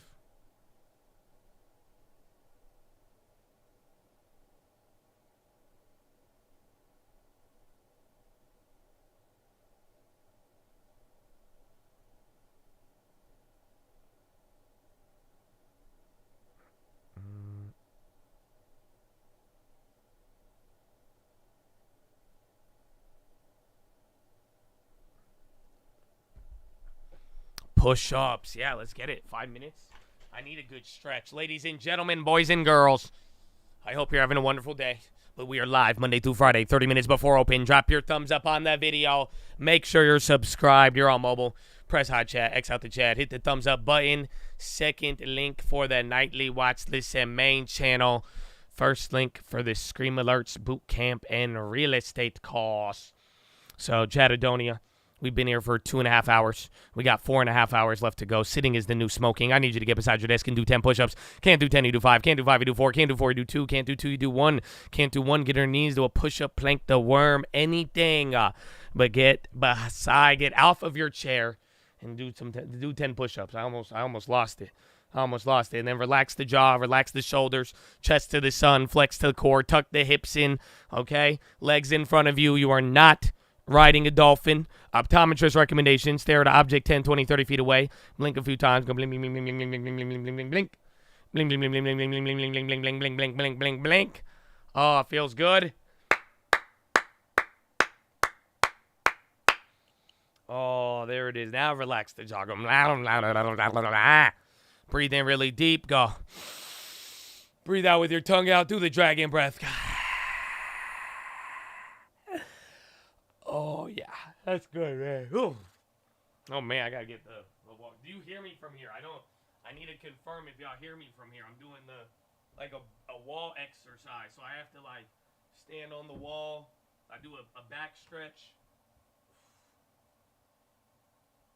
Oh, man. Do you? Here, let me see. I'll go in. Do you hear me? Yeah, you hear me? Oh, nice. All right. Good. You look good too, man. You look good too. I know you've been getting them push-ups in. Come on, get the body moving, baby. A little bit of hype won't hurt you. You know that? Somebody said, why are you so hype? I said, why aren't you so hype? It's not like the hype hurts you. But, maybe it does. I don't know. Just don't get too hyped. But, All right, we good. Okay, got a couple more sets, Chad. Ooh. Only Stock Market Live to do yoga on stream. I mean, yeah, man, you sit in here every day. You telling me, I don't know how many of you actually sit there for 7 hours. Because I feel like some of y'all go out, some of y'all go to the gym. Y'all do other. How many of you, sit there for 7 hours, bro? It's game time. You do? So, you don't feel it, you know what I'm saying? You don't feel it when you sit there. Your shoulders don't get tight. Your back, your neck. I get a really stiff neck.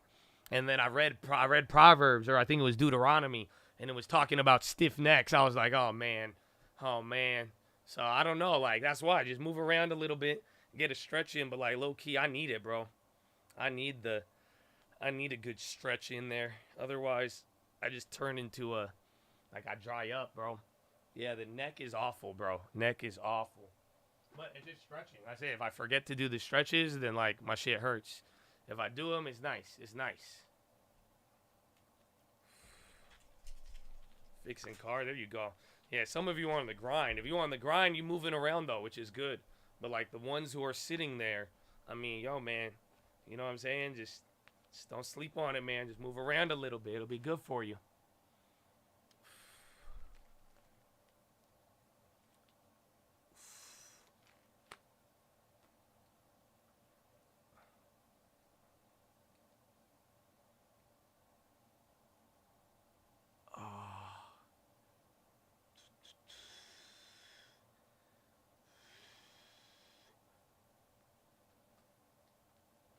Ow. Netflix new low. 33. I know for sure you're around my age if you got neck issues. Man, I know I got 18-year-olds who got neck issues in here. I think it just is more posture or not. That's it. I feel like last week coming into this week, my posture was bad. I got a little under the weather. Well, that's it. I feel like it don't. Yeah, you say I'm 23, bro. It's just all about the tightness, bro. It's all about the tightness. Today is cold real estate, baby. Amen. So, again, and a lot of you were reaching out. If you want to get involved, some of you were saying, hey, man, I've heard Josh for a while talk about real estate. I need to get into it now. I mean, talk to Tyler and Trey today.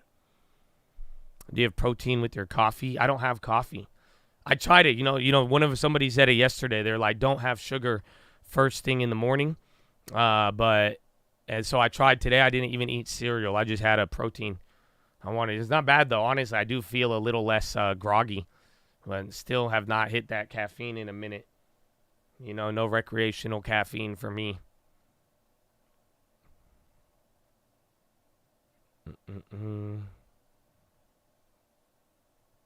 You just sold flat buying apartment at wellness spa. There you go.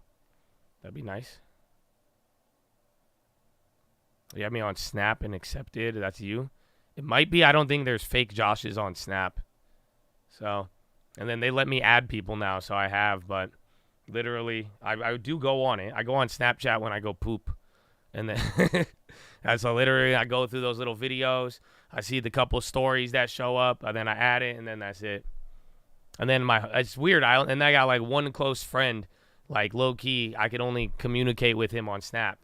It kind of sucks. But like, cause again, he's in another country. But it's like, even then, like the guy don't respond to my texts. But like, if I Snapchat him, that's it. It works. It's the funniest thing ever. That email. I had a video. I saw the email, but I did not have any time to watch a video while I've been streaming on here, unfortunately.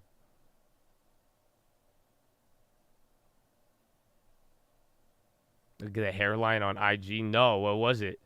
Was it bad or good? Was it worse than mine? I don't know, man. I'm tapping my head. I still need to decide if I'm gonna get that done this year. It's up to my mom. I don't know if she's playing me.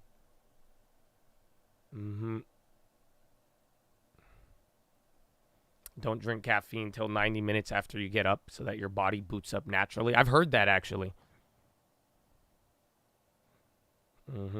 Pump it up. I mean, once again, we were looking like a pump it up in the morning, and then the Twitch just wanted to get a hype train started. So we filled the gap. That's actually crazy. So yeah, the gigantic gap, filled it in one day, and sure enough, even though it seemed like we were responding to data, once again, you are just trapped in the box.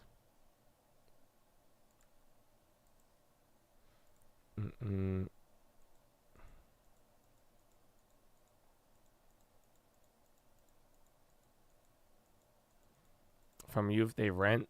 I think Airbnb takes like 3% or 4%. I got to double check. But, I mean, not bad. Usually, again, any property, like I've had properties in the past, if they didn't make good money on Airbnb, I take them off. Like if it's not rational, I'll go and rent it out. Algeria says OPEC may consider extra measures to steady oil market. Algeria says latest OPEC cut may be extended beyond Q1 24.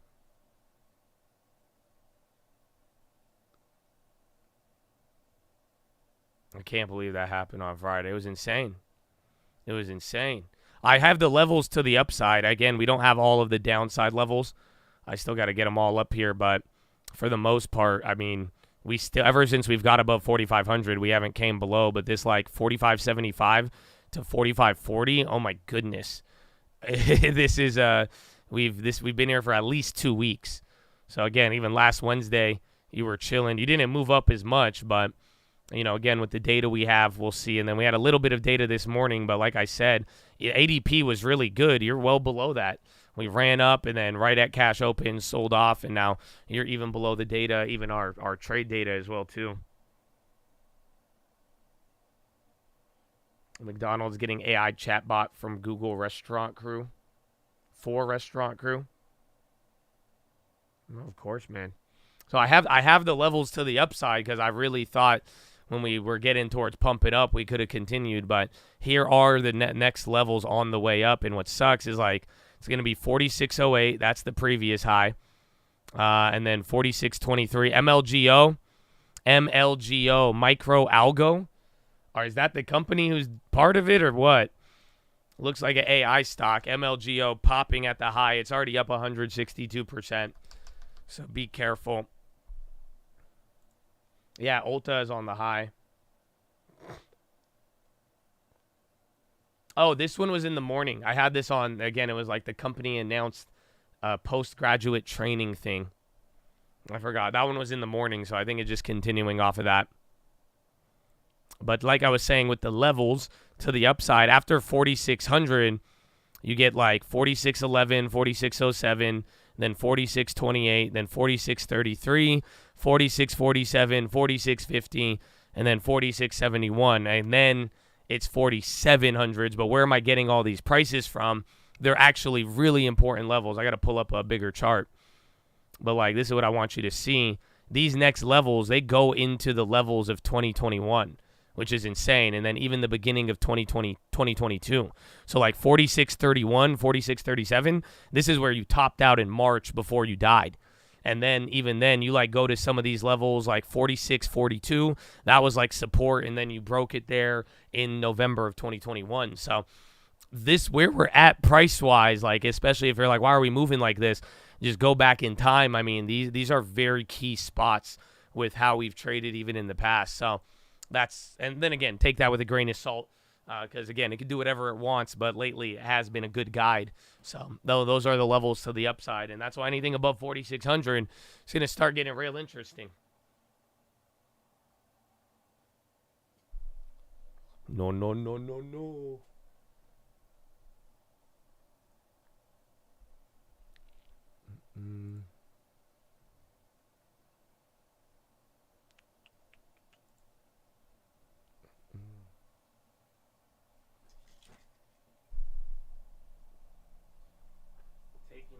It looks good. I mean, everything just went barely red, so you have filled the gap. You know, on some of these, I think every of these days, as long as the Russell could hold up, I mean, it could do nothing for the rest of the day, or SPY NASDAQ will try to make a catch up. The Cosmics, yeah, we were just talking about that. I hope I see one in person. Any tips for the pre-license course? Just get it done as fast as possible. Do not delay on that because the faster you get that done, the faster you could take the test. And then even before the test, too, you could always get a crash course to help you out with it. But even then, even with or without, just grind through it and don't trip if you fail it the first time. It's a toss-up on who passes the first time, but it's very, very good. Co-real estate, they have a stream here today. Or, again, hit them up on Instagram. Tyler and Trey will get back to you. We anticipate a lot of volatility for the end of the year. What do you think about strangles on Yang? I'd have to check the break even. But I do think there will be China volatility. Again, it's hanging out near the lows, coming into a new year, stimulus rates, all that good stuff. So I would watch out for it, but I check what the strangles are pricing in because they may price it in. I think their real estate is, or their Instagram is Colt Real Estate. Like C as in Colt, U as in you, L as in hold this L, T as in timeout, and then real estate.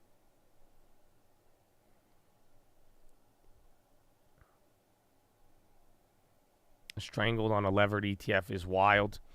Yeah, that's why it depends on the break even. That's it. But usually with the spreads, it's probably going to have like a 20% break even, which again, that means it's going to have to move both ways. Or maybe sell premium when the volatility hits.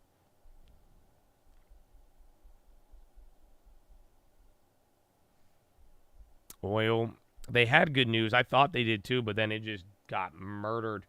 But I do think it's kind of just broader with the trend here on these days. Pretty much if it's slipped below 3, It just kept always going. But I'm going to be holding that one for either end of the day, but I am planning into tomorrow now.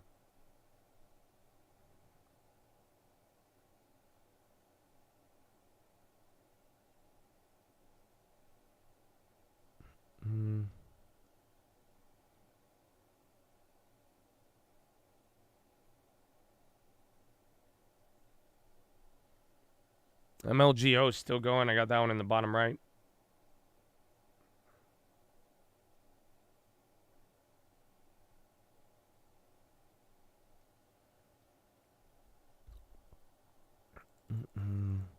EYP. Oh, I think they did back-to-back offerings, and they're still running.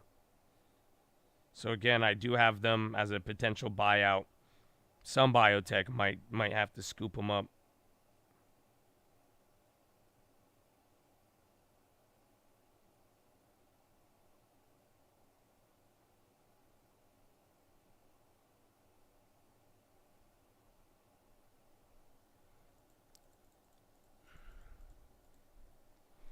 Hey, Josh AI, can you explain how hitting the like button helps your video spread through YouTube algorithms?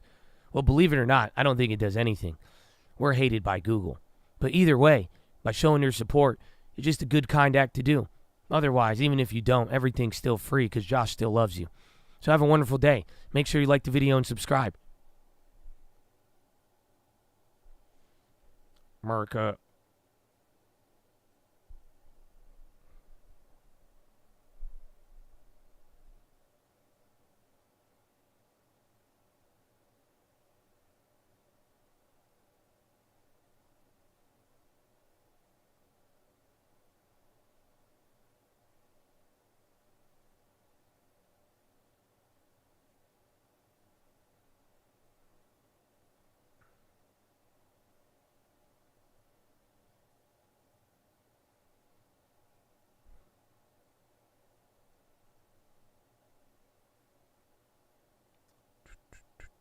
Buy this IWM. Nah. Because, like, it just hit where I would have went break even off of that. So, again, I was in at, like, 1870 or something, or 1872 this morning. So, like, low-key, it just came back to my break even. Like, my break even would have been, like, right here.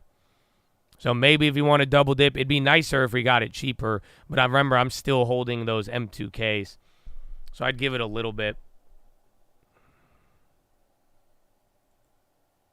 A firm keeps going. Going and going. My Biden impression? Is it my best one? I mean, I don't know. I like this one a lot too, but the Biden one comes by naturally. It's kind of ironic because I will sound like that when I'm older. I don't think I'll ever sound like this, but yeah, when I get older, it'll surprise me if I don't sound like this. You know that? Because when I get sick, I sound like this. It's weird bullshit, man. Yeah, well, you understand, right? You get it.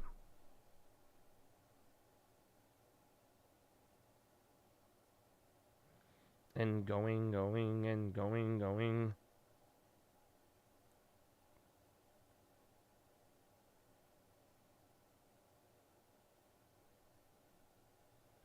Ball rally. Pin the day. The market is done. I mean, even yesterday, we didn't even get, like, end-of-the-day moves, no? Yeah, because yesterday was kind of light, but we just didn't do anything. That's crazy, though, but you guys. These are about to be 72 hours of just staying at the same exact spot, which is crazy.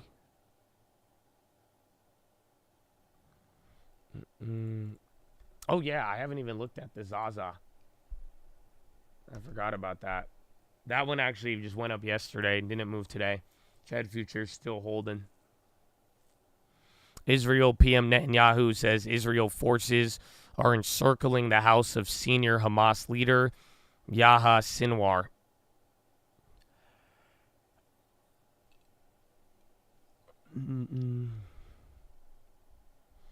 RMBS, Rambis.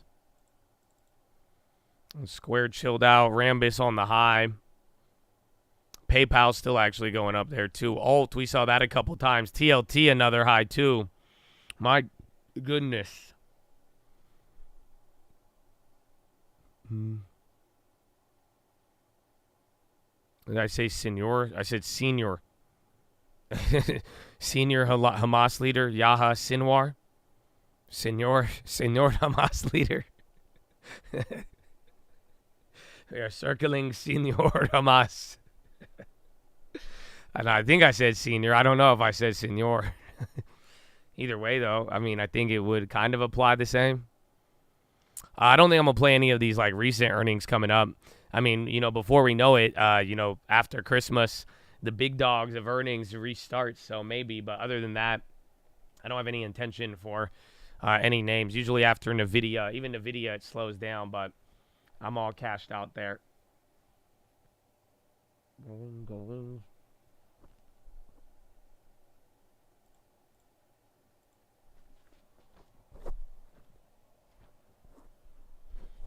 McDonald's CFO says opening 900 stores in U.S. by 2027. More McDonald's? And then SPY is coming up. Everything's still green. Dow, SPY, NASDAQ barely hanging on, though, to barely green. That means they were just red. Zoom info. Again, a couple of random runners are still in the game here.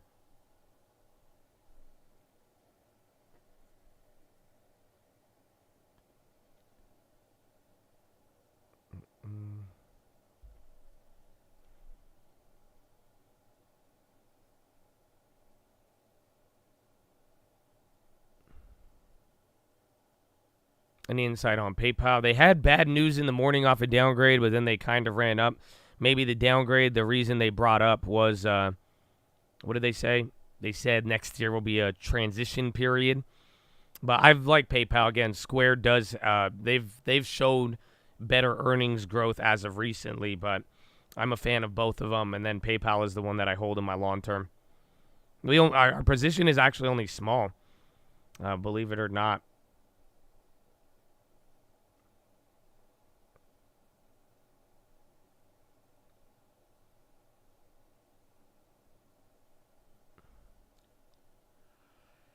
You got your 2023 Prius? Oh, wow. That's a good car. Next step, Rapid Black. Good luck, man. It's a beautiful car. Look like a little Toyota Ferrari. It's beautiful. Russell popping a little bit from the bottom here, but, man, Chad, it's early. It's only 30 minutes after Euro close, so, I mean, it'd be nice if we got some moves, but, dude, I thought it was going to look a little different today. They gave you a nice little pump fake. Hood, baby. Is this still killing it? Robin Hood, y'all. Yeah, Robin Hood's going up 10% now. So even higher. And a lot of names falling in that category. I don't know if Snap's at the high. Who was it? Affirm. Again, Ultimune. A couple of others. RCL. Dexcom's moving up here too.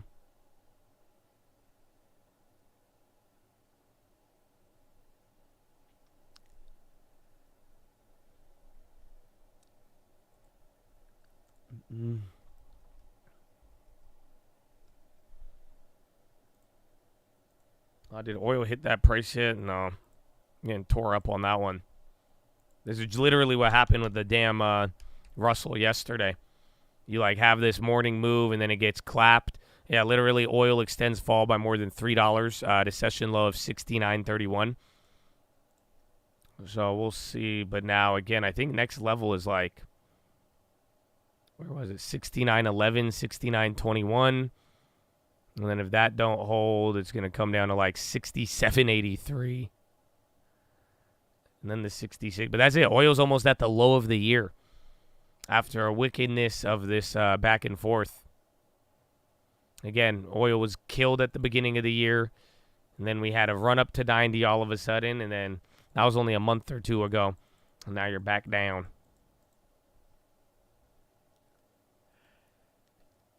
Meta tests new AI features across apps in bid to boost appeal.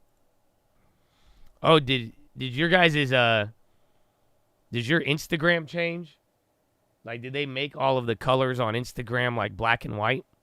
So it looks like Threads. PayPal hitting another high.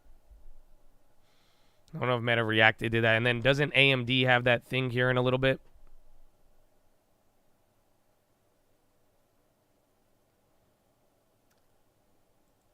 You get a ton of suggested posts now.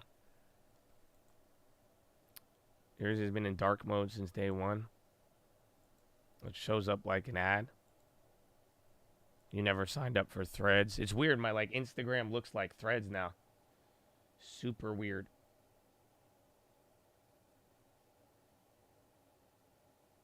And going.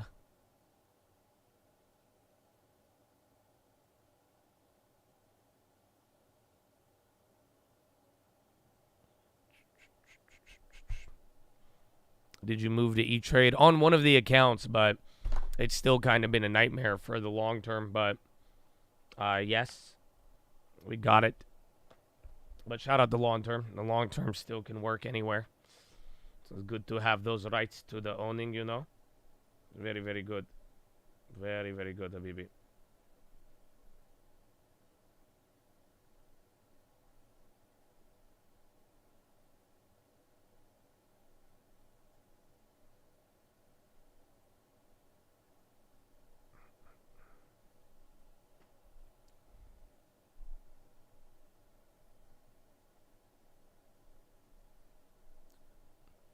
NQ playing with 0.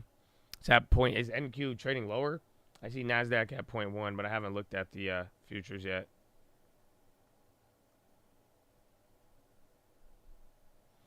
WBD 824 partnership.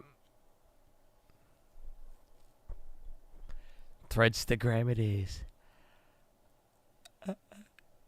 EA Pop 824 movies are fire. I feel like if you tell me what they are, I'd know. EA is popping, yeah. 2 big candles there. It's at 137. You don't see it. It's at like 137.40. Some at Disney reportedly want to buy a game. Oh, is it Gasparino? I feel like we've heard this before. So be careful on that one. But if anything, you're getting a little pop off that. Usually it's like Fox Business who says that. Mr. Gaslight Perino. It's the information. That's a better source, but it's still very speculative. So see how long, if that has any follow through. JP Morgan Diamond says, says he's deeply opposed to crypto. Diamond said he would close crypto down if he was the government.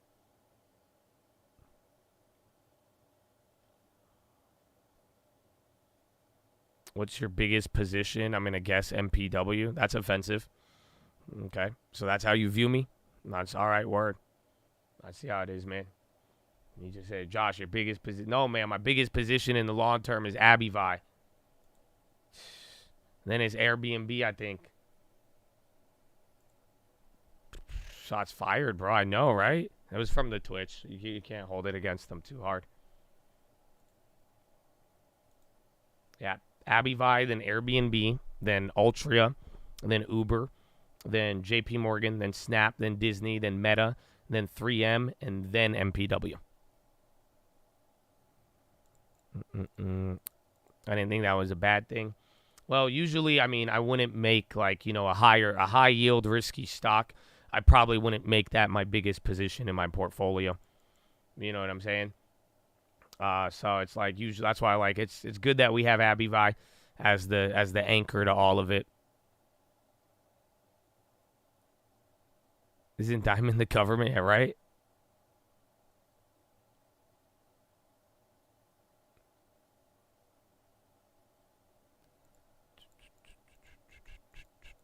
You were listening to Airbnb on the way to work. It's a good song. It's a good song, man. You went 100% into PayPal. Is that okay? I think you know the answer, cutie pie. Don't worry. You know. So, again, diversification is your answer. All in, all out. You take that risk on your own. But, yeah, get your diversification on, baby. I feel you. I want to get some more Abivai. I mean, that's the beauty. I mean, if it is, that's like the crazy part is like, no matter what, we're buying like $700 to $800 a year of Abivai on autopilot because of the dividend. So it's like, that's the only thing I see is like when the stock keeps ripping, if you have the dividend, it'll keep adding to your position and letting it grow. But, you know, definitely if you want to deploy new money, I feel you on that. So eventually Abivai will have its breakdown.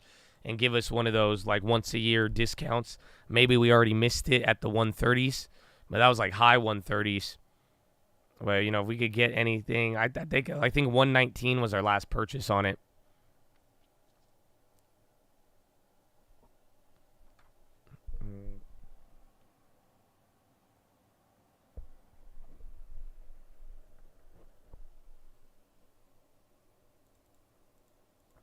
What are the best dividends besides ABVI?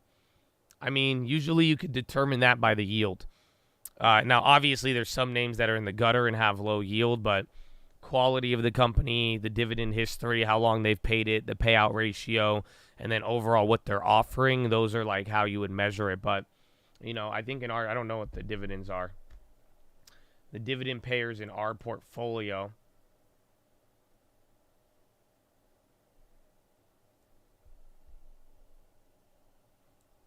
This is the E-Trade one.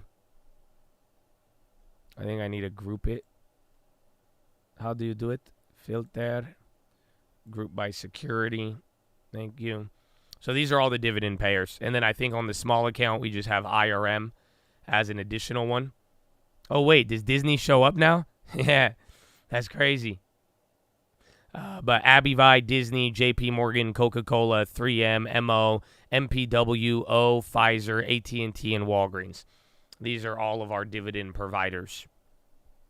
But I have a higher yield. So, like, some of them are more risky than not. I mean, Coca-Cola's, JP Morgan's, ABVI's.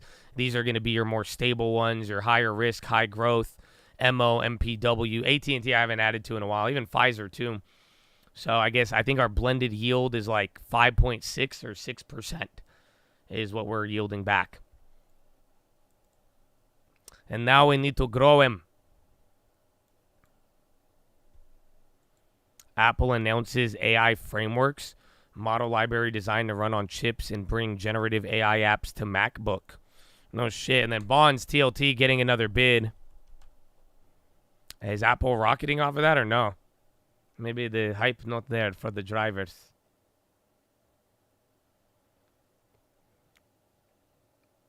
Yeah, JPM was a good one. I mean, I think if JPM, you get another banking dip, that's been one of the better financials because, like, it pays a solid, I think we get 4% on JP Morgan at our purchase price, but then, like, the stock moves. So, like, you could still get growth and dividend on it. So, JP Morgan's it's a good one. That's like our top financial play. Kind of selling off. Interesting. But then again, I mean, it's been hard to find a driver of stocks lately. Even that data and what we thought, that was it. I don't know what you saw in Pfizer after 2020. They had no chance of a comeback. I mean, they're one of the biggest biotech companies or like medicine companies in the world.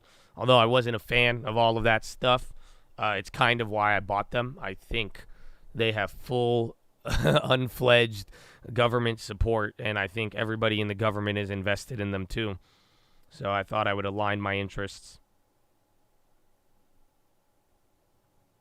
And then the yield is higher than Bill.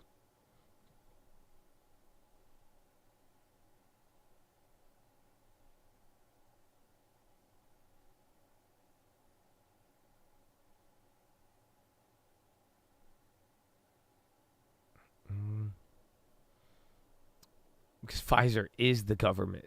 It really is, bro.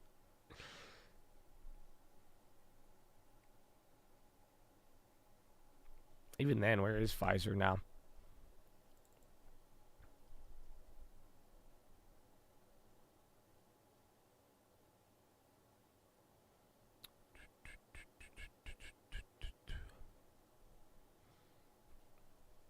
Pfizer has Viagra.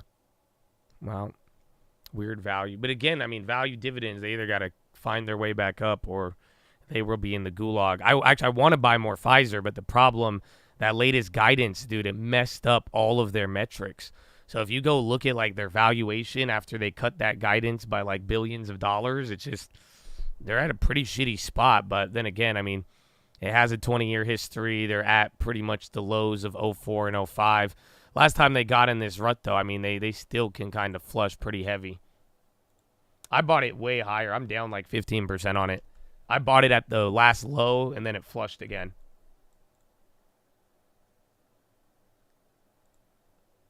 Let's see.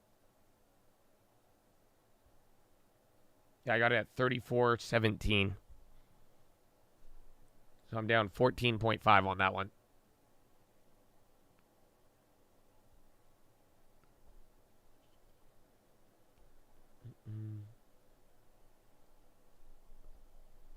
I bought nothing today. I bought oil. I'm getting clapped on that. We sold out of one of the Russells.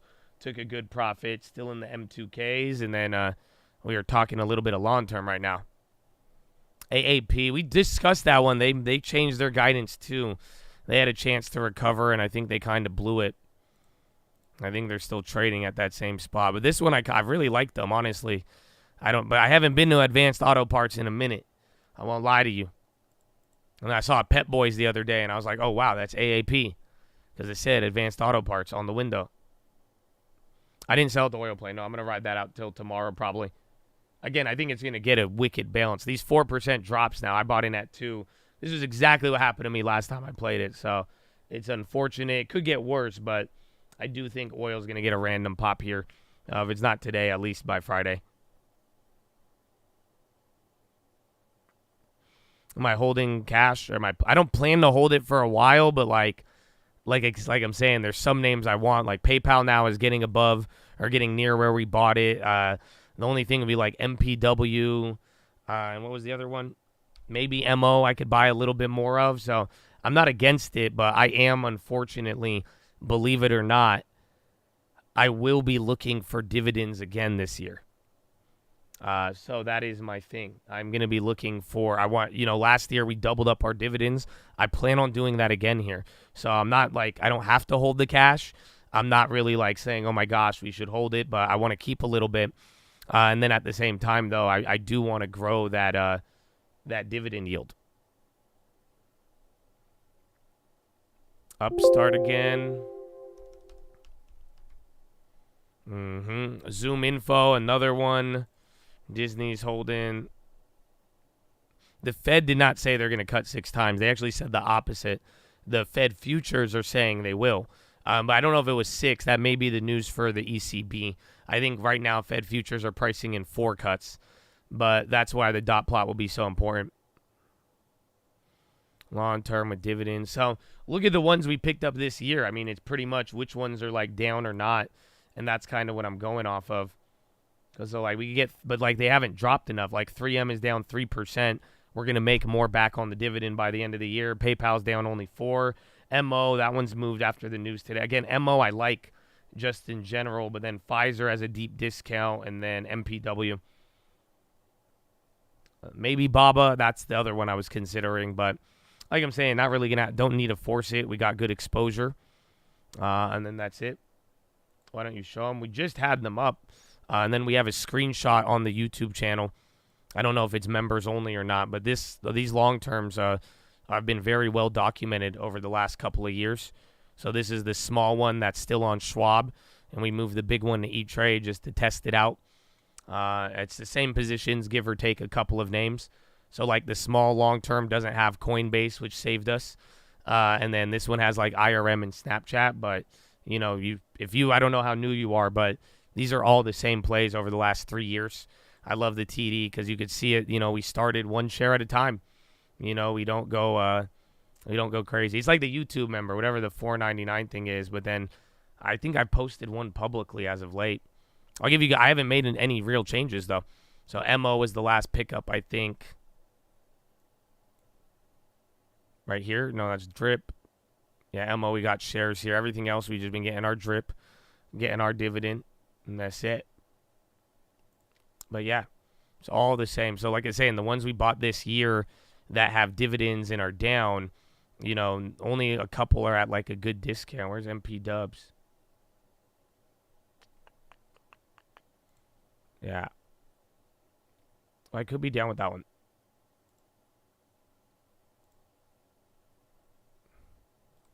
Let me see.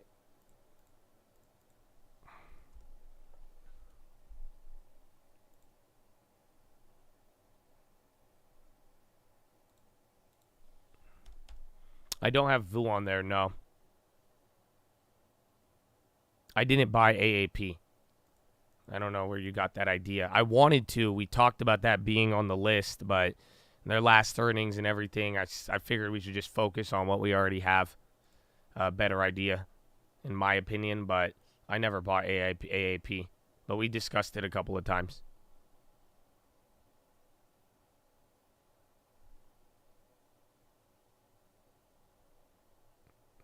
UUP new high. Schwab has an income estimator too, but it's not bad. If you're on TD, everything's chill. JetBlue might pop if oil continues to drop. Travel has done very good already, though. So that follow through. But oil keeps going down, man. It's going to probably hit 69.20. If it goes below 69, it could get messy. I don't think it should, but we'll find out.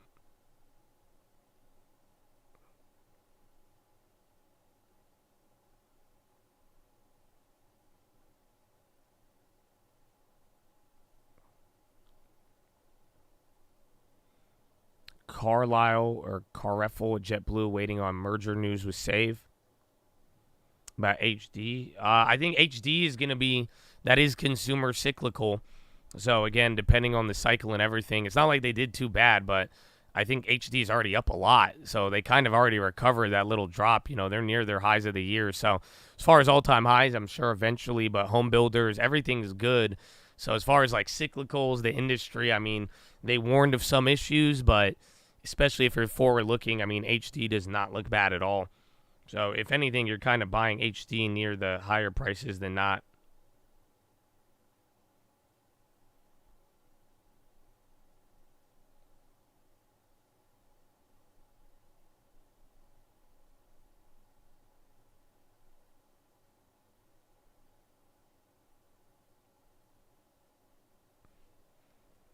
I like McDonald's. That one's, again, they have the premium. Someone asked me about that today. And like I was saying, it's a good name. You know it'll be there. You will buy a little higher of a premium, but then again, it'll hold. Keep adding, you could be good, but that's a name. I don't know about the upside per se, but, you know, stable, got a little bit of a dividend, good industry. You really can't go wrong with it, especially if you have more than one deposit in your budget for it.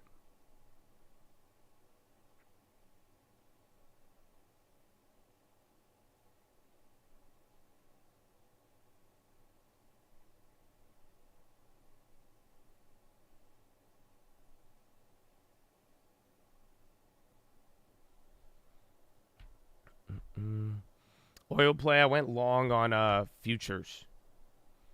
Oil futures. Would I ever go sailing in the North Sea? Like the Middle East North Sea? Like, nah. But even then, like, I'll go. I wanted to sail in San Diego once. It was kind of hard.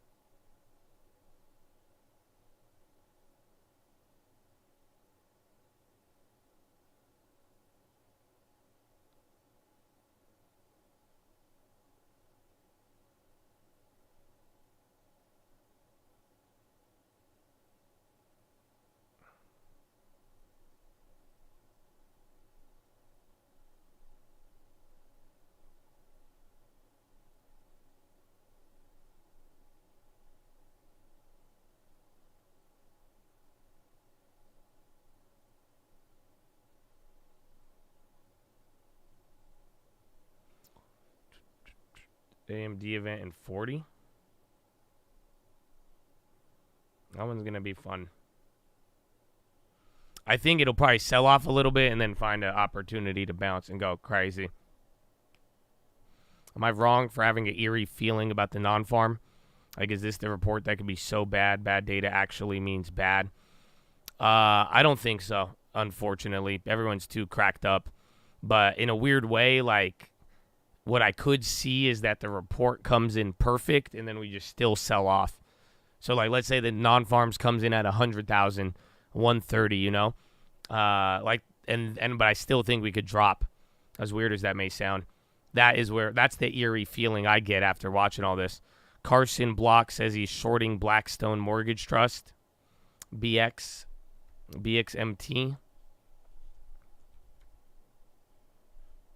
They're already down 4.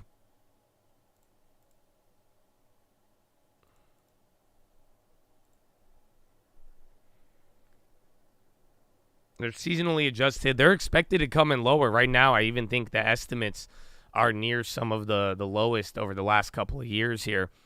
But at the same time, it's like, that's why we were talking about on the watch list yesterday. If this data comes in and, like, we don't move, it's like, it's because we've already priced a lot of it in. You have almost priced to perfection. Imagine the rally we've gone on, all of the data expectations. Again, Fed futures are literally pricing in multiple rate cuts even by June. Oh, man, oil, another flush. So I hit that 69.12. We'll see how long that lasts for. So we'll see, but I will tell you this for the jobs, that oil report that will be ominous, it will be when the non-farms goes negative. So like we were talking about with CPI, I mean, it's crazy how we still get, like, caught up with all of this, but, like, just don't forget the CPI is a rate of change. So is the non-farms. So, like, if you really want to see people react a certain way, I think that will arrive once we go negative. Once we get a negative change on jobs, that's when I think people will really feel a certain way, or maybe we'll notice it before then, and then that will confirm it. Well, here's the thing. I'm not saying all of it's priced in. We might be missing some, but, you know, holding this range, being calm, data's coming in good. We're not really reacting to it. You know, you've priced in a lot. The Fed futures are extremely bullish right now, and we still need, you know, it's like we put a down payment on it, but, like, there's still payments that need to be made in terms of data. So again, you're getting all this data, you're making your payment on what we already moved up on. So a lot could be there, but that's why we'll find out in 48 hours.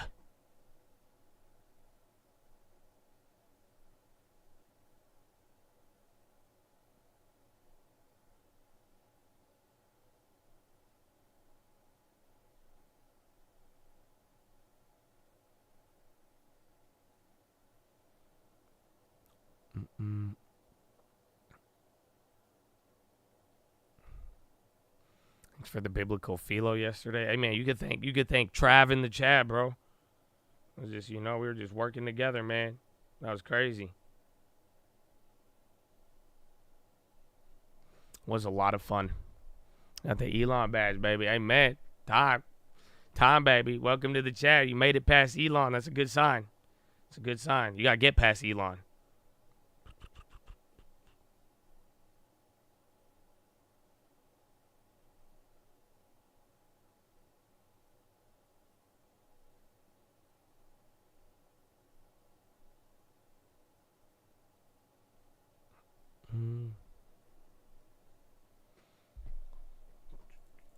Zing released an article about big whales bearish on Broadcom by tracking options. Do you believe that? I mean, there's always articles about big options and certain things, so it could be a good place to start, but maybe there's more to that. Yeah, there's a little bit more of a flush. BXMT again. Only 9:30 here. We're almost at the area. We're at the hour.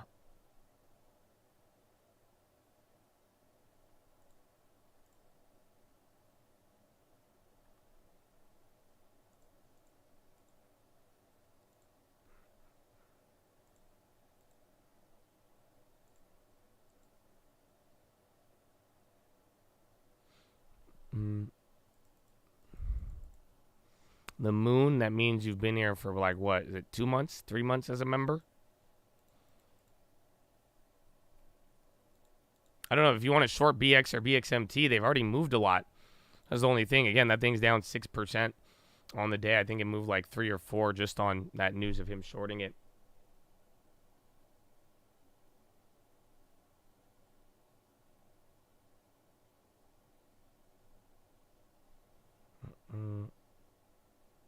You want to go to sleep? Go to sleep, Habibi. Don't worry. Don't worry. I'll remind you of anything. Just put the stream on while you sleep, and then I'll blow horn to wake you up, you know. But other than that, no data today. Even tomorrow, I think all of the moves are going to happen pre-market. At this point, the only thing we could expect is moves on commodities, but, you know, it's there. I think it kind of makes, again, if you think about everything getting priced in, it does kind of make sense why we are kind of chilling how we are.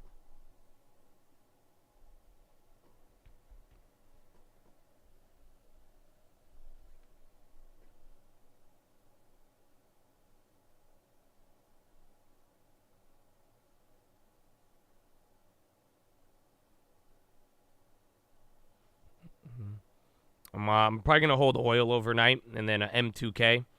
We closed out of one of the Russell plays this morning. And then anything else I've been holding for the last couple of months.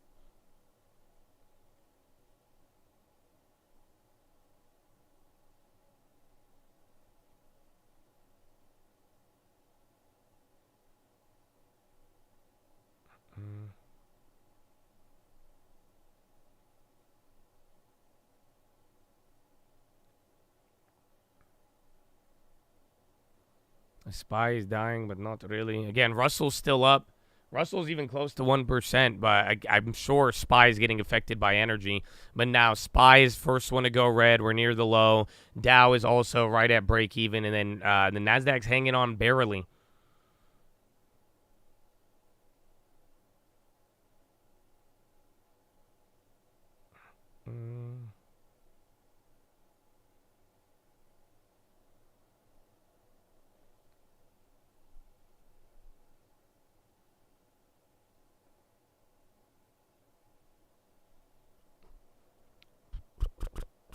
CCL. I'm not a big fan of the cruises. I mean, if you want to play it as a cyclical, I mean, so I wouldn't throw a cruise line in my long term. I mean, to each his own, unless you like a real cruiser, you know, and you love them all out there. But for the most part, could be a good cyclical play, depending on how things play out.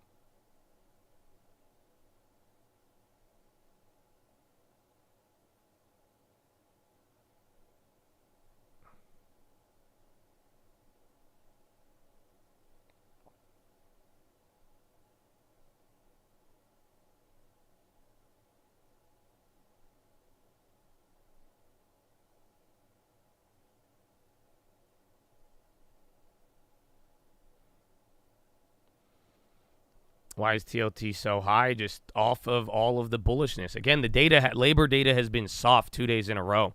So even though you may have felt the weirdness in stocks, I mean, this last 48 hours has been defined by bullish, dovish labor data. So, and then carry that off from all of everybody thinking we're hiking, we have gotten to make this move here. So it's getting intense. That's why someone was saying, they're like, well, now was the TLT play there? And like I said, you've gone back to September. I think we get back to July, just like how the markets were. If we close the gap, then we start talking about what's up with it next. But at the same time, it just, as long as the things are bullish or that dovishness is holding us off, I mean, we're getting one of these little end of the year pops, but you need it to hold on. But I think all of the bullish expectations is what has led to this reaction here for now. It's pretty much the same story from the last what, 4 to 6 weeks. All every day chugging along, and then the last 48 hours you got very dovish labor data, and then we're going to see what happens on Friday.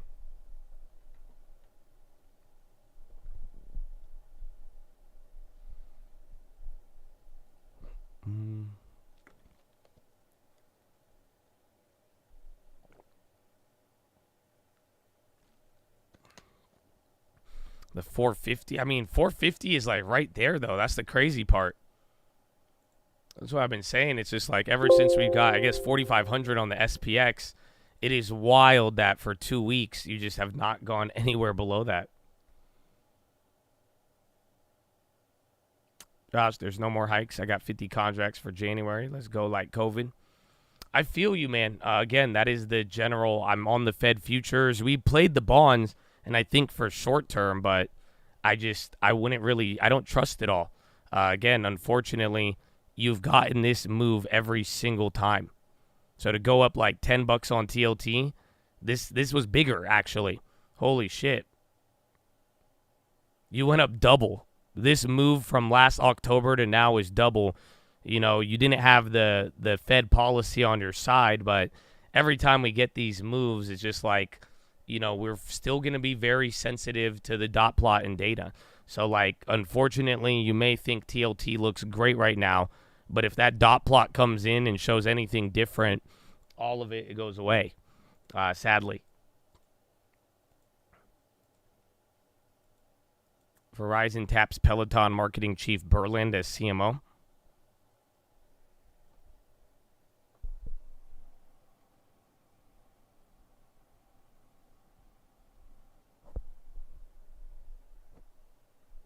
Yeah, we had the McCarthy news a little earlier. Ryanair on the high. And then the green.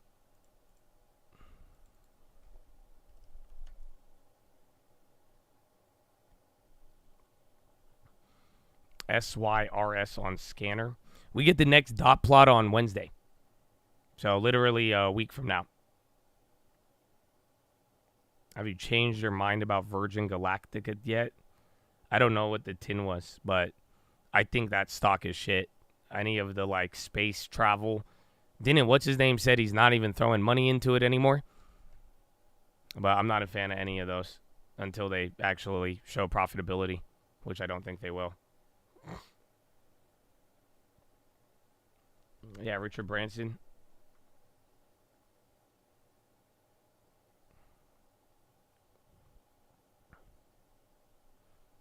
Well, I think it was Branson said he does not want to throw any more money at any of those projects anymore. Uber.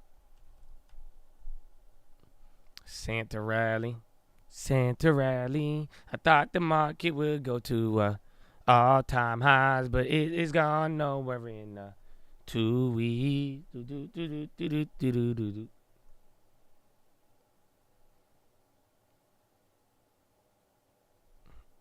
The dot plot will be next Wednesday, a week from now. And then this Friday, we have the non-farm payrolls. Then Tuesday is going to be the CPI. And then Wednesday will be Jerome Powell.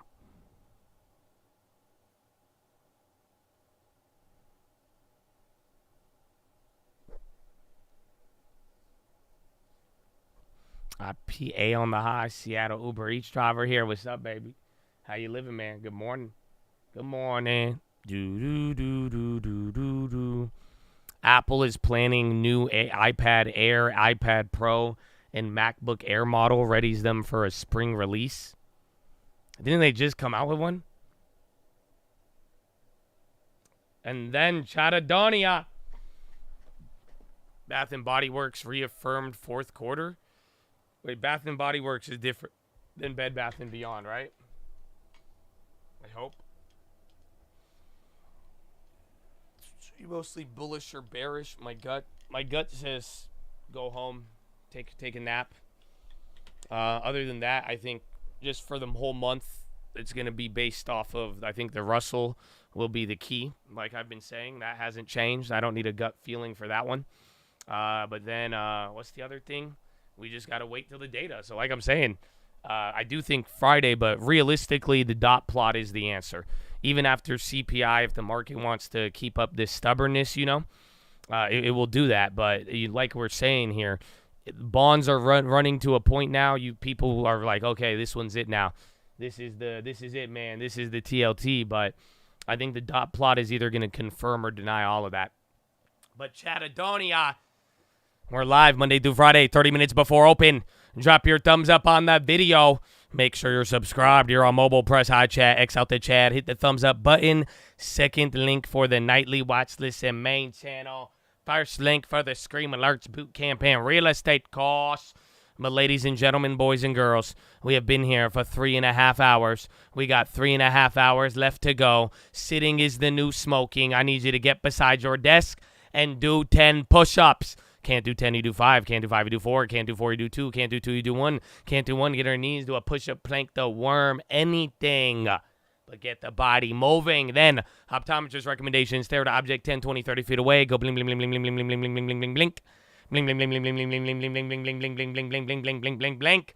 Oh, it feels good. And relax the shoulders. Fix that nerd neck. Nobody's attacking you, man.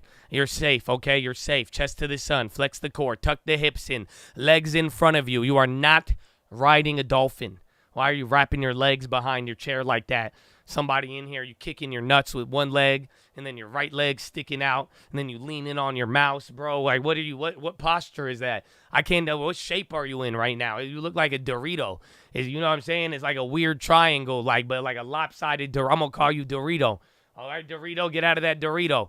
Let's go, man. Come on, just chest to the sun. There you go. Get that chin up, bro. Chin up. Then relax the jaw. Go. Breathe in really deep. Go. Breathe out with your tongue out through the dragon breath and go.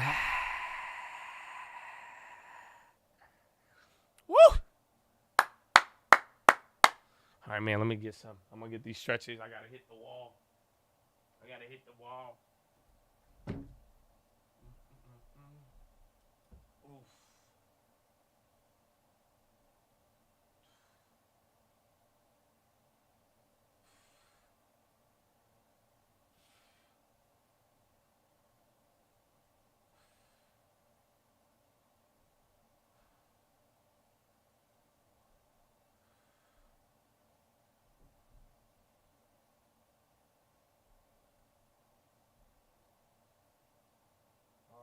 Oh yeah, I got quiet this time.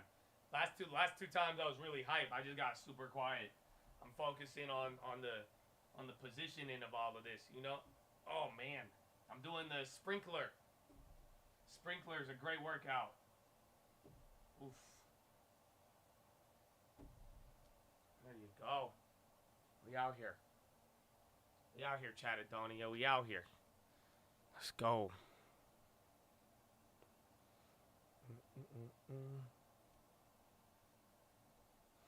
Just every day, just get moving a little bit, man. It's good. Trying to figure out if this is yesterday. I tuned in and you're doing the same thing. I mean, if you're showing up around the hour, then yeah, we do this like once an hour. Sometimes we forget, but for the most part, it's good for you, man. Good for you. Move around a little bit. I mean, all of the trades were in the morning. It's honestly, it was like last night, and then you got to kind of carry it into today. But do your thing, 21. Do your thing.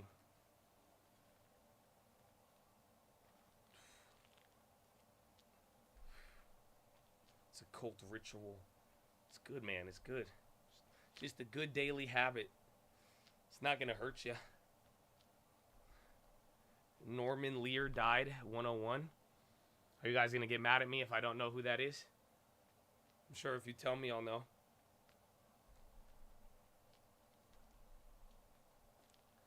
Oh. Is it the Learjet guy? I don't know.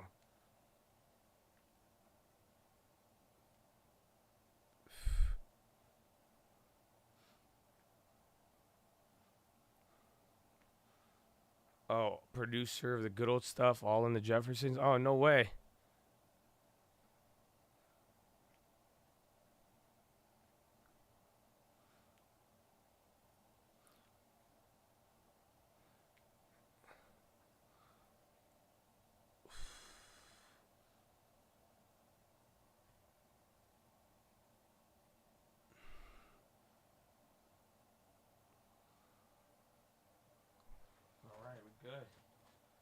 We good. Woo. Walgreens still on the... I think Walgreens is the best performer on the data day, which is kind of crazy.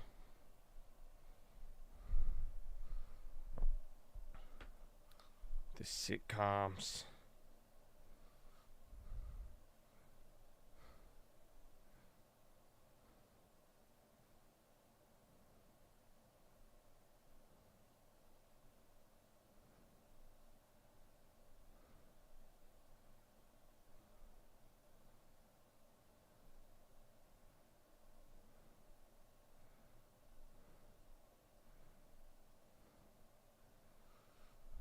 Starbucks high of the day. Where's Shake Shack? Shake Shack. And then McDonald's gave a lot of updates. Yeah, Starbucks is running up. Delta and United Air on the high.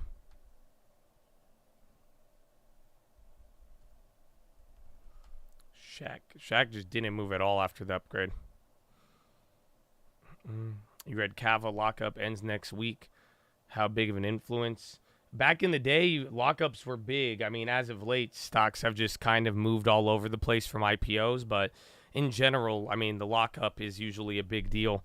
Usually the stocks go down because then everybody could start dumping. But we will see. Oh, and then speaking of Cava, I don't know if this is becoming a trend, but like, are people complaining about Chipotle? Have any of you picked up on any outsized Chipotle complaints? I've been seeing a little bit of a battle on social media between Chipotle and Cava, and people getting mad that Chipotle is not like giving them protein. Is that are y'all? I don't know. I don't know how what stage of like cheaper and bigger bowl. I think people are getting mad. Is that are you on there, or am I a little too early on that, or is it overblown? It's not. I think it's an old complaint, but no, I've been seeing it a little bit. I didn't know if it was like a trend picking up enough to affect things, but I think like your Gen Z is like making videos and getting mad, and they're like, man, we'll just go to Kava. They give me free chicken. And then everyone's just getting mad on like what Chipotle's doing with the bowls, and how like even like the employees are getting mad too, because they have to like explain it. They're like, even your employees are sick of this. They're saying people are walking out mid-order. But again, it's all anecdotal. I don't know if this is hitting like mainstream cancel Disney type beat.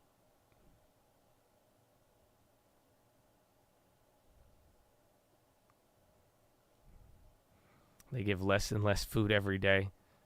Every time I order online, they give very little.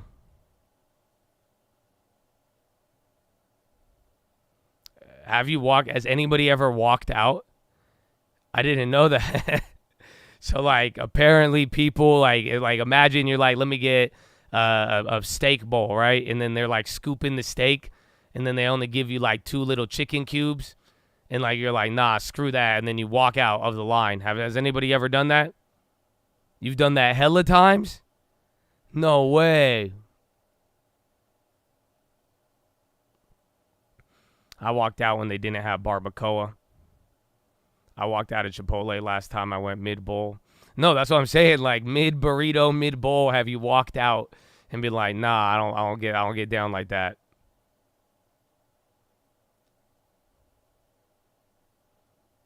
I always order extra and say, come on, a little bit more. I mean, that's what I do. I order normal, and I'm like, come on, hook it up. I just try to like encourage them while they scooping it, but then sometimes they give it to you, sometimes they don't. Tesla is on the high ticker, actually, yeah.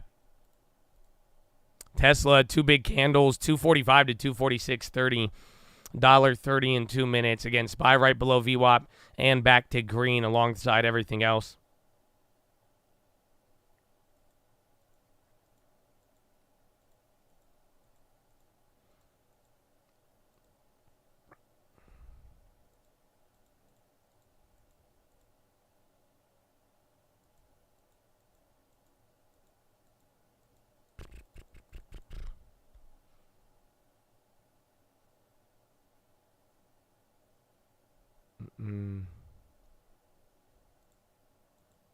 If you're not happy, never feel like you have to pay. I mean, again, I think that's the thing. I don't know how trendy it is, but yeah, people be walking out, man.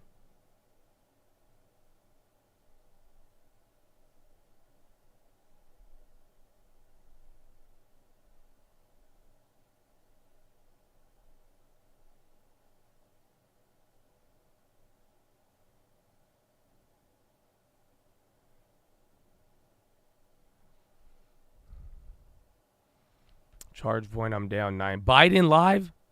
Bro, I feel like we haven't heard Biden in so long. Committing atrocities. Right, I'll go pee. Atrocities against Ukrainian civilians. Nice. Follow me on Instagram. I've been trading for eternity. Cold and darkness of winter by bombing their electrical grid so they don't have any heat during the winter. UAL or electricity for that matter. Kidnapping thousands of Ukrainian children from their parents and families and keeping them in Russia. Russian forces are committing war crimes. It's as simple as that. It's stunning. Who is prepared to walk away from holding Putin accountable for this behavior? Who among us is really prepared to do that? You know, for the better part of 2 years, the brave people of Ukraine have denied Russia a victory on the battlefield. They've defeated Vladimir Putin's ambition to dominate Ukraine. And the people of the United States can and should take pride. They should take pride that we've enabled Ukraine's success thanks to the steady supply of weapons and ammunition. We provided them together with our partners and our allies. I just did a meeting with the G7, which was one of the issues we discussed. All of the European leaders. We are prepared to stay with us, stay with Ukraine. And our European friends are as well. Who in the United States are prepared to walk away from that?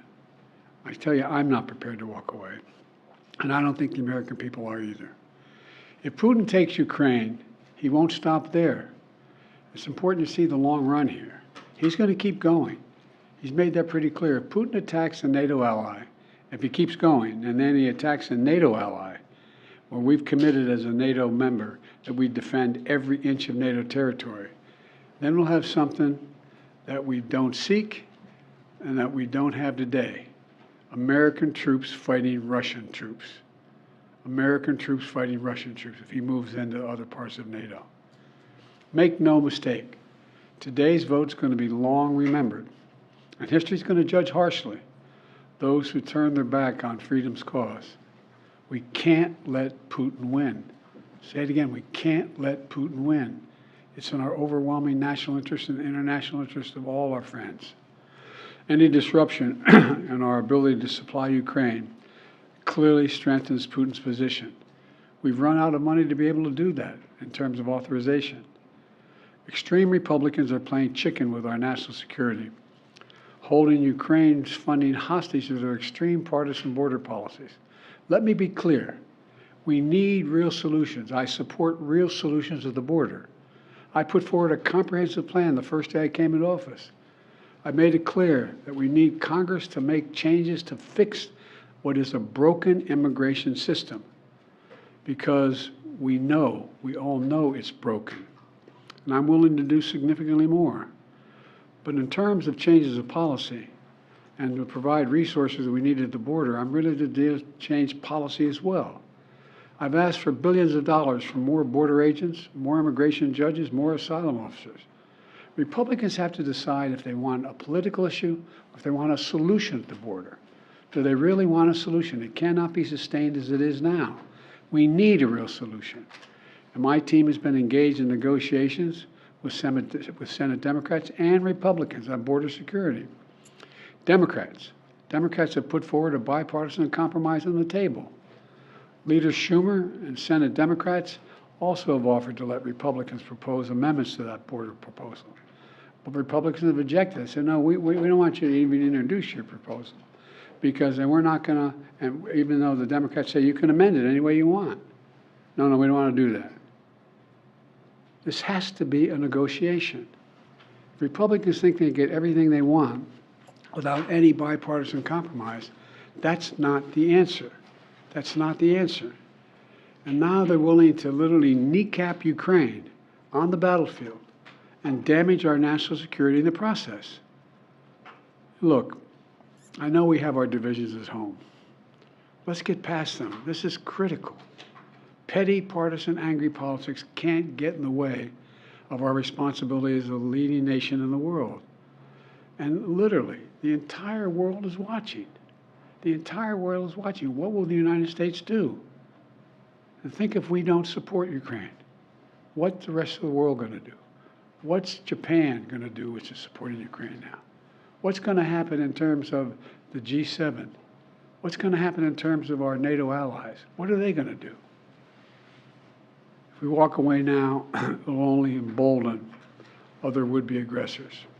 So I'm calling on Congress to do something and do the right thing, to stand with the people of Ukraine, stand against the tyranny of Putin, stand for freedom, literally stand for freedom.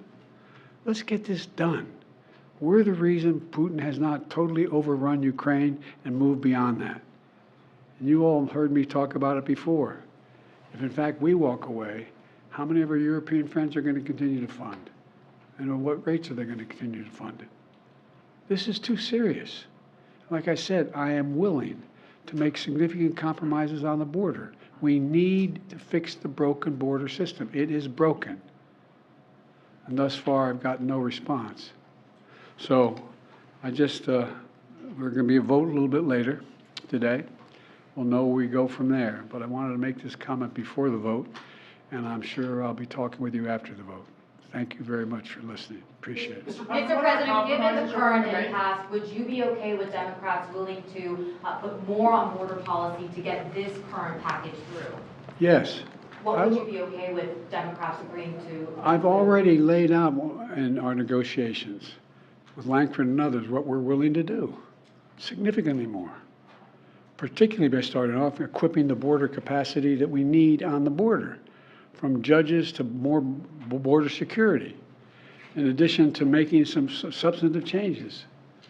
But they're unwilling to do it. I really thought, I felt good for a while. I thought we were making some real progress. Langford's a decent guy. It looked like he was prepared to move in a way, in a direction that we could come up with a compromise, both changing in substance, changing policy on the border, as well as security at the border. But they've walked away. It's take everything we have here, their one proposal, which is extreme, or nothing. In the meantime, the nothing means we don't get any support for our friends and the innocent people of Ukraine. Anyway, I'll talk to you more after the and also China. President Biden on Ukraine and also China. There's polling by the Associated Press that shows that almost 70% of Americans, including 40% of Democrats, believe that you acted either illegally or unethically in regards to your family's business interests. Can you explain to the Americans amid this impeachment inquiry why you interacted with so many of your son and brother's foreign business associates? I'm not going to comment on that. I did not, and it's just a bunch of lies. With many of their business associates? I did not. There's lies. Mr. President, do you think there is any Democrat who could defeat Donald Trump other than you? Probably 50 of them. You do believe that there... I'm not the only one to defeat him, but I will defeat him. Who else do you think could defeat Donald Trump, Mr. President? Oh, they made that a little awkward at the end. that got a little awkward at the end there. Okay. All right, glad we listened to that one. Yeah, they had like the door slam that time too. He's like, "Fuck out of here! Yeah, fuck you, stupid lies." All right, fuck you. I'm only running because I'll beat him again. I don't care. Well, again, that question was kind of towards, again, if you don't know the headline. So, like, literally last night, Biden said, he was like, I'm only running because of Donald Trump. So, like, there's like a private fundraiser. And then Biden said, he's like, I'm only running because Donald Trump is running, like saying like he's the only one who could beat him. And then they literally walked it back. So right then his speakers formed. They're like, he didn't mean it like that. He meant like, he didn't mean it like that, even though he meant it like, nah. Now he's saying everybody will win. But that's why somebody asked him today, because he had quite the conversation yesterday that kind of surprised people. Again, he was just saying, I wouldn't run if it wasn't for Trump, which was very shocking. But then they said, no, that's not the case. He meant it differently. You know? You get it.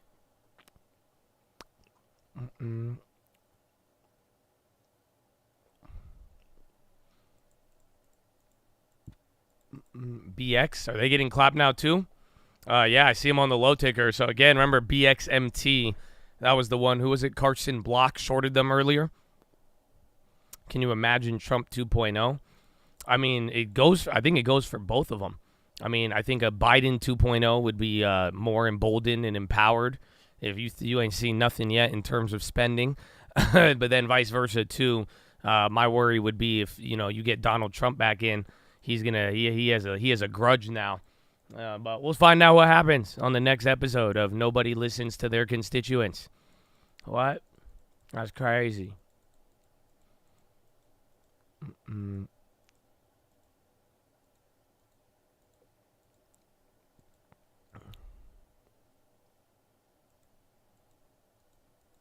Good title. In theaters everywhere, November 2024. I did not, but that's... Yeah,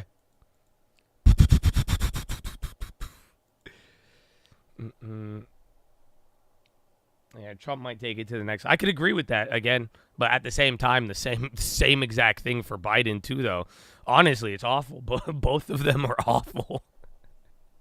It's again, you may be forced to pick, but at the end of the day, I mean, it's gonna be a shit show. So good luck. Good luck is all I can provide as of now.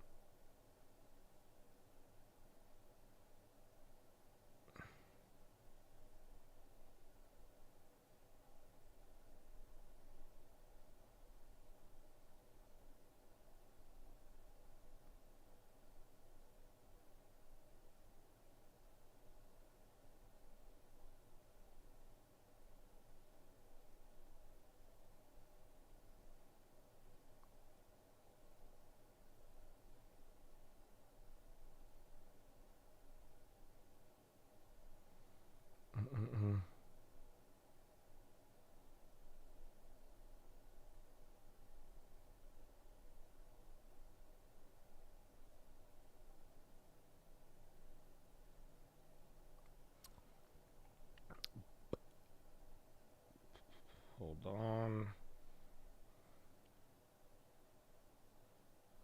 CPI, yes. CPI, and then the dot plot. Even non-farms, and all we've been getting is labor data. That has been good, so we'll see how that all finalizes.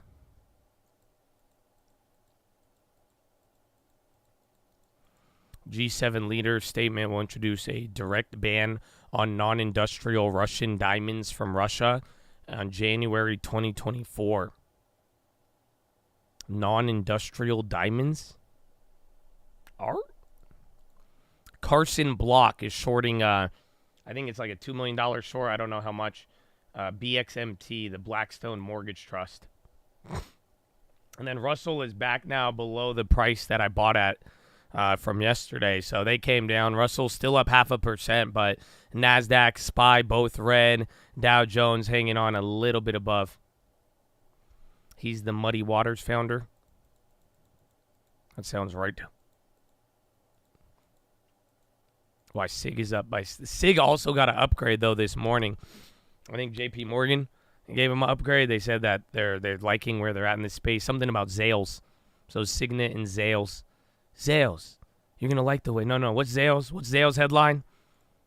Remember they used to have those commercials about the ring. What was the damn branding? I already forgot. Didn't Zales have a tagline? I remember that growing up. Oh, yeah. No. That's K. Every kiss begins with K. Yeah, that's the one. Yeah, see, you knew what I was talking. It was a different company, I think. No. I was K. Every kiss begins with K. Every rally begins with rates. Hey. I know, I mix it with, it's kind of like Men's Warehouse. You're going to like the way you look. I guarantee it.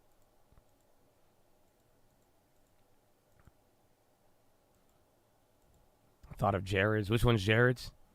Your friend's in the diamond business. He went to Jared's? That's the other one. Dude, they used to like market the shit out of diamonds. Now they just let the rap videos do it. You remember? I remember growing up, bro, like every Christmas I got brainwashed with diamond commercials. That's how we know all these. Y'all knew right away. I didn't even like explain it properly, and y'all knew exactly what I was talking about.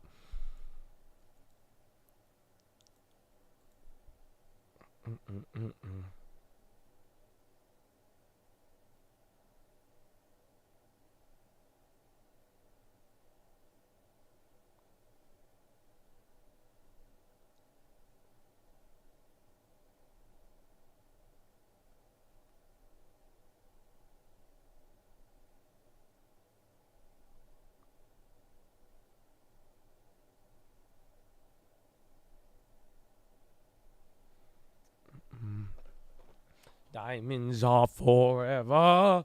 I don't think that was a marketing one. You guys got the every kiss begin. That's exactly what I was thinking of.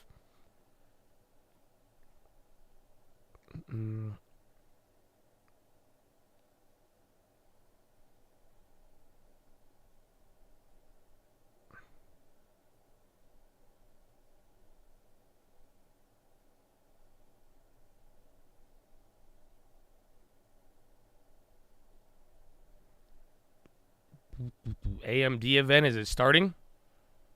That one's gonna. I want to wait to see if there's a trade. I feel like it's gonna dump and then run up, depending on what gets said. Lisa Sue. AMD presents advancing AI. Is it starting? Or have they just been playing this? Oh no, I think it's starting. It's starting. Sorry. Stock footage, cars, solve your toughest challenges. Sanitation, advanced AI, robots, we're following you. It doesn't matter what you look like. You will all be controlled by AMD. Woo! Yeah! Woo! Yeah, we love it! I can't wait! Put it in my brain! Yeah, here we go! You played the chip! Yeah, let's go! Woo! Hey, good morning! Good morning, everyone. Welcome to all of you who are joining us here in Silicon Valley and to everyone who's joining us online from around the world. Why are you so loud? It has been just an incredibly exciting year with all of the new products and all the innovation that has come across our business and our industry. But today, it's all about AI. We have a lot of new AI solutions to launch today and to news to share with you, so let's go ahead and get started. Now, I know we've all felt this year. I mean, it's been just an amazing year. I mean, if you think about it, a year ago, OpenAI unveiled ChatGPT, and it's really sparked a revolution that has totally reshaped the technology landscape. In this just short amount of time, AI hasn't just progressed, it's actually exploded. The year has shown us that AI isn't just kind of a cool new thing, it's actually the future of computing. And at AMD, when we think about it, we actually view AI as the single most transformational technology over the last 50 years. Maybe the only thing that has been close has been the introduction of the internet. But what's different about AI is that the adoption rate is just much, much faster. So, although so much has happened, the truth is, right now, we're just at the very beginning of the AI era. And we can see how it's so capable of touching every aspect of our lives. So if you guys just take a step back and just look, I mean, AI is already being used everywhere. Think about improving healthcare, accelerating climate research, enabling personal assistance for all of us and for greater business productivity, things like industrial robotics, security, and providing lots of new tools for content creators. Now, the key to all of this is generative AI. It requires a significant investment in new infrastructure, and that's to enable training and all of the inference that's needed. And that market is just huge. Now, a year ago when we were thinking about AI, we were super excited, and we estimated the data center AI accelerator market would grow approximately 50% annually over the next few years, from something like $30 billion in 2023 to more than $150 billion in 2027. And that felt like a big number. However, as we look at everything that's happened in the last 12 months and the rate and pace of adoption that we're seeing across the industry, across our customers, across the world, just watch AMD. It's probably really going to clear sell at one that the announcement demand and is then just growing much, much faster. And then turn around, or maybe it'll run at the end of the event. If you look at now to enable AI infrastructure, of course it starts with the cloud, but it goes into the enterprise. We believe we'll see plenty of AI throughout the embedded markets and into personal computing. We're now expecting that the data center accelerator TAM will grow more than 70% annually over the next 4 years to over $400 billion in 2027. So does that sound exciting for us as an industry?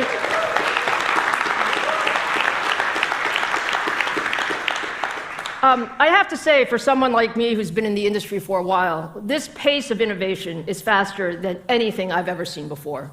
And for us at AMD, we are so well positioned to power that end-to-end infrastructure that defines this new AI era. Thinking about massive cloud server installations to, we're going to talk about on-prem enterprise clusters, to the next generation of AI in embedded and PCs. Our AI strategy is really centered around 3 big strategic priorities. First, we must deliver a broad portfolio of very performant, energy-efficient GPUs, CPUs, and adaptive computing solutions for AI training and inference.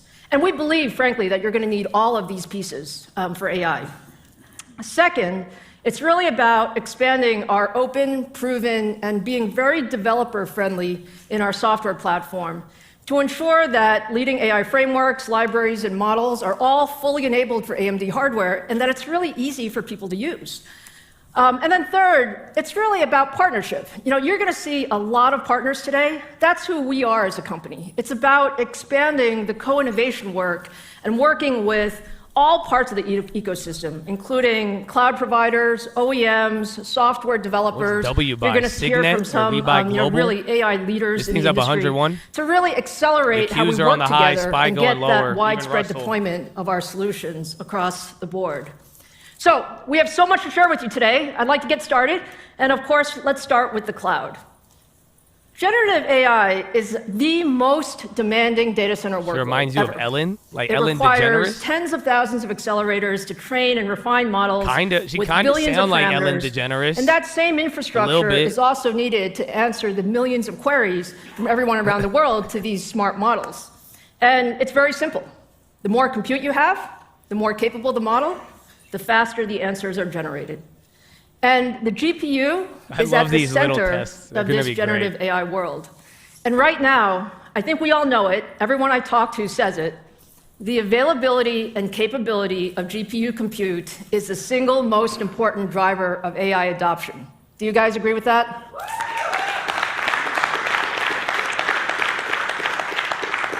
So that's why I'm so excited today to launch our Instinct MI300X. It's the highest performance accelerator in the world for generative AI. MI300X is actually built on our new CDNA3 data center architecture, and it's optimized for performance and power efficiency. CDNA3 has a lot of new features. It combines a new compute engine. It supports sparsity, the latest data formats, including FP8. It has industry-leading memory capacity and bandwidth, and we're going to talk a lot about memory today. And it's built on the most advanced process technologies and 3D packaging. So if you compare it to our previous generation, which frankly was also very good, CDNA3 actually delivers more than 3 times higher performance for key AI data types like FP16 and BF16, and a nearly 7 times increase in int8 performance. So if you look underneath it, how do we get MI300X? It's actually 153 billion transistors, 153 billion.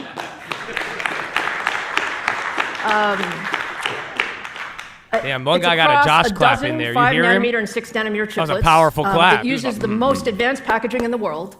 And if you take a look at how we put it together, it's actually pretty amazing. We start with 4 I/O die in the base layer. And what we have on the I/O dies are 256 megabytes of infinity cache and all of the next-gen I/O that you need. Things like 128-channel HBM3 interfaces, PCIe Gen 5 support, our 4th-gen Infinity Fabric that connects multiple MI300Xs so that we get 896 gigabytes per second. And then we stack 8 CDNA3 accelerator chiplets, or XCDs, on top of the I/O die. And that's where we deliver 1.3 petaflops of FP16 and 2.6 petaflops of FP8 performance. Whoa. What do you mean a petaflop? Oh, that's too, nah. With dense through-silicon vias, or TSVs. And that supports up to 17 terabytes per second of bandwidth. And of course, to take advantage of all of this compute, we connect 8 stacks of HBM3 for a total of 192 gigabytes of memory at 5.3 terabytes per second of bandwidth. That's a lot of stuff on that chip. Yeah, there is. I'm still unpacking petaflop, Lisa. I have to say, it's truly the most advanced product we've ever built. Have y'all ever heard of a petaflop? It is the most advanced AI accelerator in the industry. Now, let's talk about some of the performance and why it's so great. I have a whole other reason to be scared of AI. Memory capacity and bandwidth are really important for performance. If you look at MI300X, we made a very conscious decision to add more flexibility, more memory capacity, and more bandwidth. And what that translates to is 2.4 times more memory capacity and 1.6 times more memory bandwidth than the competition. Now, when you run things like lower precision data types that are widely used in LLMs, the new CDNA3 compute units and memory density actually enable MI300X to deliver 1.3 times more teraflops of FP8 and FP16 performance than the competition. Now, these are good numbers, but what's more important is how things look in real-world inference workloads. So let's start with some of the most common kernels used by the latest AI models. LLMs use attention algorithms to generate precise results. So for something like Flash Attention 2 kernels, MI300X actually delivers up to 1.2 times better performance than the competition.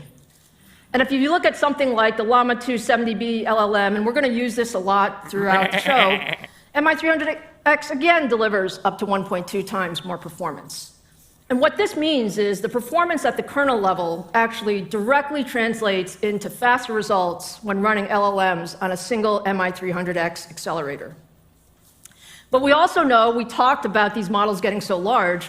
So what's really important is how that AI performance scales when you go to the platform level and beyond. So let's take a look at how MI300X scales. Let's start first with training. Training is really hard. People talk about how hard training is.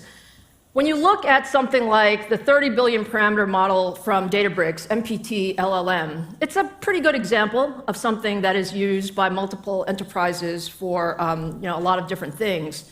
And you can see here that the training performance for MI300X is actually equal to the competition. And that means it's actually a very, very competitive training platform today. They still lost me at petaflop, But when you turn to the inference performance of MI300X, this is where our performance really shines. We're showing some data here on measured data on two widely used models. Bloom 176B, it's the world's largest open multi-language AI model. It generates text in 46 languages. And our Llama 270B, which is also very popular, as I said, for enterprise customers. And what we see in this case is a single server with 8 MI300X accelerators is substantially faster than the competition, 1.4 to 1.6x. So these are pretty big numbers here. And what this performance does is it just directly translates into a better user experience. You guys have used it. When you ask the model something, you'd like it to come back faster, especially as the responses get more complicated. So that gives you a view of the performance of MI300X. Now, excited as we are about the performance, we are even more excited about the work we're doing with our partners.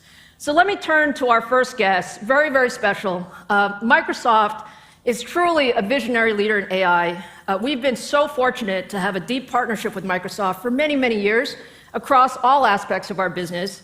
And the work we're doing today in AI is truly taking that partnership to the next level. So here to tell us more about that is Microsoft's Chief Technology Officer, Kevin Scott. In Microsoft. Kevin, it is so great to see you. Thank you so much for being here with us. It's a real pleasure to be here with you all today.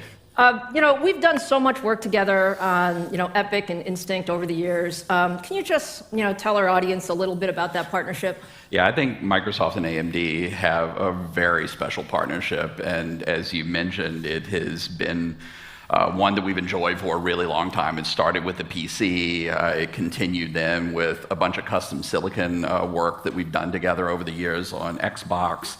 It's extended through the work that we've done with you all on Epic for the high-performance computing workloads that we have in our cloud. And the thing that I've been spending a bunch of time with you all on the past couple of years, actually a little bit longer even, is on AI compute, which I think everybody now understands how important it is to driving progress on this new platform that we're trying to deliver to the world. I have to say we talk pretty often. We do. Kevin, what I admire so much is just your vision, Satya's vision about where AI is going in the industry. So can you just, give us a perspective of where are we on this journey? Yeah, so we have been with a huge amount of intensity over the past 5 years or so, been trying to prepare for the moment that I think we brought the world into over the past year. So it is almost a year to the day since the launch of ChatGPT, which I think is perhaps most people's first contact with this new wave of generative AI. But the thing that allowed Microsoft and OpenAI to do this was just a deep amount of infrastructure work that we've been investing in for a very long while. One of the things that we realized fairly early in our journey is just how important compute was going to be and just how important it is to think about the sort of full systems optimization. So the work that we've been doing with you all has been not just about figuring out what the silicon architecture looks like, but that's been a very important thing in making sure that we together are building things that are going to intercept where the actual platform is going to be years in advance, but also just doing all of that software work that needs to be done to make this thing usable by all of the developers of the world. I think that's really key. I think sometimes people don't understand. They think about like AI as this year, but I mean the truth is we've been building the foundation for so many years. Kevin, I want to take this moment to really acknowledge that Microsoft has been so instrumental in our AI journey. I mean, the work we've done over the last several generations, the software work that we're doing, the platform work that we're doing. We're super excited for this moment. Now, I know you guys just had Ignite recently, and Satya previewed some of the stuff you're doing with 300X, but can you share that with our audience? We're super enthusiastic about 300X. Satya announced that the MI300X VMs were going to be available in Azure. It's really, really exciting right now, sort of seeing the bring up of GPT-4 on MI300X, seeing the performance of Llama 2, getting it rolled into production. And the thing that I'm excited here today is we will have the MI300X VMs in preview available today.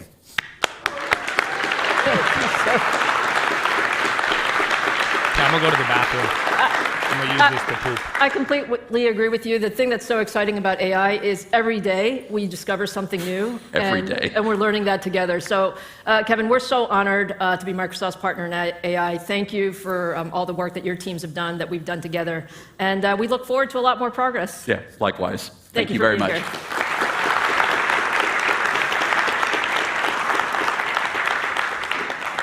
All right, so look, we certainly do learn a tremendous amount every day, and we're always pushing the envelope. Let me talk to you a little bit about how we bring more people into our ecosystem. So when I talk about the Instinct platform, you have to understand our goal has really been to enable as many customers as possible to deploy Instinct as fast and as simply as possible. And to do this, we really adopted industry standards. So we built the Instinct platform based on an industry standard OCP server design. And I'd actually like to show you what that means, because I don't know if everyone understands. So let's bring her out. Her or him? I don't.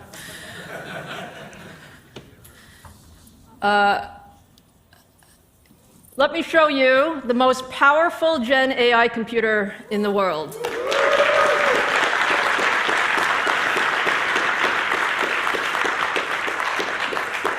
Now, those of you who follow our shows know that I'm usually holding up a chip, but we've shown you the MI300X chip already, so we thought it would be important to show you just what it means to do generative AI at a system level.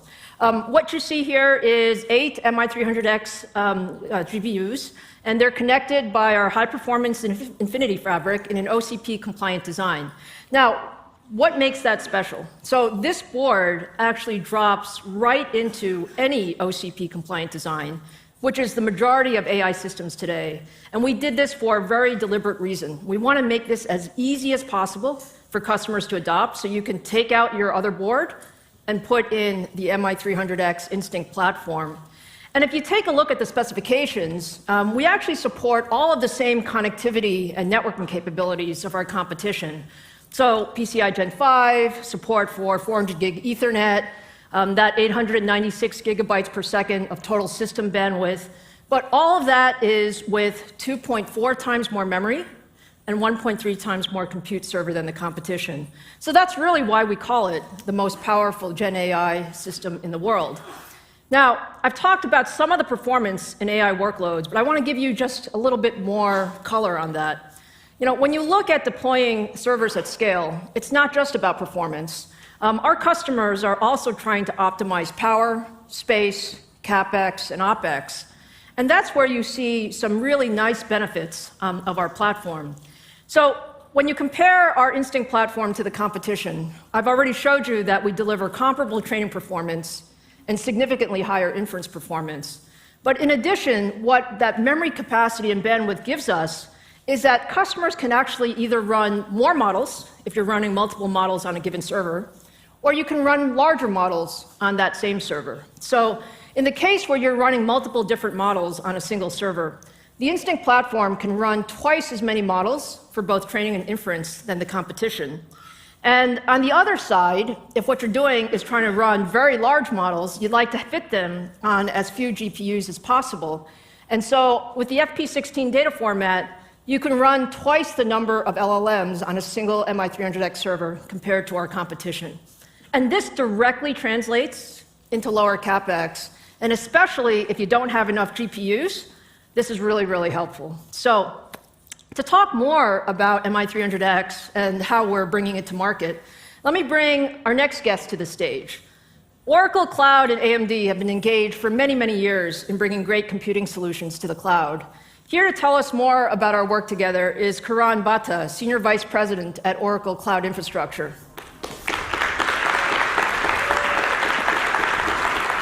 Hey, Karan. Hi, Lisa. Thank you so much for being here. Thank you for your partnership. Can you tell us a little bit about the work that we're doing together? Yeah, thank you. Excited to be here today. Oracle and AMD have been working together for a long, long time, right? Since the inception of OCI back in 2017. And so, we've launched every generation of EPYC as part of our bare metal compute platform, and it's been so successful, customers like Red Bull as an example. And we've expanded that across the board for all of a portfolio of PaaS services like Kubernetes, VMware, et cetera. And then we are also collaborating on Pensando DPUs, where we offload a lot of that logic so that customers can get much better performance, flexibility. And then, earlier this year, we also announced that we're partnering with you guys on Exadata, which is a big deal, right? So we're super excited about our partnership with AMD and what's to come with 300X. Yeah, I mean, look, we really appreciate OCI has really been a leading customer as we talk about how do we bring new technology into Oracle Cloud. Now, you're spending a lot of time on AI as well. Tell us a little bit about your strategy for AI and how we fit into that strategy. Absolutely. We're spending a lot of time on AI. I thought you said Karan Butler of the Lakers. Everyone is. Everybody is. It's the new thing. But so is AMD and the rest of everything else. We're doing that across the stack, from infrastructure all the way up to applications. Oracle's an applications company as well. And so we're doing that across the stack. But from an infrastructure standpoint, we're investing a lot of effort into our core compute stack, our networking stack. We announced clustered networking. And what I'm really excited to announce is that we're going to be supporting MI300X as part of that bare metal compute stack. If they came out with a pricing model, the stock might be able to run. Remember what happened with Microsoft. We love the fact that you're going to have 300X. I know your customers and our customers are talking to us every day about it. Tell us a little bit about what customers are saying. Yeah, we've been working with a lot of customers. Obviously, we've been collaborating a lot at the engineering level as well with AMD. And customers are seeing incredible results already from the previous generation, and so I think that will actually carry through with the 300X. And so much so that we're also excited to actually support MI300X as part of our generative AI service that's going to be coming up live very soon as well. So we're very, very excited about that. We're working with some of our early customer adopters like Naveen from Databricks Mosaic. So we're very excited about the possibility. Flushing. We're also very excited about the fact that the ROCm ecosystem is going to help us continue that effort moving forward. So we're very pumped. That's wonderful. Karan, thank you so much. Thank your teams. We're so excited about the work we're doing together and look forward to a lot more. Thank you, Lisa. Thank you. Thank you, Lisa. Now, as important as the hardware is, software actually is what drives adoption. And we have made significant investments in our software capabilities and our overall ecosystem. So let me now welcome to the stage AMD President Victor Peng to talk about our software and ecosystem progress.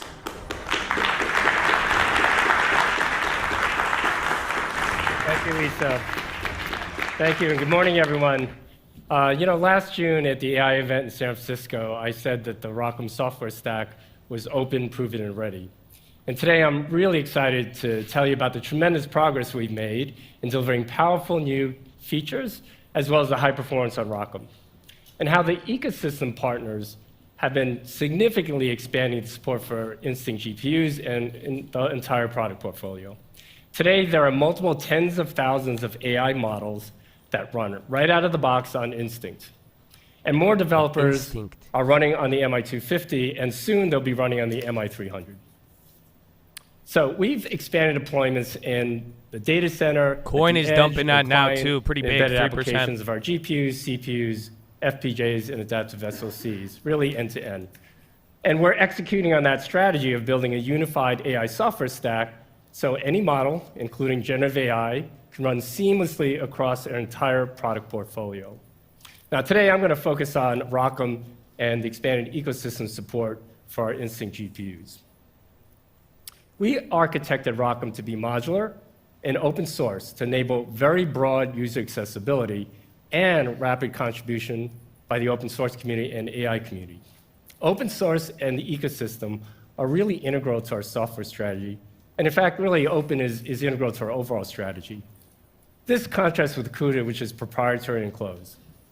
Now, the open source community, everybody knows, moves at the speed of light in deploying and proliferating new algorithms, models, tools, and performance enhancements.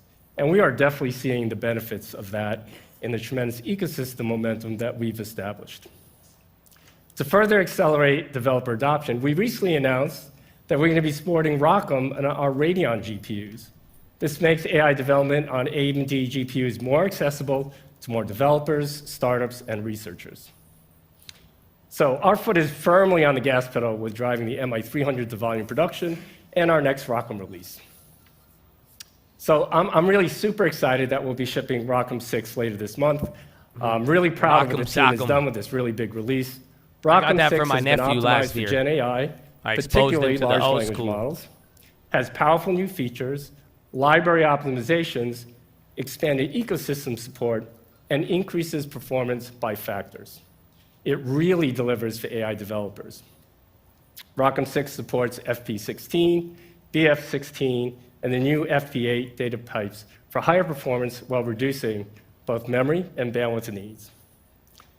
We've incorporated advanced graph and kernel optimizations and optimized libraries for improved efficiency. We're shipping state-of-the-art attention algorithms like flash attention 2, page attention, which are critical for performant LLMs and other models. These algorithms and optimizations are complemented with a new release of RICL, our collective communications library for efficient, very large-scale GPU deployments. So look, the bottom line is ROCm 6 delivers a quantum leap in performance and capability. Now, I'm going to first walk you through the inference performance gains you'll see with some of these optimizations on ROCm 6. So for instance, running a 70 billion Llama 2 model, page attention and other algorithms speed up the token generation by paging attention keys and values, delivering 2.6x higher performance. HipGraph allows processing to be defined in graphs rather than single operations, and that delivers a 1.4x speed up. Flash attention, which is widely used kernel for very high performance LLL performance, delivers 1.3x speed up. So all those optimizations together deliver an 8x speed up on the MI300X with ROCm 6 compared to the MI250 and ROCm 5. That's 8x performance in a single generation. So this is one of those huge benefits we provide to customers with this great performance improvement with the MI300X. So now let's look at it from a competitive perspective. Lisa had highlighted the performance of large models running on multiple GPUs. What I'm sharing here is how the performance of smaller models running on single GPUs, in this case, a 13 billion Llama 2 model. The MI300X and ROCm 6 together deliver 1.2x higher performance than the competition. So this is the reason why our customers and our partners are super excited about creating the next innovations in AI on the MI300X. So look, we're relentlessly focused on delivering leadership technology and very comprehensive software support for AI developers. And to fuel that drive, we've been significantly strengthening our software teams through both organic and inorganic means, and we're expanding our ecosystem engagements. So we recently acquired Nod.ai and Mipsology. Nod brings world-class expertise in open source compilers and runtime technology. They've been instrumental in the MLIR compiler technology, as well as in the communities. And as part of our team, they are significantly strengthening our customer engagements, and they're accelerating our software development plans. Mipsology also strengthens our capabilities, and they're especially in delivering to customers in very AI-rich applications like autonomous vehicles and industrial automation. So now let me turn over to the ecosystem. In addition to working closely with the ecosystem, we announced that we had the partnership with Hugging Face just last June. Today, they have 62,000 models running daily on Instinct platforms. And in addition, we've worked closely on getting these LLM optimizations as part of their optimal library and toolkit. Our partnership with PyTorch Foundation has also continued to thrive, with CI/CD pipelines and validation, enabling developers to target our platforms directly. And we continue to make very significant contributions to all the major frameworks, including upstream support for AMD GPUs in JAX, OpenXLA, QPy, and even initiatives like Deep Speed for Science. Just yesterday, the AI Alliance was announced with over 50 founding members that also include AMD, IBM, and Meta, and other companies. And I'm really delighted to share some very late-breaking news. AMD GPUs, including the MI300, will be supported in the standard OpenAI Triton distribution, starting with the 3.0 release.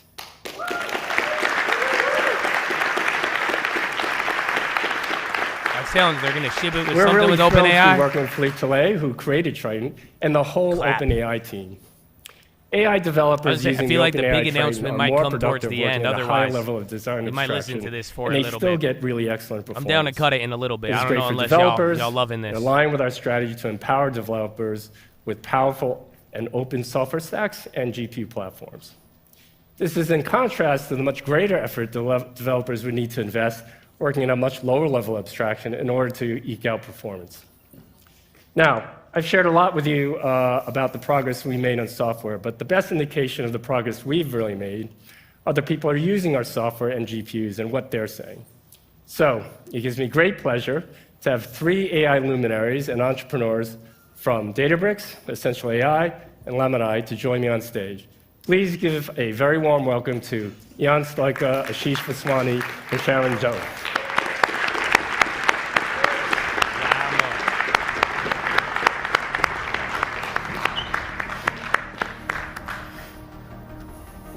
I like this music.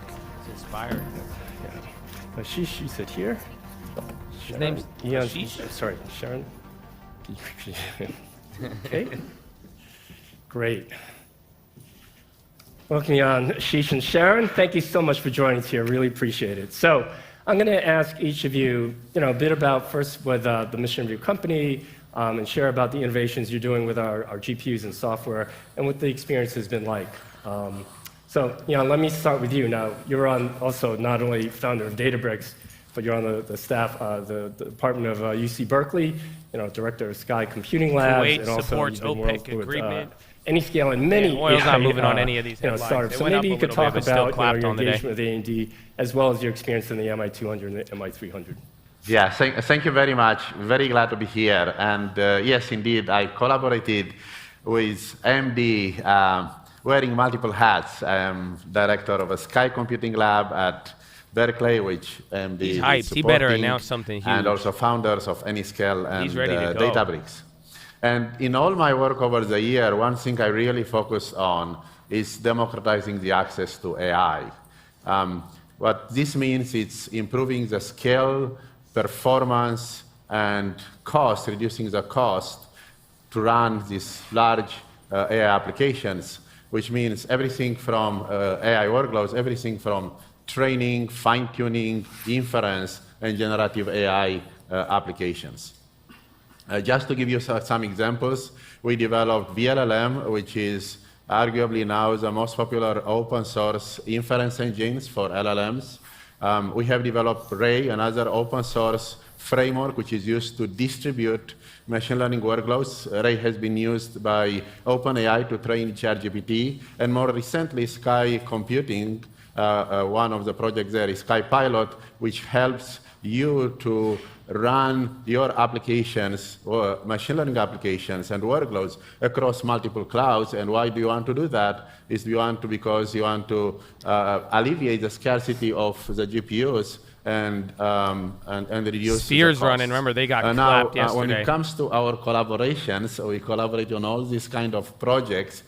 And one thing which was very pleasant surprise is that it was very easy to run and include ROCm in our stack. It really is, it runs out of the box from day one. Of course, you need to do more optimization for that, and this is what we are doing and we are working on. So for instance, we added support for MI250 and to Ray, and we are working, actually collaborating with AMD, like I mentioned, to optimize the inference for VLLM, again, running on MI250 and MI300X. And from the point of view of PHILO, we're really looking forward to have more and more of MI250s and MI300X in various clouds, so we have more choices.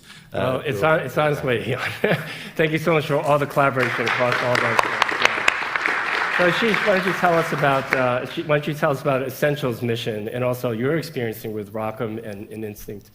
Thank you. Oh, thanks. Great to be here, Victor.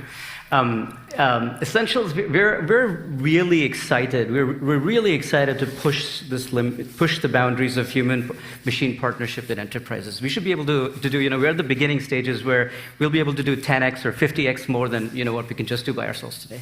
So we're extremely excited, and what that's going to take, is. Our belief is going to be a full-stack approach. So you're building the models, serving infrastructure, but more importantly, understanding workflows in enterprises today and giving people the tools to configure these models, teach these models to configure them for their workflows end to end. And so the models learn with feedback. They get better with feedback. They get smarter, and then they're eventually able to even guide non-experts to do tasks they were not able to do. So we're really excited, and we actually were lucky to start to benchmark the 250s earlier this year, and hey, we want to solve a couple of hard problems, scientific problems, and we were like, hey, are we going to get long context? And check, okay, so are we going to be able to train larger models? Are we able to serve larger models in smaller chips? And so, and as we saw, and the ease of using the software was also very pleasant. And then we saw how things were progressing. For example, I think in 2 months, I believe, flash attention, which is a critical component to actually scale to longer sequences, appeared. So I was generally very happy and just impressed with the progress and excited about the chips. Thanks so much, Ashish. And Sharon. So Sharon, Lamia has a very innovative business model and working with enterprise, for their private models. Why don't you share the mission and how the experience with AMD has been? Yeah, thanks, Victor. So by way of quick background, Sharon, co-founder, CEO of Lamini. Most recently, I was a computer science faculty at Stanford, leading a research group in generative AI. Did my PhD there also under Andrew Ng, and teach about 250,000 students and professionals online in generative AI.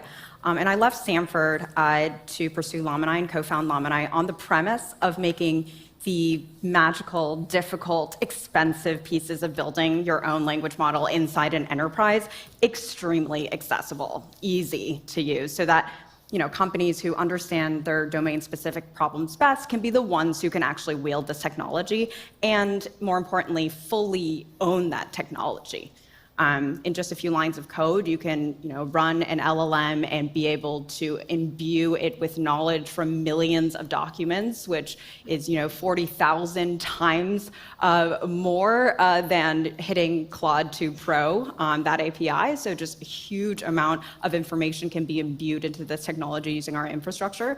And more importantly, our customers get to fully own their models. For example, Nordic Track, one of our customers that makes all the ellipticals and treadmills in the gym, parent companies iFit, they have over 6 million users on their mobile app platform. And so they're building an LLM that can actually create this personal AI fitness coach imbued with all the knowledge they have in-house on what a good fitness coach is. And it turns out it's actually not a professional athlete. They tried to hire Michael Phelps, did not work. So they have real knowledge inside of their company, and they're imbuing the LLM with that so that we can all have personal fitness trainers.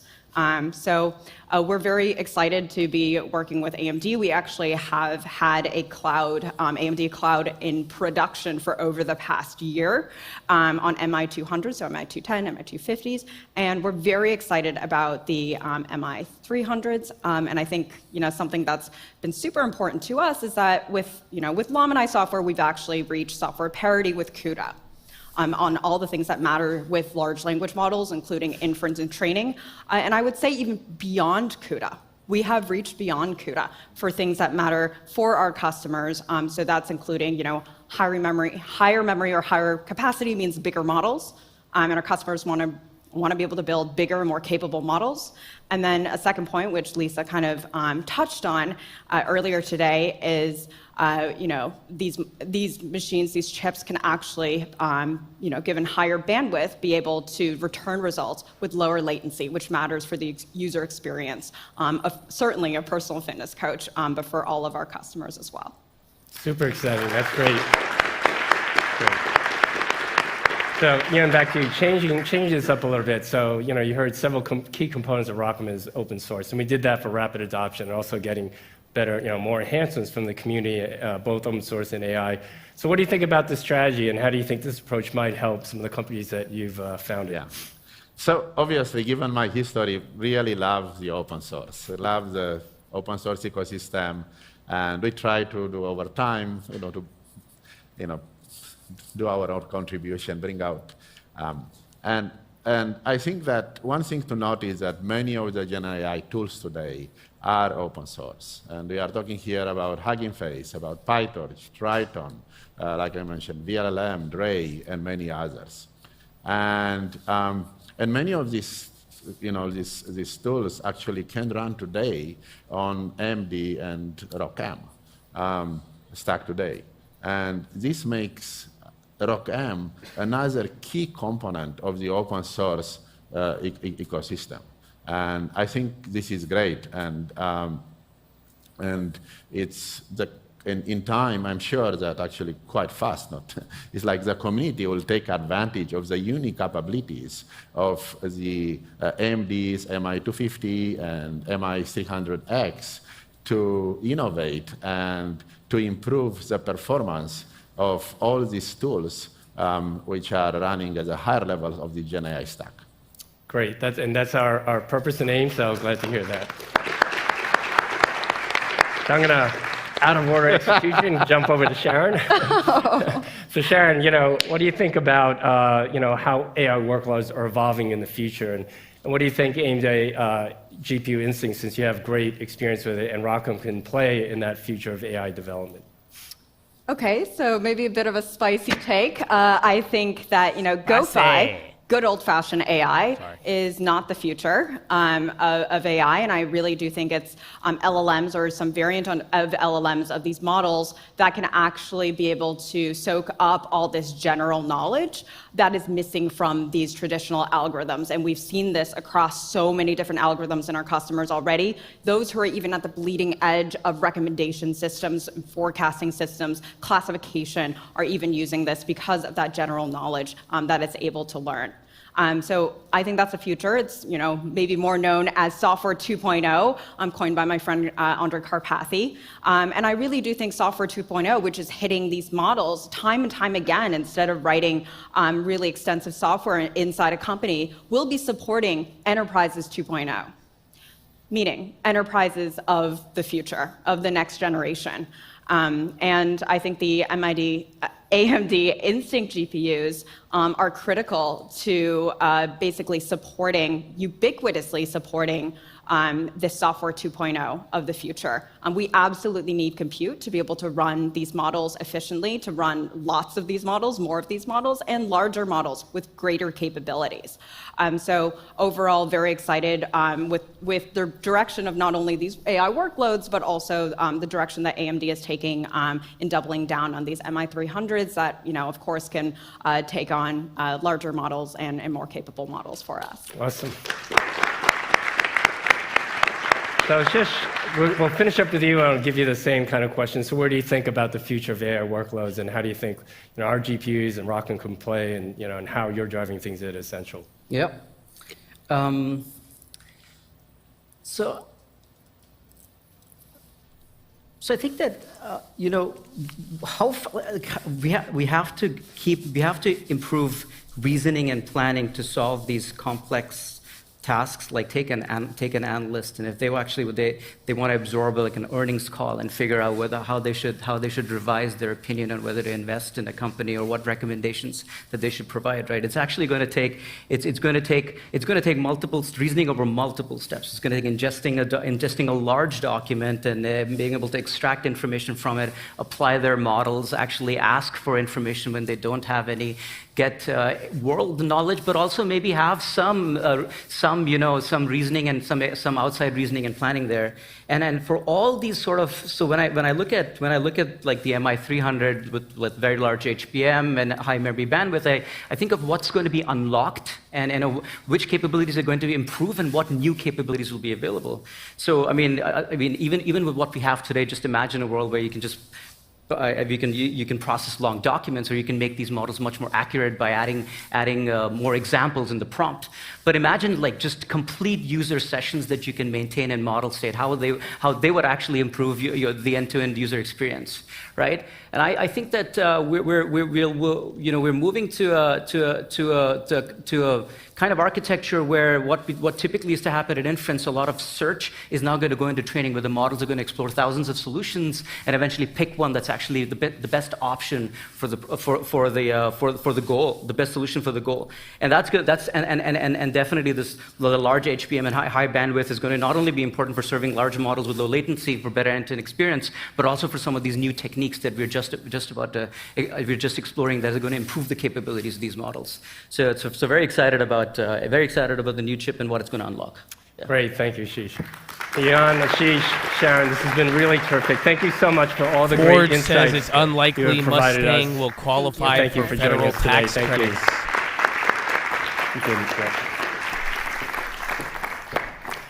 It's just so exciting to hear what companies like Databricks, Essential AI, and Lamina are achieving with our GPUs, and just super thrilled that their experience with our software has been so smooth and really a delight. So you can tell they see absolutely no barriers, right? And they're extremely motivated to innovate on AMD platforms. Okay, to sum it up, what we've delivered over the past 6 months is empowering developers to execute their mission and realize their vision. We'll be shipping ROCm 6 very soon. It's optimized for LLMs, and together with the MI300X, it's going to deliver 8x gen-on-gen performance improvement, and it's higher performance in inference than the competition. We have 62,000 models running on Instinct today, and more models will be running on the MI300 very soon. We have very strong momentum, as you can see, in the ecosystem, adding OpenAI Triton to our extensive list of industry-standard frameworks, models, runtimes, and libraries. And you heard from the panelists, right? Our tools are proven and easy to use. Innovators are advancing the state-of-the-art of AI on AMD GPUs today. ROCm 6 and the MI300X will drive an inflection point in developer adoption. I'm confident of that. We're empowering innovators to realize the profound benefits of pervasive AI faster on AMD. Thank you.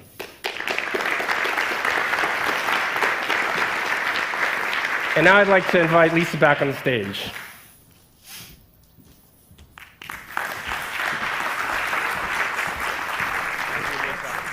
Thank you, Victor. And weren't those innovators great? I mean, you love the energy and just all of the thought there. So look, as you can see, the team has really made great progress with ROCm and our overall software ecosystem. Now, I said I wanted, though, we really want broad adoption for MI300X. So let's go through and talk to some additional customers and partners who are early adopters of MI300X. Our next guest is a partner really at the forefront of Gen AI innovation and working across models, software, and hardware. Please welcome Ajit Matthews of Meta to the stage.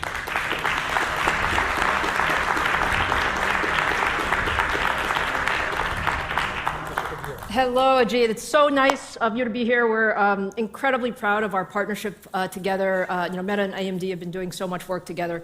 Can you tell us a little bit about Meta's vision in AI? Because it's really broad and key for the industry.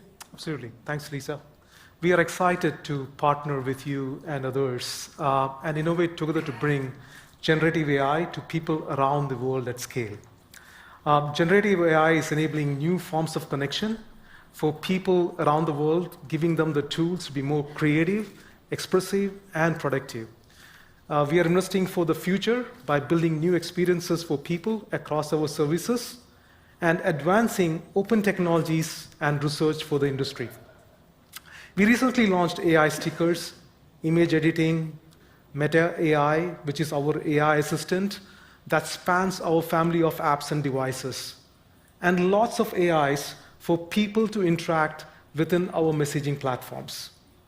In July, we opened access to our Llama 2 family of models, and as you've seen it, have blown away by the reception from the community, who have built some truly amazing applications on top of them. We believe that an open approach feeds to better and safer technology in the long run, as we have seen from our involvement in the PyTorch Foundation, Open Compute Project, and across dozens of previous AI models and dataset releases. We're excited to have partnered with the industry on our generative AI work, including AMD. We have a shared vision to create new opportunities for innovation in both hardware and software to improve the performance and efficiency of AI solutions. That's so great, Ajit. We completely agree.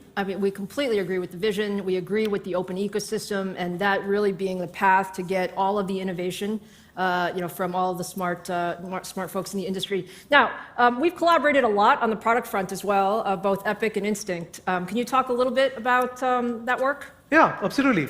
We have been working together on Epic CPUs since 2019, and most recently deployed Genovo and Bergamo-based servers at scale across Meta's infrastructure, where it now serves many diverse workloads. But our partnership is much broader than Epic CPUs. And we have been working together on Instinct GPUs starting since the MI100 in 2020. We have been benchmarking ROCm and working together on improvements for its support in PyTorch across each generation of AMD Instinct GPU, leading up to MI300X now. Over the years, ROCm has evolved, becoming a competitive software platform due to optimizations and ecosystem growth. AMD is a founding member of PyTorch Foundations and has made significant commitment to PyTorch investment, providing day zero support for PyTorch 2.0 with ROCm, torch.compile, torch.export. All of those things are great. We have seen tremendous progress on both Instinct GPU performance and ROCm maturity, and are excited to see ecosystem support grow beyond PyTorch 2.0, like to OpenAI Triton, today's announcement with respect to being a default backend of AMD. That's great. Flash Attention 2 is great. Hugging Face, great, and other industry frameworks. All of these are great partnerships. It really means a lot to hear you say that, Ajit. I think we also view that it's been an incredible partnership. I think the teams work super closely together. That's what you need to do to drive innovation. And the work with the PyTorch Foundation is foundational for AMD, but really the ecosystem as well. But our partnership is very exciting right now with GPUs. So can you talk a little bit about the 300X plans? Oh, here we go. We are excited to be expanding our partnership to include Instinct MI300X GPUs in our data centers for AI inference workloads. Thank you, sir. So, just to give you a little background, MI300X leverages the OCP accelerator module, standard and platform, which has helped us adopt in record time. In fact, MI300X is trending to be one of the fastest design to deployment solutions in the Meta's history. The 10 years at 4.1? No shit. We have also had a great experience with ROCm, and the performance is able to deliver with MI300X.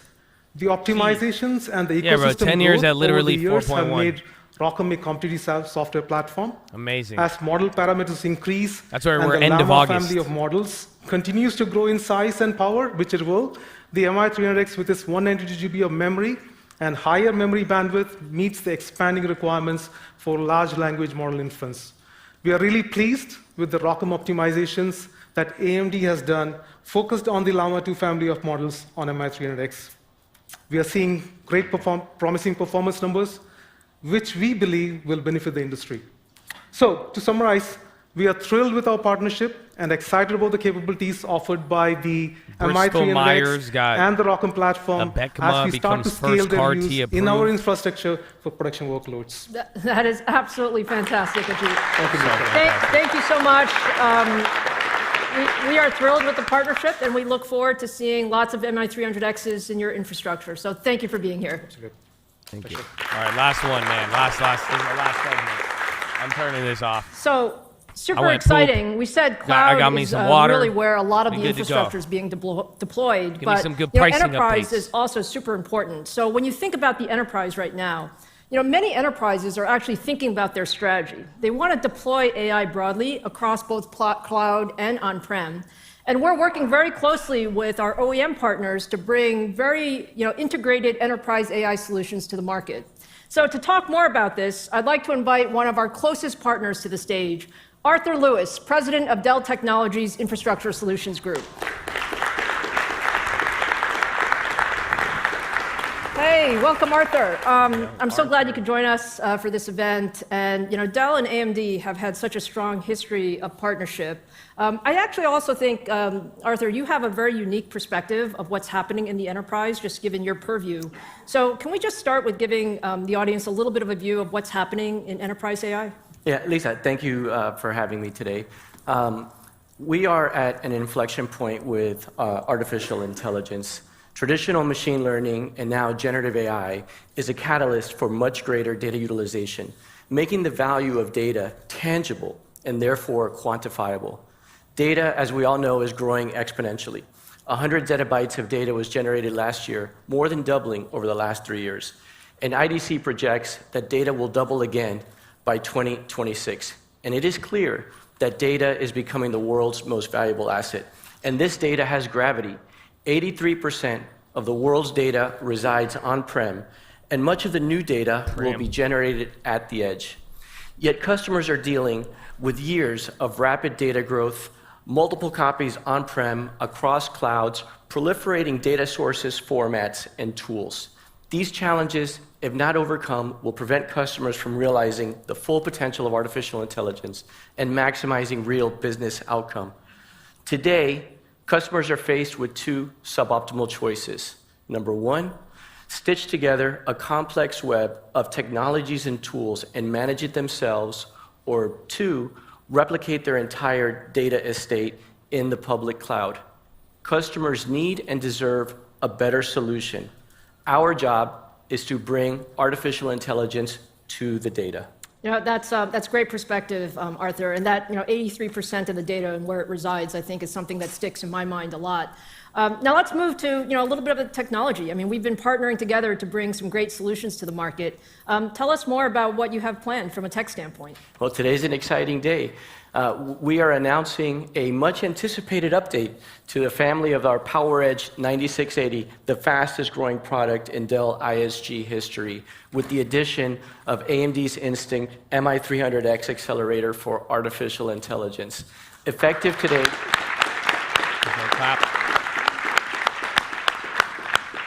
Effective today, we are going to be able to offer a new configuration of 8 MI300X accelerators, providing 1.5 terabytes of coherent HBM3 memory, delivering bandwidth of 5.3 terabytes per server. This is an unprecedented level of performance in the industry and will allow customers to consolidate large language model inferencing onto a fewer number of services while providing for training at scale, while also reducing complexity, cost, and data center footprint. We are also leveraging AMD's Instinct Infinity platform, which provides a unified... It's been a long time. I'm cutting it. We're good. I was overlapping bonds in the yen. Because, again, TLT bonds keep running up here. The 10-year is at 4.1. So we've talked about the correlation. It's interesting. Short-term bonds are outpacing the yen, but if you pull it back up on like a yearly chart, you'll see that they are matched up. Thank you. I thought some of you guys wanted to listen to it. I gave you a checkup maybe 20 minutes ago. I was like, was you guys still into this, man? And I went poop, and then now we good, man. We good. So we are actually about to have 11 o'clock right now. We got 2 hours left. That did make some movements on AMD and NVIDIA, but they were kind of trending with the market. Russell is still the leader. NASDAQ is down. SPY barely went green, and the Dow Jones is up by 0.15, baby. At 0.15. But yeah, man, how y'all feeling right now? Another day. I mean, today had a little bit more movement, a little bit more to the upside in the morning, and then we started to fade. We're well below the ADP private payrolls once again. So 2 sets of good jobs data this week. Market's still in the same range. The Chad ready to go. Yeah, oil came up a little bit, but we're still down on that. That was a bad play for today. But then again, that's what we thought about the Russell yesterday. So you never know. You never know, homie. Might need some long term, homie. You need to pump your brakes and cut slow, homie. Cut slow, homie. Bum bum bum bum bum bum bum bum bum bum. Ready for January? Isn't it crazy? It's already December. Y'all know. I hate to break it to you guys. You know Christmas is in 20 days. You realize that it's like 3 weeks until Christmas. Oh, Chrism. Bum bum bum bum bum bum bum bum bum bum bum bum bum bum. Good song, man. Good song. Good song.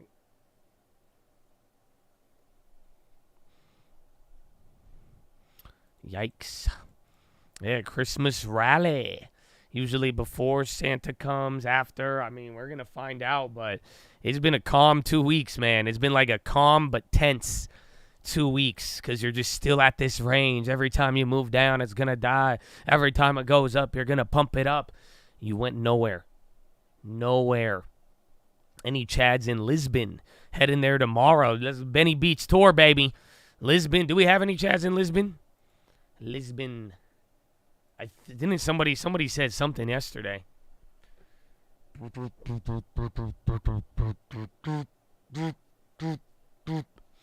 We get pumping up at 4,600. You guys try to front run it again. Go to Sintra. If you go to Lisbon, it's fire. We're just warming up. Volume pretty low. Let's see what we're working with. Tell me what you're working with. 34 million. It kind of is, actually. We still got 2 more hours, but I don't know. We might do like 50 million. That's kind of holiday volume.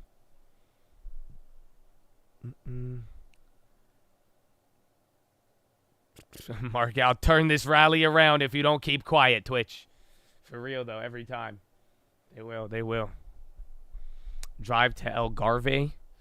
You love Lisbon. Go to Ponto Final for the best monkfish stew.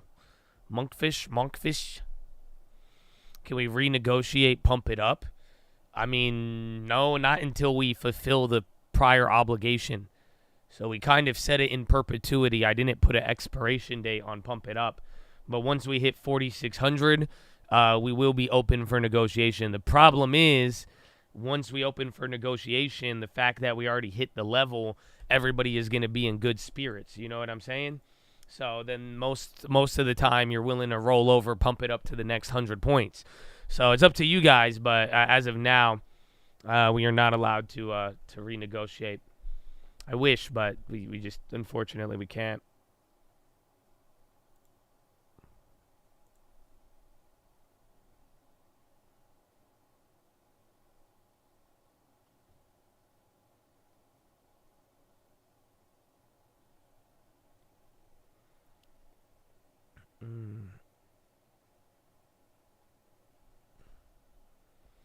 Why do I feel like rates are not going down next year?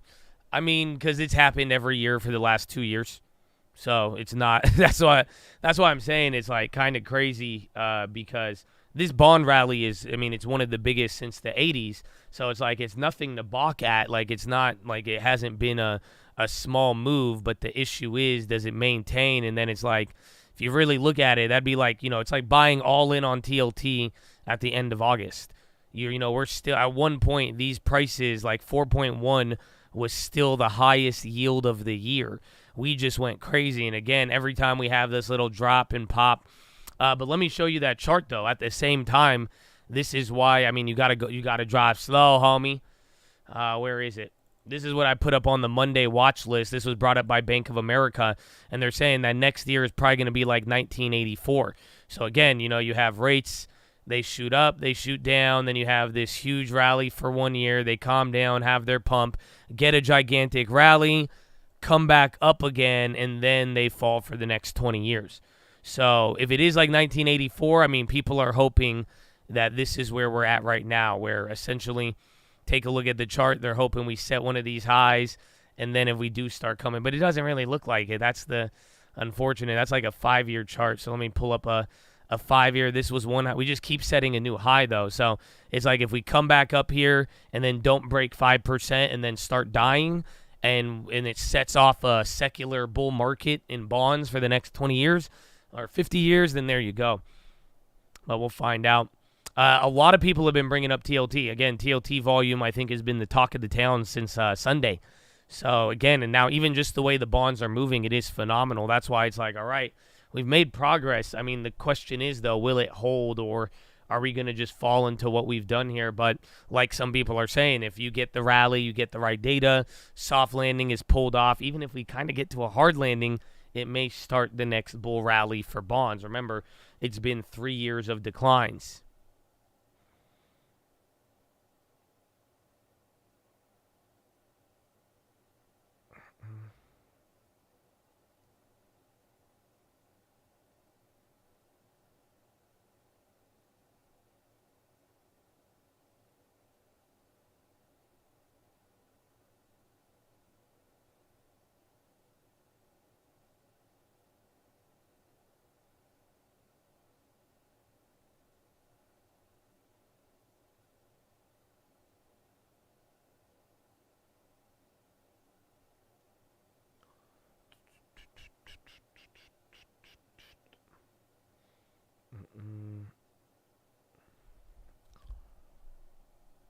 A 0 day, they just added them, but I don't know if it is, I don't know the actual effect just yet, but they did come out with new 0 day options on treasuries, so we'll see how it plays out. But I'm sure, just like, I mean, last time we had 0 days, didn't everything rally for a little bit?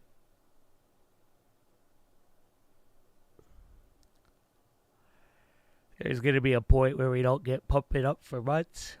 It's been months. Last time we pumped it up was, and that's the crazy part, the yields are still higher than the last time we pumped it up, believe it or not. So end of July, right now we are where rates were at in August. The last time we pumped it up was end of July.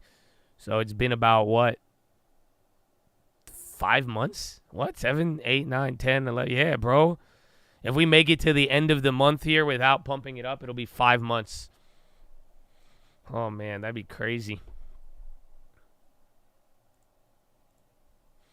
UUU on the high, uranium.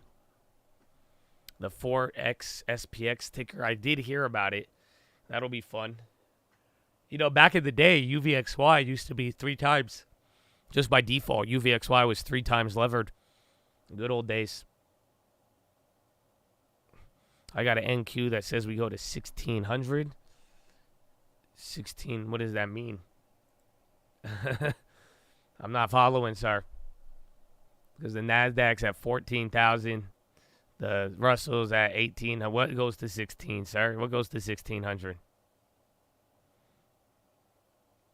I think it means 16K. So the NASDAQ will go up 1.8 thousand points. Maybe, but that'd be a lot. Is the Model Y worth it? It's a cool car. I think. I don't have one, though. I have a lot of friends who do. If you've been to California, it's kind of like the new Camry out there. California Camry.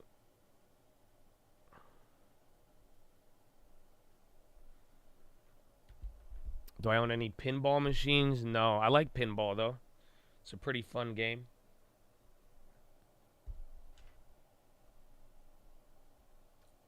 Just tuning in. You've been sick the last couple days. I feel a lot of people got sick recently. I got sick voice. My girlfriend got sick. A lot of Chads have been. So, you know, welcome to winter, man. Welcome to winter. Get your vitamins, drink some water, get some good rest. You'll be good to go. You work for Stern, you should buy some. Are they a pinball maker? What do you mean? Let me get the hookup. What if I like set a record of like playing pinball? Do you think this is closing the bond equity correlation? It's closing the gap right now. We're returning back to it. If this all holds up, then yeah, I think we might. If we enter into a bond bull market, there may be a time where we start getting back to normal, where stocks go up, bonds go down, and vice versa. But you know, we'll see. Everything is just like I said. All of it looks really good right now. Again, bonds and the Fed futures, everything sadly, but not sadly, is priced for perfection. So the only thing is, like, realistically, if you want to rally on any TLT bond play and you want to see some of that correlation come back to normal, like, literally you just need a good dot plot, because the dot plot can still mess us up. If they come in and even after all of this, the dot plot indicates rate hikes or nothing even close to a rate cut and it's the same one, I mean, I don't know how the market would take that. Got sick yesterday. Oh, it happens. GME? Why are you asking me, bro? It says you're watching without audio. What kind of first time chat is that, bro? You gonna ask me a question and then it's not even, you ain't even listening? That's why I like Twitch. It tells you. It says watching without audio. I think buying actual bonds is not a bad idea. That, again, I've been on that. Like I said, even if you didn't from whenever, I mean, you still got the benefit off of the value going up. That's why, you know, there's still some uncertainty with duration. Keysight, I don't know much about it. I have it on my TV, but muted on the computer.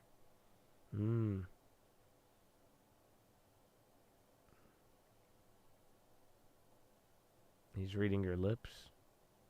Nice. You're listening without audio. You did good, though. You listen to the YouTube while watching the Twitch. But why? Twitch has way better audio.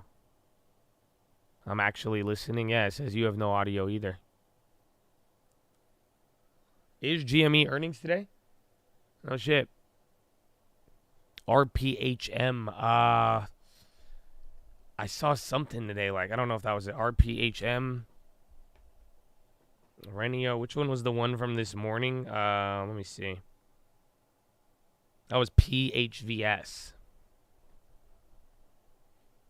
But what do they got? Or is it data, like trial data?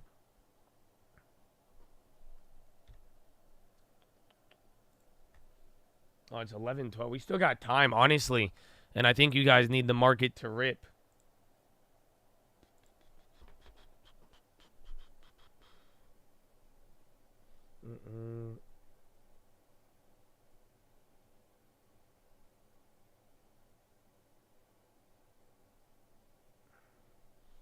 All right, I think we could use a little market rip.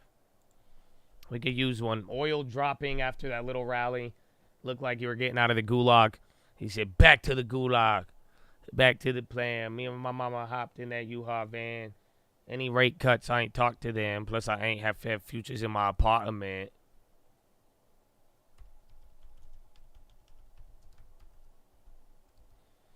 When the Yandex is coming back. I don't think Yandex will ever come back to the market, unfortunately.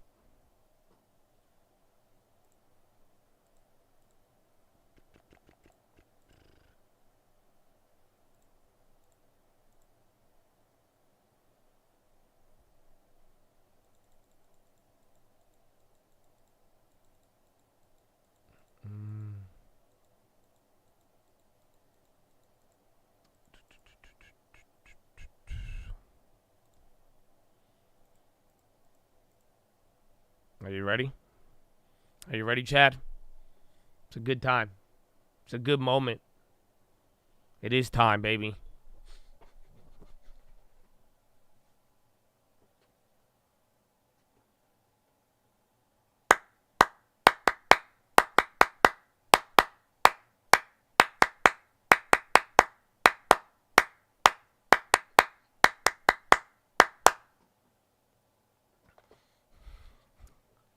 You need some PHILO. Hey. Yeah. Oh, Chattadoni. I love this PHILO, man. It's not even like a PHILO. It's really not. I'm going to tell you one simple truth. And realistically, it's more of a prayer. I have a special prayer for some people out there today. There is a special group of people that this PHILO is directed towards. Okay? Some of you may like it, some of you may not. Some of you, this will apply to you. Some of you, it will not. Okay? This one is great. Honestly, we were talking about it yesterday. Somebody brought it up. You know, and they're like, I keep thinking about the PHILO of how people are doing good. and doing bad, and everybody feels the same. You remember that? We went over that. It's a wild concept. It's something we've seen this year. But Chad, today's PHILO isn't for that. It's so opposite, you have no idea. That's why I'm saying some of you may like it, some of you may not. Today's PHILO, bro, and I think it's very important. Today's PHILO is for the gifted. Oh, stop. I should just end this now. I don't know if y'all feel me.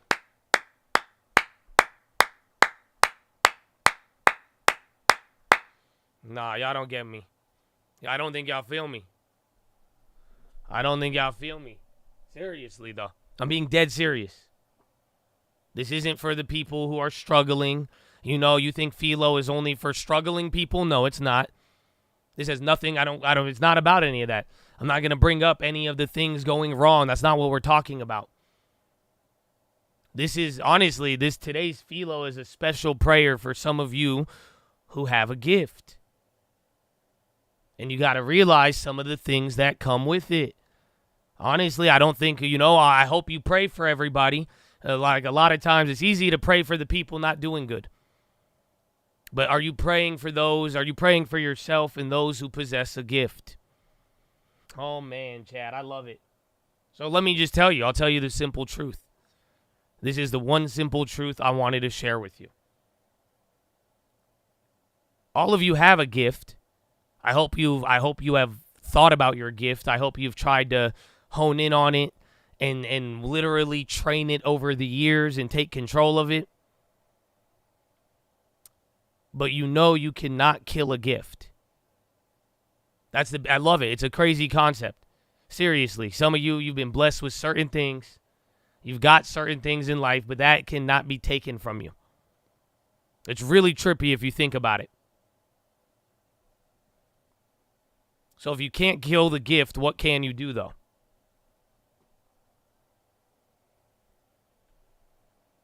Like, seriously, some of you have a talent. You got a talent with numbers. No one could ever take that away from you. You look at something, you see something, no one could take that from you. You have a gift of speech, of working hard. You have insight, prophecy, go down the list. So many things. If you can't kill the gift, what happens? Then how come we don't see everything all around there? MLGO's running again.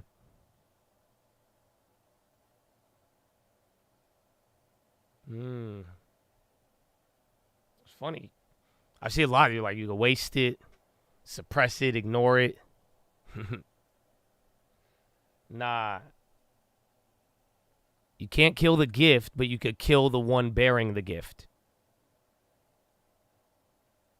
That's why, literally, the goal, a lot of gifted people, you see them get distracted. And you could call it whatever you want, but you could get rid of the bearer. You get someone caught up. Honestly, I think like Lamar Odom. Honestly, the sad part is there's so many examples. I'm sure you know, bro. I've told you stories. I even grew up with people, bro. I remember seeing, there's like kids I grew up with in high school. I got this, they had the craziest physical talent, physical ability. But again, how they went across life. The things that got in their way, the things that they focused on, what they ended up doing. So borderline, yeah, turns into wasting and all of it. But that is something I want you to understand. You can't kill the gift, but you could kill the bearer of the gift. So there's a couple of points with it. We could talk about, like, literally, I don't know if you've heard it. You all have a gift according to something. That may sound familiar. But you got to realize something. And it makes sense. Like, why am I telling you about a gift and getting killed? Why am I telling you about a gift and getting wasted? Like, I hope you realize it.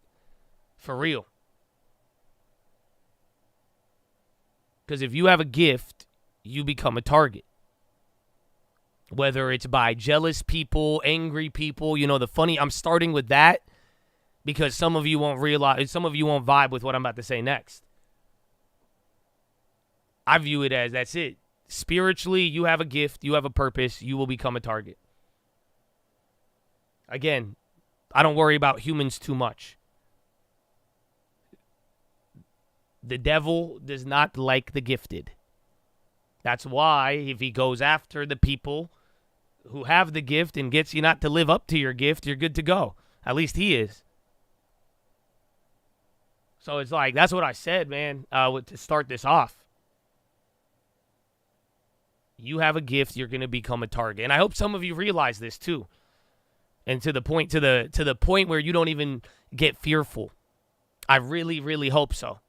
And I hope that, like, because that's the whole point. You become a target. You go through stuff. It gets you distracted. You know what you possess, but you forget about it. You start focus on the present fear. You don't have the faith no more. You focus on fear. There's no faith in fear, my friend. You have a gift. You will become a target. So, that is why I told you what I said from the beginning of this PHILO. This isn't a PHILO for the people doing bad. This isn't for one to be, you know what I'm saying? This one isn't for the people doing drugs. You know, I still pray for you. I'm talking to the people who literally have a gift. I'm praying for you. And I hope that you pray for everybody else that has a gift. And I hope if you recognize your gift, and then at the same time you recognize certain challenges, even if there isn't a challenge, I hope you are prepared to grow that gift. Because the more you grow it, the more it becomes powerful. The more you start to realize what you have, the more you will become a target. Now, some of you, I hope you're not too paranoid and you think like gang stalking target, calm the F down, okay? But in all honesty, man, this is how, like, literally, you don't realize some of y'all had a gift. Y'all encountered certain things. You got a gift of business. You had a gift with trading. You got money and encountered problems. I'm sure all of us have had a gift that has attracted a problem, yes or no? I don't know if you feel me on this. It's always bittersweet. You know, because you love what you get. You're like, wow, I got this talent. I have this ability. But it brought in a whole set of trouble that you had no idea about. It's everything. Y'all, I'm telling you, all of us are different. We all have a different gift. So, like, quite frankly, some of your answers, even if you give me something being funny, I'm like, I bet you it's true. Because it's for real. So, Chattadonia, I want you to be prepared about this for next year. I hope you focus on your gift. I hope you don't give in to the fear when the fact that you have a talent, ability, a goal. Again, you know, having a goal and setting out for something, even to the point where, like, you have like a long-term goal, you're willing to sacrifice like current pleasure for long-term. Like, you realize that's a gift. You know, do you realize, like, even patience and understanding is a huge gift? So that being said, like, I'm telling you, it's so crazy the scale to which we could reach this. But, dude, coming into next year, you want to hone that gift. You want to make it bigger. You want to use it more and more. Don't get afraid if there's a target. Don't get discouraged. And I hope some of you too, though, I hope you are praying for how to use that gift. Like I said, this isn't for, hey, God, get me out of trouble. This is, God, help me use what you gave me. Yo, I got an opportunity. I have this. Let me use this. And I hope, like, literally at the end of next year, I'll ask you about this end of next year. I hope you focused on your gift rather than whatever goes against it in the next 12 months. So, Chattadonia, this is a prayer for the gifted. And if you don't know your gift, I encourage you to seek it out. And it's probably right in front of you, too, to be honest. Like I said, you know, I think the problem when it comes down to gifts is just like Christmas time when we're younger. You don't remember opening Christmas gifts, and you got a bunch of gifts sometimes, but it wasn't the one you wanted. That's what happens to us a lot of the times, especially in the social media world. Like I'm saying, man, dude, it's so, like, some of y'all, you have such a gift in how you behave. You know that. Like, seriously, some of you have patience. Dude, common sense is a gift. But it's like all the different things that we look at, it's so funny how it could like change so fast because we're like, well, yeah, I have this, but we don't give it the same attention. Honestly, that's what. So again, you have something according to his will. That's the verse in the Bible. It says we've all been gifted according to him, right? But the problem is that, like, imagine if like Jeff Bezos came up to you and he was like, hey, I got a gift for you. I got something. I'm gonna give you something tomorrow.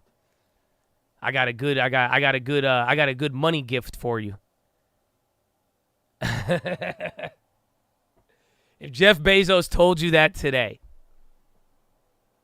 and then you saw him tomorrow, and then right when you see him, he hands you a $20 bill.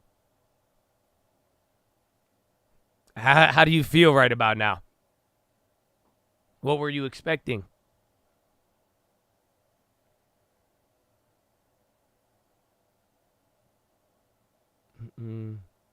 I'd be happy, blessed, still free money, expecting zero, open the gift, grateful for whatever comes. I'd be pissed. Thank you, Jorge. Honestly, it's funny because, like, I think some of you are mature now. Maybe because at one point I've shared it with you guys. I told you back when I was younger in business, I always thought like people who had money, I always thought, if I get this opportunity, I always thought like people would change my life. And it's funny because I see how people treat me with that now, but it's hilarious because, like, starting off, like, when we're young and, like, think about it, I would get disappointed. Back in the day, man. So again, some of you maturity level would be there. Maybe some of you confused. Yeah, very salty. But here's the deal.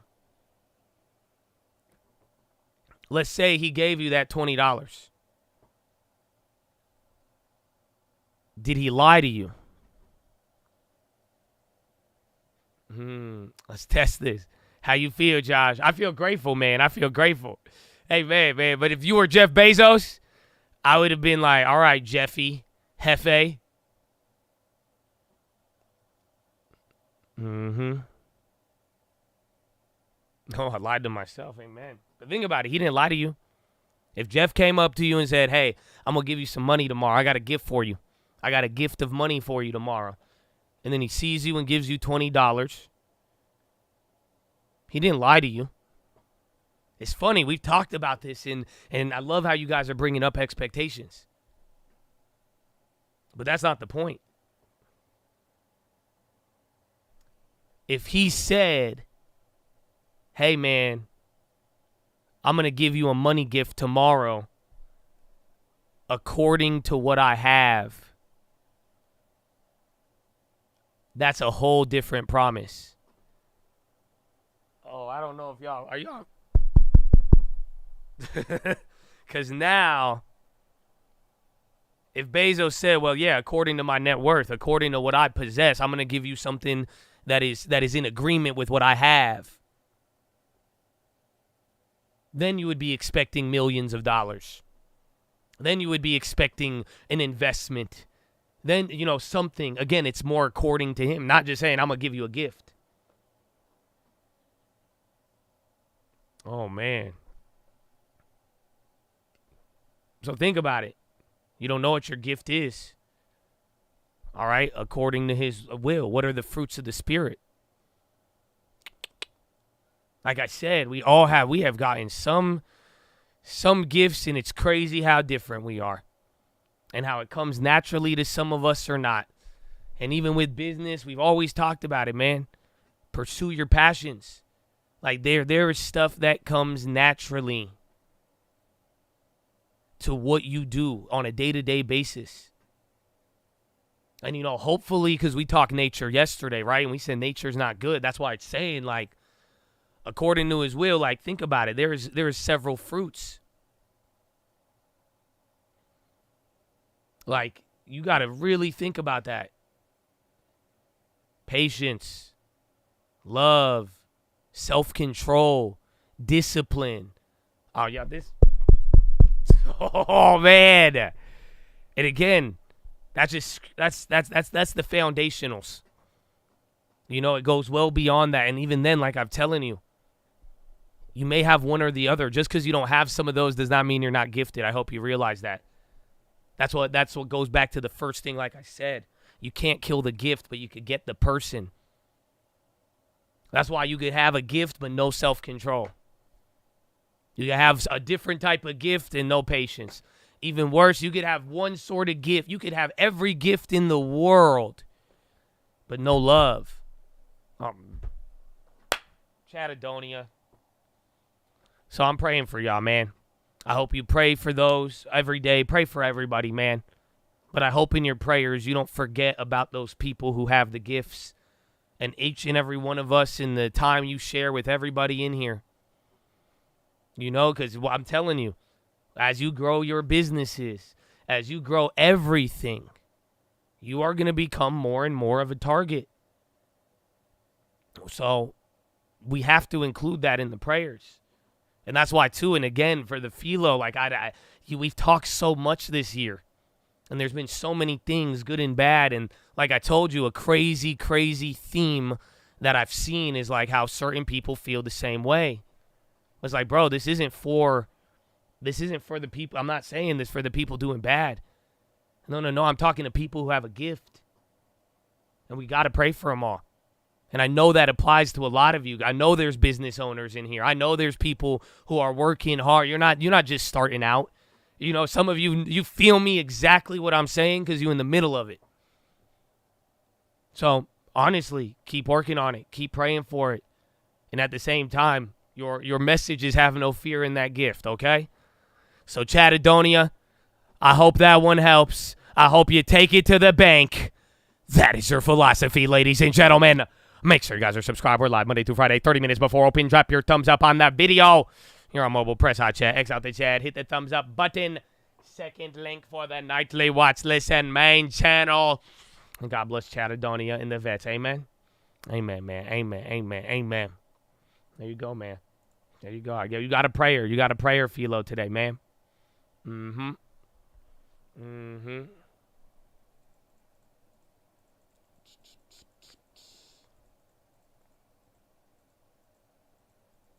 I'll never stop saying PHILO pump. We got a little bit. I think we were like right around here, around the PHILO pump.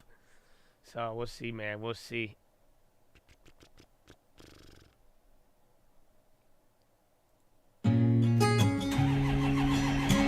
I mean, Jerome Powell's up for time person. Oh my goodness.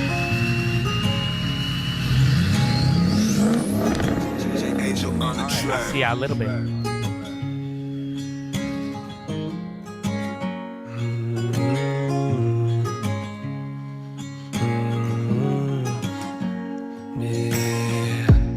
Loading up my F350. I don't drive a fucking EV.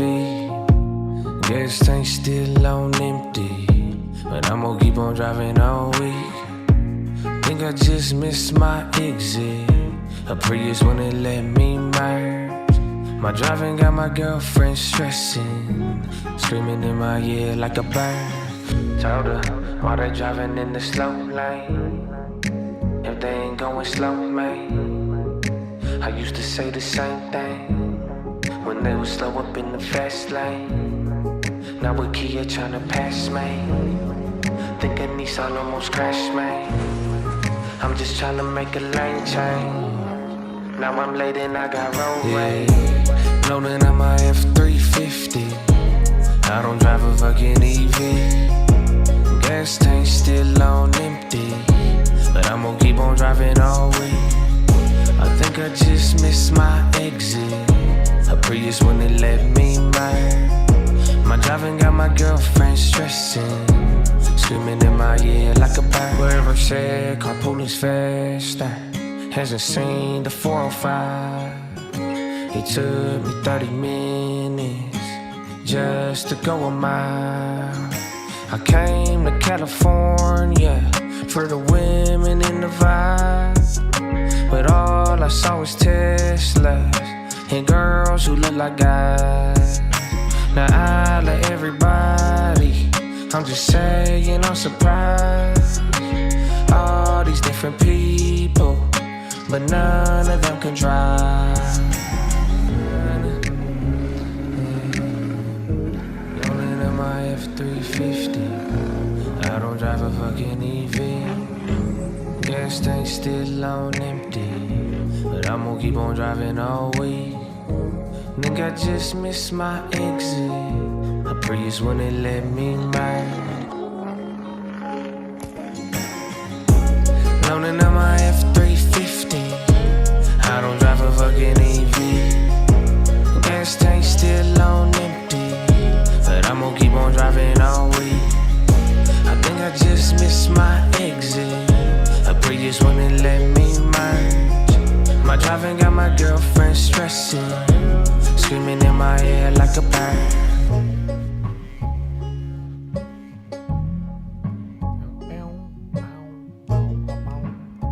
They said they wait an hour to charge. I know. Wow. Great. That was amazing. It puts good vibes, bro. That's it. I'm in a good mood, man. Amen. Amen. What's up, Chad? What's up, man? I kind of a PHILO pump. Not really. Not really. But you got your PHILO. And we're still here. NASDAQ SPY still red. Dow barely hanging on. Russell in his own little world, but still like borderline right below where we made that play yesterday, but we got out in the morning. Remember when Zoom was trading at like 500? Man, everybody was on Zoom, though. I think the whole world was using Zoom. Meanwhile, Skype was just like, man, y'all switched up real quick. Y'all switched up real quick. That song is called F-350 by Josh Answers. That one is me. That one is me. I do country, man. It's beautiful.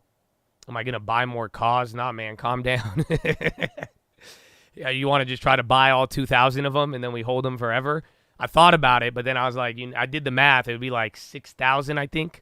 Or no, 60,000. But then, and that's like the price of one original if you cornered the market. But then again, I'm chill with it. I'm chill with it. It's good for now.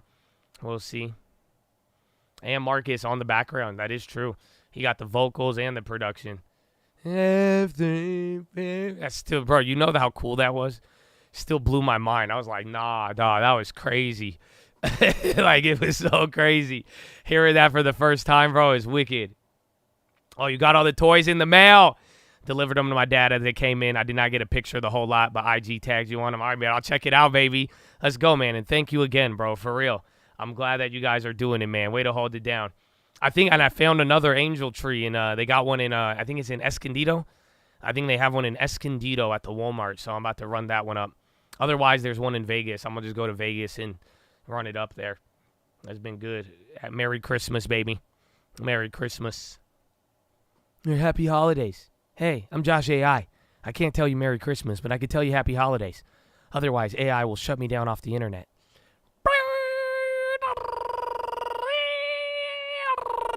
Welcome to LimeWire. Right, I'm sorry. I'm sorry. Come visit Habibi. You'd love to come. If I don't find the one in San Diego and like I have to, let's run it up, baby. Let's run it up. Merry Chrism. We've been hanging holiday lights for donations. Wow. That's dope. For a local nonprofit to help homeless called the City Center, we're like 4.5K. Bro, I think you were saying that on the Cole Real Estate. And, bro, that's like, it's great because I keep seeing these companies. I finally got someone. You guys want to do my lights then? I might have you guys come out and do my I was going to hire someone. I was like, you know what? I don't think I'm going to do lights. I'd rather donate it to charity. So, honestly, if I could get lights and charity at the same time, otherwise, I'm going to just hit up the angel tree. And my neighbors are going to get mad that I have no holiday spirit. I have zero, like, literally, no matter what the holiday is, bro, they all got, like, some of my neighbors go crazy. Like, I'm like, okay, y'all are really in the spirit. I go around saying Habibi, and your kids try to cancel. Man, no, Habibi. Tell them, no. In our culture, we love it. We love it, man. That's it. Our goal is to get every person in the world saying Habibi. You have no idea. There's no offensiveness to say Habibi. Are you kidding me? That's a sign of endearment. Yeah, you tell them, Habibi. Nah, tell them you got the pass all day. Everybody does. They thought you were making fun. No. We love it, man. We love it. We love it. You tell any Middle Eastern Habibi, bro, they go crazy. They go, oh, especially if they're not expecting it from you. Oh, yeah. No Chad holiday get-together. We were thinking that for Thanksgiving. I mean, Christmas, I do have to do a couple of things. I was going to take a vacation. I was going to go to Europe. I don't think I'm going to Europe anymore. I still can, but I don't think Thanksgiving would have been our only opportunity, but we don't really have a tradition for Christmas. Even though I love Christmas, I'm never really like, I don't know, like we open up gifts. Maybe I should just do a giveaway on Christmas.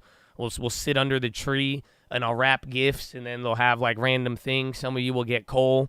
You know what I'm saying? But like we've never done anything, so I don't know unless we got like a good Christmas tradition to start. But I do like the donations, and you know I think we did give some to charity last year too. But I'm a big fan of that. I guess the only other time that last Christmas we did some bill pays. So, but we've never done anything too crazy. Christmas raised, Wounded Warriors. Yeah, there's that another one. I'll announce the naughty and good list. I will. I got the BBB. But, like, low-key, though, too. After last Friday, y'all just getting banned now. And I ain't even going to say a word about it. Like, you know what I'm saying? I'll still add you to the BBB list, but I don't know, like, if y'all really interpreted the word nice, like the Greek word of ignorant of some sort, you know what I'm saying? But, nah, like, at the same, y'all could go to Twitch. Y'all could figure out a way home. But, nah, I mean, you know, chattitative tightening, full effect. You don't say much. You're good. Honestly, man, as long as you don't, like, just be yourself, bro. Be yourself. That's all.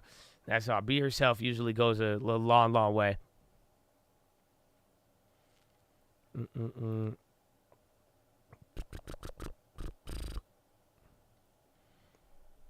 Can you put everyone on the BBB list on blast? I was thinking about it, but you know, I don't really like that, but you know, it's always good to have receipts. That's all.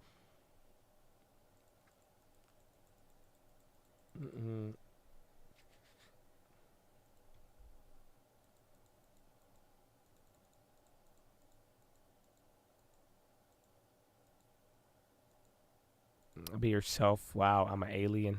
See, like, you're trying too hard. You know what I'm saying? Like, come on. But did you hear what Buzz Aldrin said? It was actually from an old interview. And it kind of blew my mind. I loved it. They asked Buzz Aldrin, and they're like, so you got to go to the moon, you're an astronaut, all of that. And then they were like, they asked him the question, do you think there's aliens?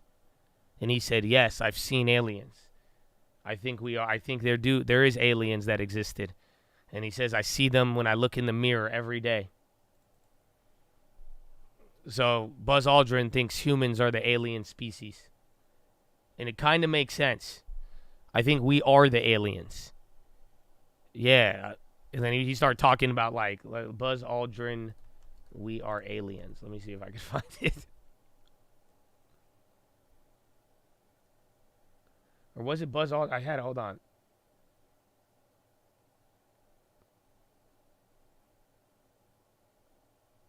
I got to find that clip.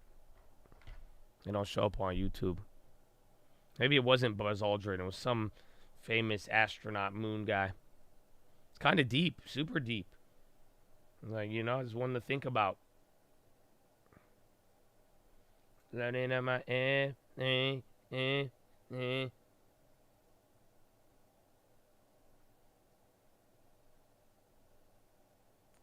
see.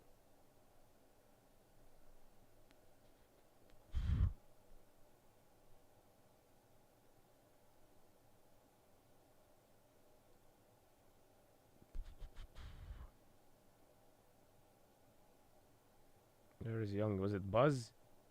I don't know if it was Buzz.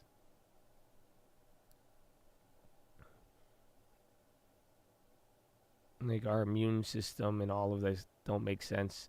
I mean, that does seem like the closest possibility. Like we are the weird ones, and we're like, yo, nah, there's like super intelligent life out there. It's like, bro, like I think it's us, but then again, we're kind of dumb.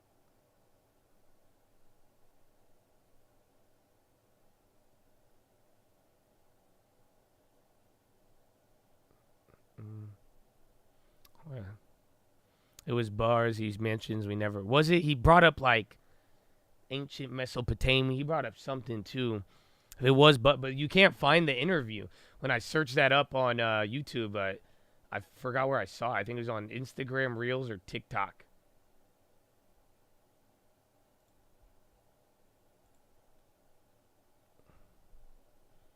I seen Battlestar Galactica. Nah.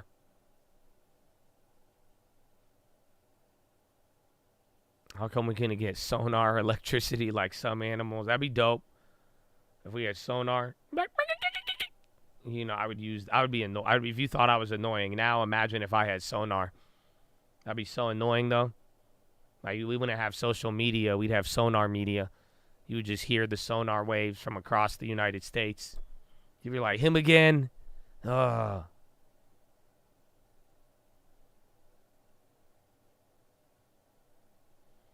Okay, all my internet stopped. Josh just made the noise. Yeah, because I have sonar. What? Stop, Flipper.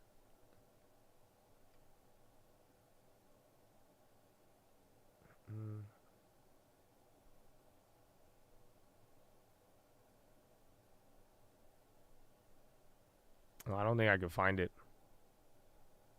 We're going to have to get to the bottom of this.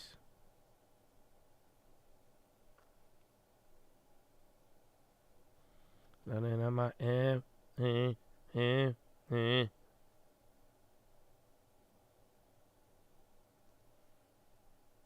it time for 2K? Like, nah, I'm over 2K. I mean, I don't think we could play it maybe later, but nah, man. My 2K phase is dying already. I could already tell. That's it. It doesn't give me the same amount of joy. I must exit now. I got hella personality, but thank you. Back then they would call me a psycho or a weirdo, but I'm glad you could appreciate it.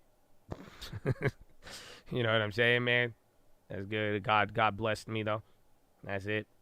He made me look like a lizard. He's like, all right, I'll give him some personality. I got Hall of Fame badges on that level.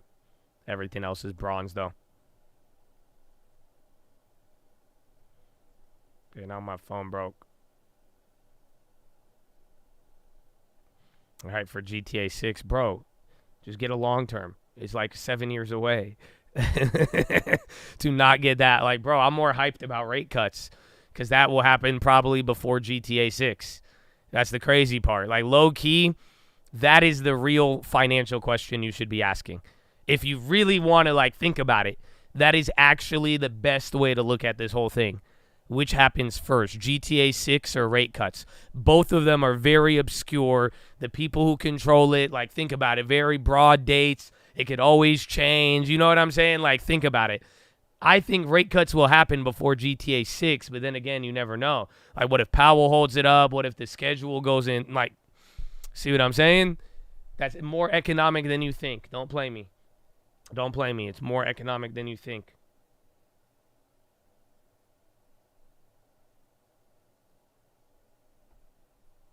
Mm-hmm.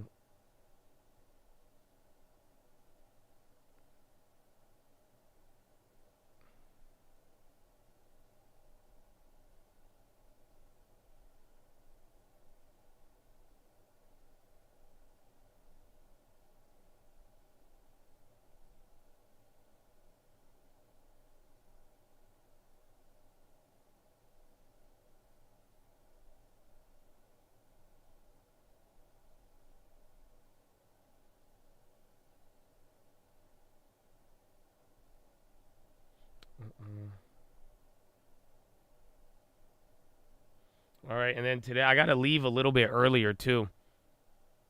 Okay? I got the dentist. The dentiste, you know? Early landing. I'll leave like, I don't know, maybe like how many? Maybe like just like 10 minutes earlier. So we'll leave there at 4:50. Biden says approving $4.8 billion in student debt cancellation. There you go. There you go, that 2024 stimmy, baby. Not the church dentist. I found somebody really good. I'm excited. I hope so.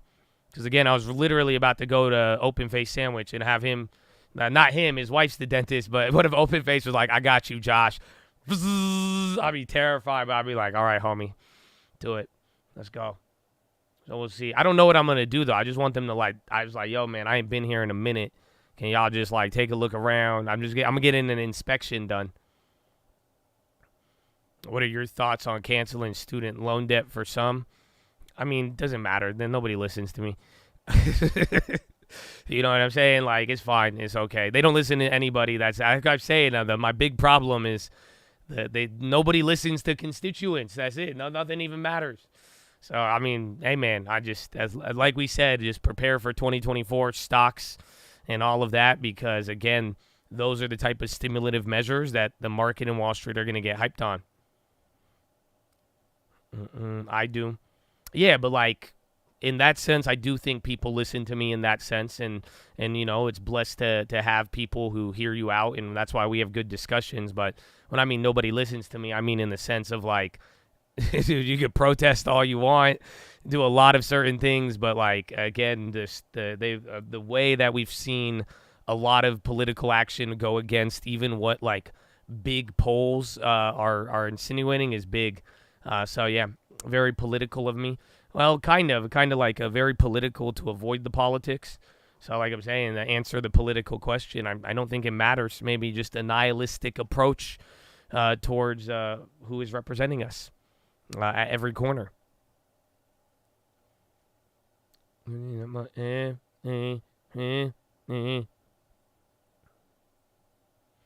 grinding, baby, in the mornings. Always great coming back. Well, good to see you, man. Hopefully you got that long term. The long term's been kicking, and we have a very exciting year ahead of us with which comes first, rate cuts or GTA 6.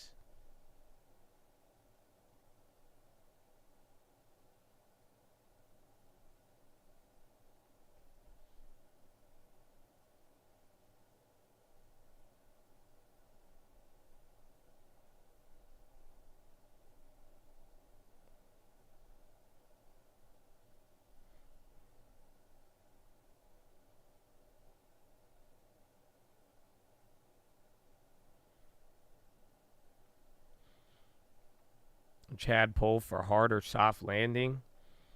We could try it. I mean, we got a little bit towards the end here. We chilling out. I do like what's it called? I like Pfizer, but since their last guidance, I would need a good earnings though. But then again, the price will be a lot higher.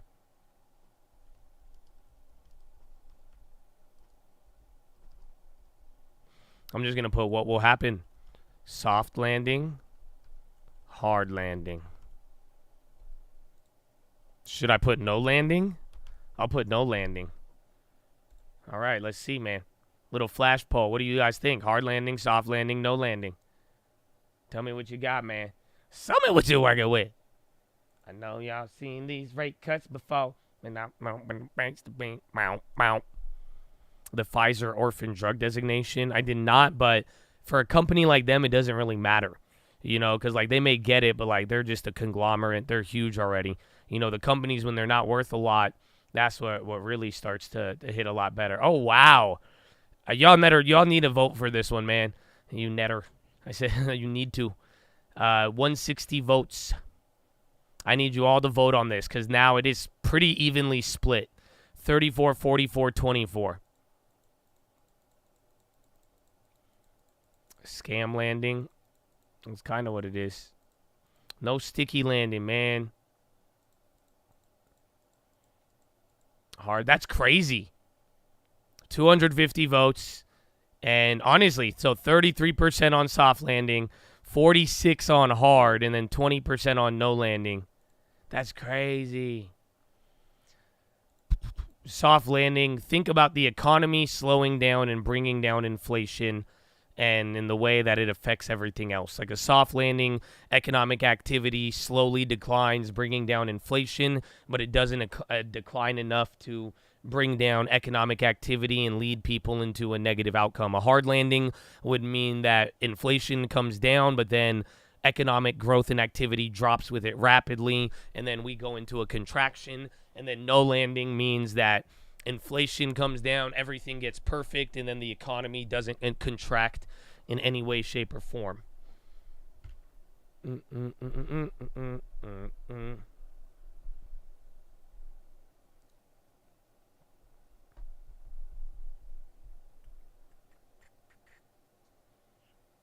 Very interesting. Volume is pretty bad. Again, we have 5 minutes till power hour here, but I think it was a little bit hotter yesterday. Well, I guess we're at 39, 40 million. You might get 60 million. Who knows? Data tomorrow, jobless claims. I don't think the data is as important. You are going to get like more CPIs from overseas. Then there's China and Australia data tonight that could kind of move us. So they have balance of trade. Then China imports, exports. And then tomorrow morning you're going to get a leading index in Japan, and then Italy, France, the Eurozone GDP growth rate, Mexico inflation rate. So who else does anybody else have inflation? And then a lot of Japan data at night. And then Friday, the non-farms. From the non-farms to the jobs report to the CPI on the lows. Okay, I'm sorry. Briefing by Secretary Corinne Jean-Pierre and John Kirby.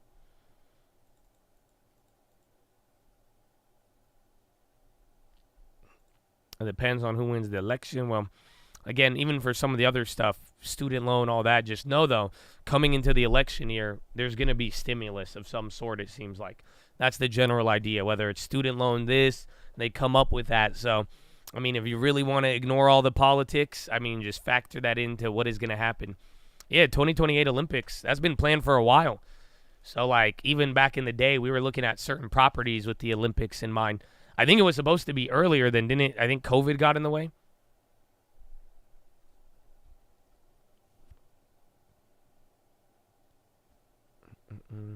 Sent me a fun fact about Apollo 8, Genesis, and a lady trying to sue the U.S. over mixing religion and state.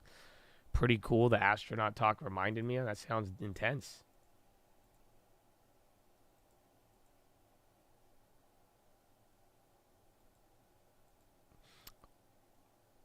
Article on Seeking Alpha says that menthol cigarette ban is being delayed because of the election. I thought it was already in place.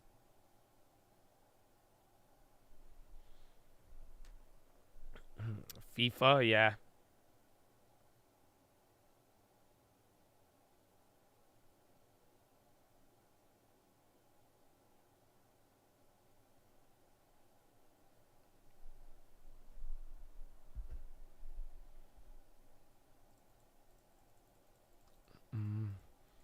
Still waiting on FIFA streams. Yeah, I gotta play FIFA once for you, Ray. But like, I'm not good at it. That's it. It's not fun.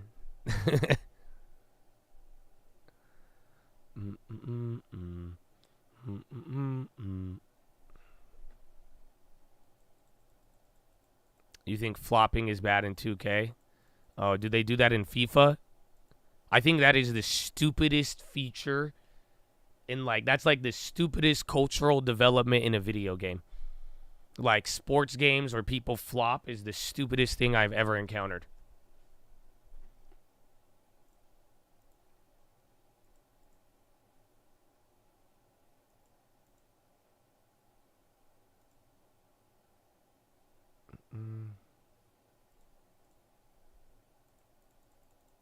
But you're not good at 2K either. Oh, you're being cute. You're so cute. Look at you. That's it. That's what I've been saying lately. You know, I had a cutie pie earlier. That's what I'm gonna call you guys. You guys are just cute. You know what I'm saying? Like, you're just so cute. You know, it's like you know, like when cause my dude, you know what my nephew said? And I felt bad because I kept laughing. And then he realized it. And then he realized it. Are you ready? Bro. This guy. This was after Thanksgiving. I'm like leaving. And I'm like, all right, man, I'll give you a hug. Say what's up. Like I'm saying bye to him, right? Dude, and you know what he does? He goes, I'm not going to give you a hug. I'm going to punch you in the nuts. And I was like, what the? And I looked at his dad. I was like, did he just say that? And I was like, you had to have taught him that. And I couldn't help laugh. And I didn't want to encourage him to say that. And I was like, no way you just said that. And I'm like, what? And then he said it again. And he knew what he was talking about. And I was like, bro, this was not me. I did not teach him this. This was you guys. And I was like, yo. I was like, there's no way you just did that. And then he was like, no. He said he learned it from a kid at school. He's in kindergarten, bro. I don't even think he's in kindergarten. I think preschool or some shit. Dude, it was crazy. And I was like, oh my gosh. Because, like, I thought I learned that at a young age. But, like, no, bro. He learned it at a school. And I was like, there's no way. They got me, bro. I was tripping out. And you remind everyone to have good posture. Hey, man, is it 30? We're entering in power hour. You don't get it, but I'm down to hit a stretch and stand up, man. Better fix that nerd neck, baby. Amen. Tokyo data. That was the other day with the China stuff. Again, we're going to get more data here tomorrow night that will be more important. You learn everything at school. Nah, bro, that was trippy, though. He's young. I was like, how do you know that? And then on top of it, he's threatening to punch me in the nuts. And I'm like, what the? This is insane, dude.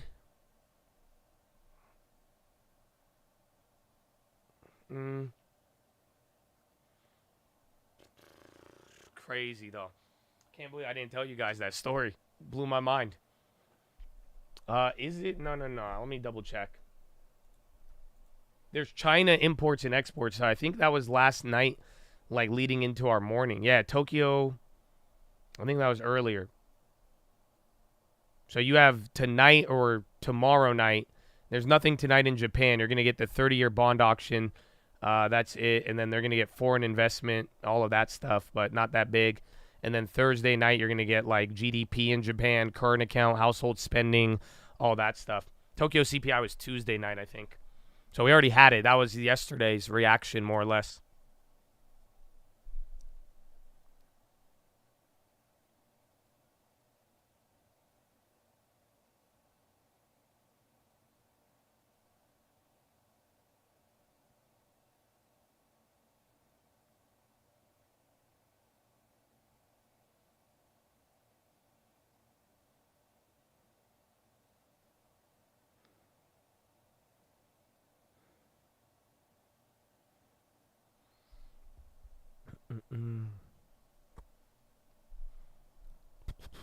McDonald's sees opportunity in specialty beverages and coffee. The McCosmic. See if Starbucks reacts to that negatively. We were actually talking about that earlier. Humana on the low. No. RTY even coming down. So Russell's only up by 0.3. So that was a good sell on the morning. I'm glad we got out of that. And then, but the M2Ks came back down, but we still got a gain on the daily. So we'll ride with it. And then the yen ain't doing nothing. The yen ain't doing nothing at all. I understand nothing with that with me. The McCosmic, safer than Panera Lemonade. Bro, why is Panera Lemonade killing people, man? It's kind of messed up. Oh, Corinne? All right, I'm going to go pee. Follow me on Instagram, at The Trading Fraternity. Bros. I didn't even think about looking at Bros. I forgot there's another coffee company out there. Putin go, if you just let him have Ukraine. Because, make no mistake, Selena, he hasn't given up his strategic goal of subjugating the entire country. He doesn't believe it ought to exist as a sovereign state. And so we can't support Ukraine. Their chief advisor yesterday said they're likely to lose this war if they lose U.S. support. And Putin gets all of Ukraine, then what? Then where does he go? Because right then, he's up against the eastern flank of NATO. And if you think the cost of supporting Ukraine is high now, just imagine how much higher it's going to be, not just in national treasure, but in American blood, if he starts going after one of our NATO allies. Because as the president also said, we take our Article 5 commitments very seriously. And what we've had over the last 2 years is a Ukrainian military actually clawing back territory and pushing back Russian aggression without any foreign boots on the ground, including no American boots. American boots would very much have to be involved if Mr. Putin is let to have this strategic victory in Ukraine and then perhaps goes after one of our NATO allies. Can you say anything more about the tone of the conversation with the G7 leaders on the aid to Ukraine? Did any of them express frustration at the U.S. or concern? And did any of them say that they may follow through and similarly cut aid to Ukraine if the U.S. doesn't follow through? There's the joint statements out there. I encourage you to read it. It's a fairly lengthy statement. That's why I didn't go into it in too much detail here in the opening statement of mine. But clearly, Ukraine was discussed. All the G7 leaders agreed in principle that support has got to keep flowing to Ukraine. We've got to keep helping them defend themselves against Russian aggression. I'm not going to speak for each leader and what they did or did not say to the president. Yesterday, the State Department said there was a new deal that was rejected for my colleague Evan Gershkovich from the Russians. Can you say anything more about what that deal looked like? Any other details you can offer? No. John, we keep talking about the border, but at issue is immigration, a broken immigration system, but the border is not, from advocates for migrants, the border is not the only issue. Is there a focus still on those who overstay their visas that have been for years the largest violators of the immigration system? Say that again? Those who overstay their visas. Yeah. Is there more of a focus now as well, not just on the border, but on that issue as well? So look, I mean, take a step back here. I mean, what the president supports is immigration reform, and he's the first to recognize that the system right now is broken. He doesn't believe walls are the answer, but he does believe that increased border security is required. In fact, as part of his supplemental request was going to add 1,300 extra Border Patrol agents down there and some additional asylum officers. He also believes that we've got to continue to reform and improve the way earned pathway to citizenship is done. And that certainly includes people that are here legally and those who are here illegally. And making sure that that those who are here illegally face repercussions for that and are held responsible for that, but that we open up additional ways for people to come in legally. Right, but here's the point that I'm asking. The focus is on illegals here, and most people now are believing it's just the border. How do you marry the fact that there are illegals who are overstaying their visas who are not crossing the border? Is that still an issue for this White House? Of course. Look, I mean, if you're in this country illegally, that's obviously not okay, and you should be held to account for being here illegally. And we're working with state and local authorities on trying to hold the proper measure of accountability for people who are illegal. Of course, that's part of the problem. I didn't understand where you were going. Aren't those who overstay their visas still the largest violator group that stay here in the immigration system? I don't have the data on that, April. I'm going to have to get back to you on that. That's probably a better question for my colleagues at DHS. Thank you, Corinne. John, to follow up on Amir's question, if Israel continues with its plans to reoccupy Gaza, would the president move forward with his consideration to withhold aid to Israel? I'm not going to get into a hypothetical. I just won't speculate about that. We've made very clear our position on any potential reoccupation of Gaza. And one question, if I may, on COFA. The administration just sent to Congress some COFA-related agreements for Micronesian Marshall Islands. Can you explain what's at stake here if Congress does not pass the funding in terms of U.S. national security interest in the Indo-Pacific? I'm going to take that question. Thanks. John, there's the border security fight, but Speaker Johnson also said that he doesn't want to move forward on Ukraine funding because the administration has not provided a clear enough roadmap for how Ukraine wins this conflict using all of this U.S. assistance. What more can the White House do to lay out that roadmap for Congress? I lost count of the number of briefings that we provided to members of Congress in a classified and unclassified setting about what we're doing to support Ukraine and what Ukraine's ultimate goals and strategy are. It's their war. They get to decide what victory looks like. They get to decide what plans they execute. They get to decide what targets they hit. They get to decide where they put their troops on the battlefront. But let me put it clearly. We want Ukraine to be whole and free. We want their internationally recognized borders to be respected by everyone, including especially Russia and Mr. Putin.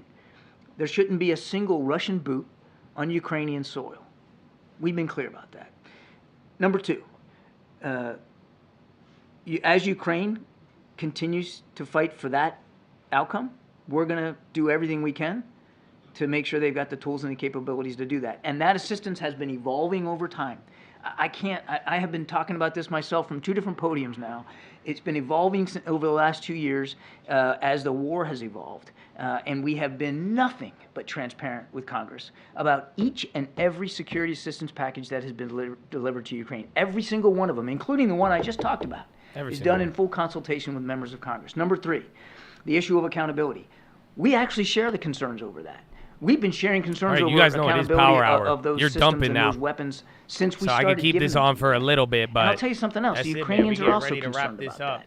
They've said that they also want even better accountability in their own only system 0.3 now for where these munitions and these systems are going. So all of and we have added personnel to our embassy, military personnel into our embassy staff for that purpose alone, to work with the Ukrainians on accountability. The last thing I'll say on this is new low. it's a Yeah, war. I saw that one flush And if you think you can a count lot of where things. I don't know every what single AMD and artillery NVIDIA shell have is done. going and every single bullet that's fired, then you're dreaming. It's a war. It's combat. Now, we're doing the best we can to account for the aid we're giving them and how they're using it. We're giving them training on how to do it, and we're even doing retraining on how to do it, including some pretty sophisticated systems like Abrams tanks and now F-16s. So we all take that seriously. But it is a war, and it is a war that we are committed to seeing Ukraine win. But is it possible to be more specific with Congress, not just about Ukraine's desire to win, its drive to win, but also specifically how it's going to get past the stalemate that it finds itself in now? Again, Nancy, we have, I don't know how many briefings that we have done on Capitol Hill, again, in classified settings, and we'll keep doing that. We certainly can be held responsible and answer questions about what we're doing to help Ukraine, our communications with the Ukrainian armed forces and what they need and why we're giving them what we're giving them, in what scale and in what time frame. But it is Ukraine's war. They have to be the ones speaking to their plans and their operations, their tactics, their targets. And Congress has also heard multiple times from President Zelensky. And I have absolutely no doubt that the President Zelensky, will be more than happy to continue to inform members of Congress going forward. Thanks, Green. Kirby, you talked in your opening remarks about aid coming into Gaza. Does anything more need to be done in terms of getting people out, considering how cramped that the southern Gaza is right now? By getting people out, I assume you mean like foreign nationals and Americans, or also just people who live there. We don't support the relocation of Gazans outside of Gaza, and frankly, they don't support it either. I mean, they obviously don't want to be caught in the crossfire, but it's their home. And I mean, many if of them GME, would I'll get be you guys an afraid earnings to leave, preview. lest they Do wouldn't they be allowed report today? back in.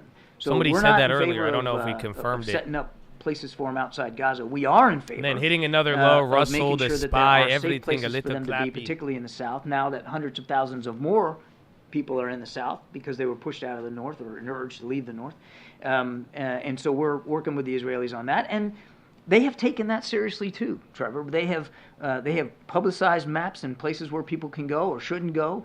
They've dropped leaflets to that effect. I mean, they are making an effort to make it clear to the people in southern Gaza where to go and where not to be. Sorry. And then on another issue, do you have any reaction? I can't to, get one Putin, unless Troy or his trip Jesus to- want to get me to one. speak Otherwise, I with can't. I don't US have a partners preview for in Saudi GME. Arabia and about Ukraine and oil. Any reaction? And Mr. Putin can speak for his own travel habits. The only thing I'd add is that we're continuing to watch this burgeoning defense relationship between Iran and Russia. That's worrisome because Iran continues to provide drones to Mr. Putin, who uses those drones to Las attack Vegas energy police infrastructure and appears kill to be innocent multiple Ukrainians, victims at and what the UNLV. Iranians are expecting in return. Then McDonald's is says a they're measure opening up of, 1,000 defense restaurants a industrial year in support as China. well. And Iran, that has more advanced capabilities an availability to get their hands on Russian weapons. That's not an Iran that's healthy for the security environment in the Middle East. And the Saudis should be concerned about what's going on with Iran. I'm not going to tell the Saudis what Chewy to if be you guys concerned about want and what not to Chewy. be, but I think they certainly share concerns about Iran's destabilizing behavior and their potential growing military capabilities. Absolutely. I mean, this is a country that, outside of the truce that's been in Yemen, had not too long ago came under direct attack from Iranian missiles and systems fired from the Houthis into the southern part of their country. Thanks, John. Is it your current assessment that the Ukraine war is at a stalemate, and would additional funding help break that stalemate? I won't characterize the state of the battlefront. That's really for the Ukrainians to do. We've really taken a position of not armchair quarterbacking that and slapping bumper stickers on it. I would tell you or point you to what President Zelensky has said himself. They haven't made as much progress in the counteroffensive as he wanted to. Some of his generals have said similar things. We would agree that they didn't go as far or as fast as they themselves wanted to go. And again, as winter sets in, I don't think we should expect, any more than we did last winter, that the fighting is just going to stop. These two sides will probably keep at it. Right now, there's not a lot of movement on the battlefront, They will keep at it. either in the east or in the south. But the Russians have made it very clear that they're not just going to sit and camp all winter, that they want to go. I think if you just put in GME and then like go to the news tab and then just search preview. Like I forgot how to. I think that's what I would do. It would just pop up there, or if you even just like it's not even like an earnings tab. It's under the news, I think. Santa baby. Did we sing Santa baby? That's stuck in my head now. But Chattadonia, I got one for Chewy, so I don't know if we're gonna get one on GameStop either way. We still love you, GME guys. Don't worry. I just get a long term. Oh, never mind. I got one. Oh, I got one. Jesus came through, baby. We got one. So let me go over Chewy first. You know, the Ryan Cohen duo. Even though y'all just, I don't want to bring it up, man. I'm not going to bring it up. I love you. God bless you. So as far as Chewy, this quarter, analysts are expecting, or the company is saying 275, or analysts 275 versus guidance of 274 to 276 billion. Active customers 20.37 million. Net customer additions loss of 1.6 thousand. Net sales per active customer $540. Auto ship customer sales 2.09 billion. Gross margin 28.3. Adjusted EBITDA 66.1 million. Adjusted EBITDA margin of 2.4 and an EPS of loss of 6 cents.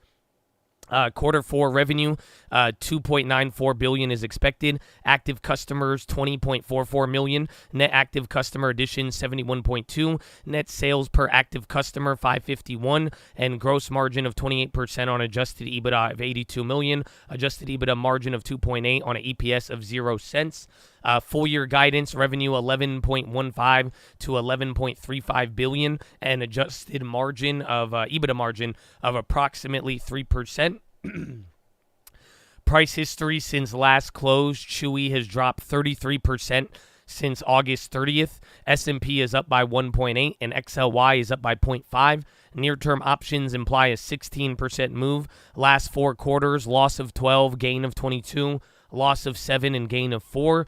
And then revenue has beaten 13 of the last 18 quarters with 1 in line. EPS has beaten 12 of the last 18 quarters. Short interest is 17%. Forward quarter revenue has beaten consensus 10 of the last 16 quarters with 1 in line. Ba-da-bop-bop-bop. Putin of Russia and the Saudi Crown Prince have concluded their talks, according to TASS. The task.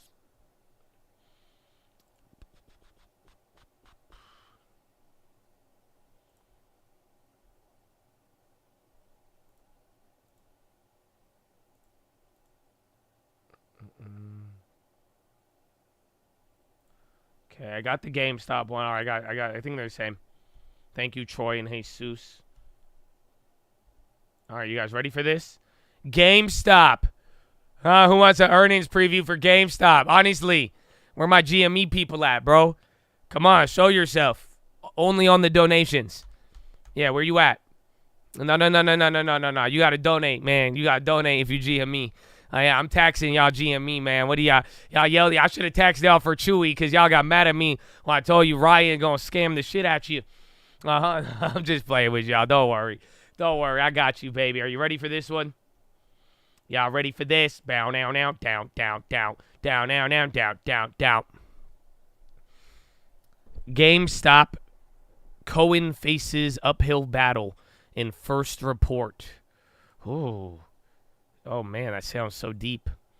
GameStop's first quarterly report since Ryan Cohen's appointment as chief executive officer should show a narrower adjusted loss per share year on year, even as sales fall slightly. His appointment in part reflects the firm's inability to attract top executives due to its challenging outlook. Wedbush analysts said with GameStop staring down a secular decline amid consumer shifting presence towards digital game formats, having already advanced 8% in 3 days, option traders are betting that the meme stock darling will continue to climb $20 from its current price of about $15 by December 8th. So third quarter net sales estimate $1.18 billion, adjusted loss per share 8 cents a share, yearly guidance adjusted loss per share of 2 cents on net sales estimate of $5.74 billion, but there is only 2 estimates, unfortunately. Let's see. There is 0 buys, 1 hold, and 3 sells. Average price target is $13. 16.9% downside from current price. Implied one-day move following earnings, 18%. Adjusted EPS has missed 7 of the last 12 quarters, and shares are down 38% in the past year, while the SPX is up by 14.5. Kremlin, Putin, and Saudi Crown Prince discussed OPEC cooperation, which will continue. And then there's one more. There's a Wedbush comment.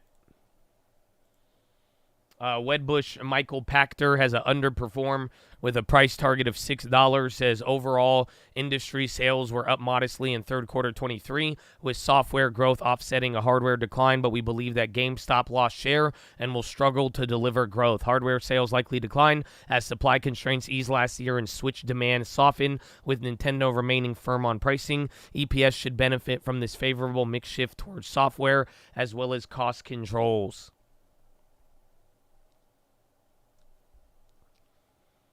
Jean-Pierre acted. Oh, she's talking about it? Oh, no way. So there's a shooter there. I'm assuming that's what the victims were from, or that's what the Modalities headline. of all that. What Jake also said was it would be built out of an dealing with at this time. You heard me at the top talk about. So, sadly, as out of Las Vegas, is that information either of you knew before you got out here, and have anything more you can share about it? I just was told about the shooting. Obviously, we're going to continue to monitor what's currently occurring. I don't want to get ahead of what local enforcements are probably dealing with at this time.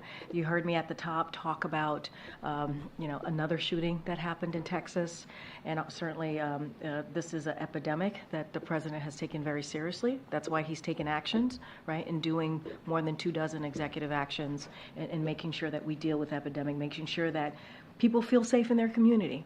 And I talked about the second gentleman who's going to be attending a vigil along with our 2 deputies who are helping to head our gun violence prevention office. And so don't have anything to share at this time. Certainly, if we have more, we will share that with all of you, but we are monitoring very closely. Interesting. Go ahead. Yeah, so they didn't say much on it. And then Spy keeps dumping here again. And GME, for that preview, you guys got to keep something in mind. Unfortunately, there's only 4 people covering the stock.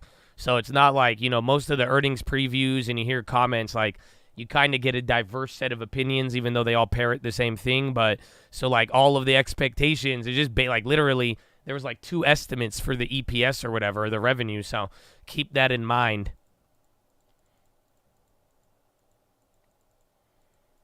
I'm holding that boil in UNG. I'm going to cut it out. I think December 18th is when I'm going to, middle of the month is when I'm going to go through and we're going to tax balance or tax loss. We're going to tax loss and then lose. And then Russell's getting destroyed right now. Russell just went negative. Finally, bro, everything is just dumping right here. Again, bonds are still holding up. So let's see.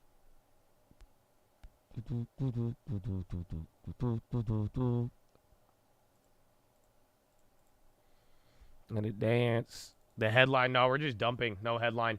Again, we sold off all day today. You had pre-market run up. I mean, a couple of names are still holding, but I don't think there was anything there unless people want to react to some of the shooting headlines, but I heavily doubt that. You haven't had a reaction like that in a minute.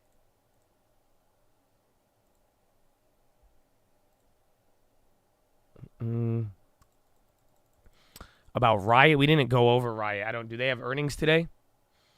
And then how much time? We're almost at 3:30 ramp. You don't like... Dude, today was insane. I'm glad we got out of that first, Russell. We're holding the other set there, but, I mean, you are moving around quite a bit. It's doing that. I think off of the morning was more trippier because you didn't really expect to move off of the data, and then we actually did, which was kind of wild, and then you gave it up all back instantly.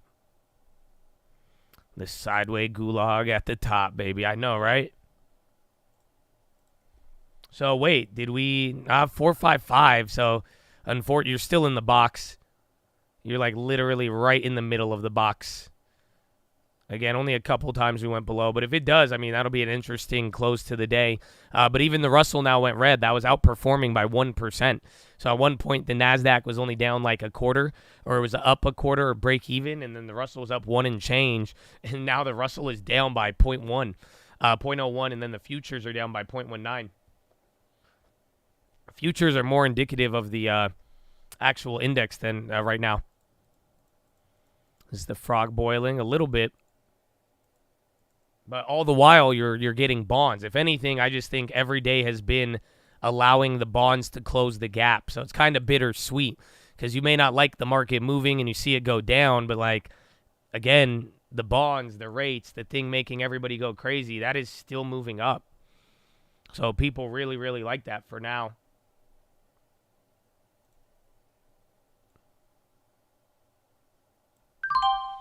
All right, I did an RTY 1855, a little bit at the low. I'll either flip it or hold it into tomorrow, but I'm more down with a flip if it has a crazy end of the day bounce. But even after the profits we took, it's giving me a little cushion.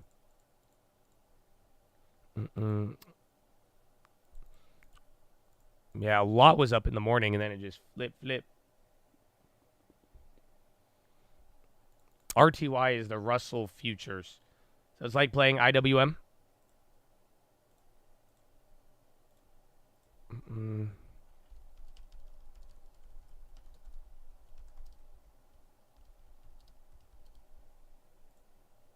What is that? 1855.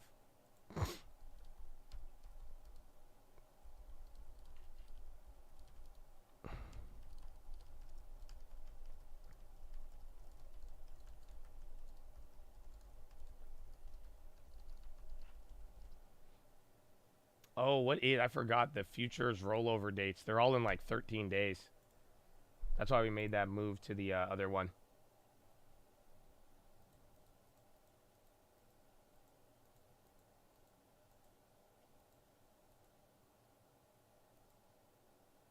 Is it better tax loss than average? I'm done. I don't think the Boyle plays are going to give us anything related to the economy. So that's why I'm out of them. If you really believe in it, some people do, and they want to keep holding. I mean, all for it. And then again, like, look at your losses or gains this year to make the appropriate decision. You know what I'm saying?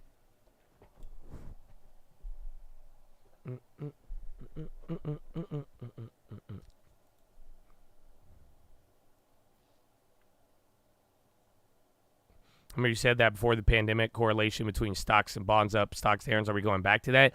We kind of are, and that's why it's not confirmed.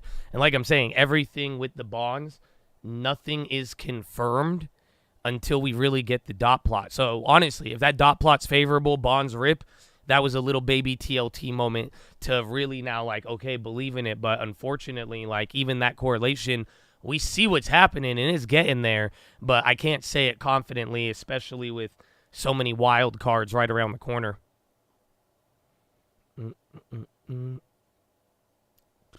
RTY is it's a Russell future. We played it yesterday. So again, I actually had it this morning, sold out of it. We had good gains on it. And then I kept the little mini ones, and then now I double dipped on it, but it's like IWM.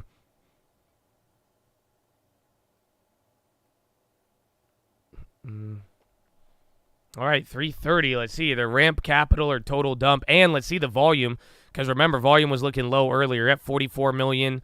Yeah, you might do 50, 55 million by end of the day. We'll see even market on close if it gets real crazy too. Well, someone on the dot plot, they were around there. I don't know. HSA, I don't do, no.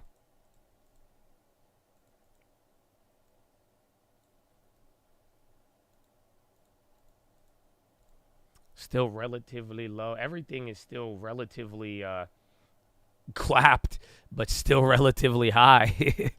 McDonald's CEO says a little bit weary to make any predictions for next year because we are continuing to see that the consumer has been really resilient. Investor Day. Did we buy? That was just, I swear we looked at that. That thing was ripping like 180 or something. Oh. Dang. 12-2?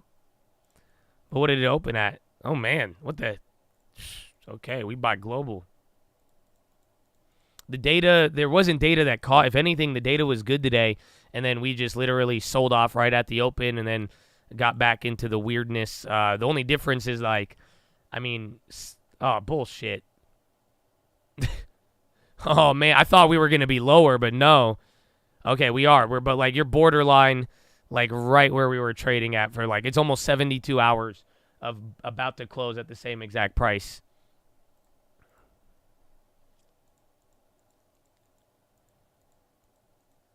We sell. They sell. Let's see. Final 30. The 30-minute ramp capital. PayPal never follows through. I know. I mean, I was worried in the morning, but it held up. It could have been down a lot more. Again, Square in the morning was up a lot, and they were getting clapped. So the fact that they're even closing up 2% on a day kind of surprised me.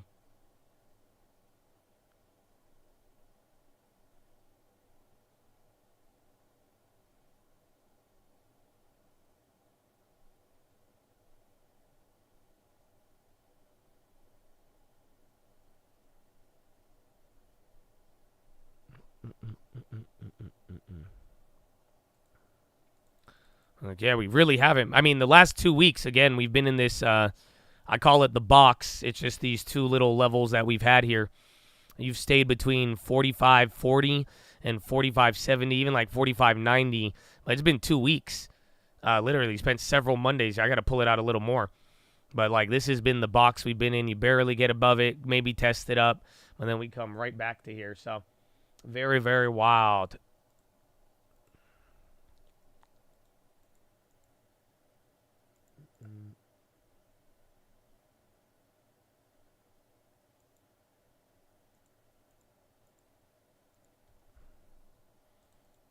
Nasdaq dailies look bad. Las Vegas police say suspect is contained.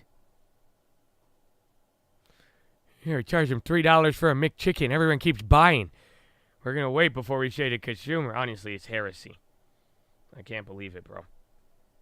The McChicken is that's a high-priced meal in my book now.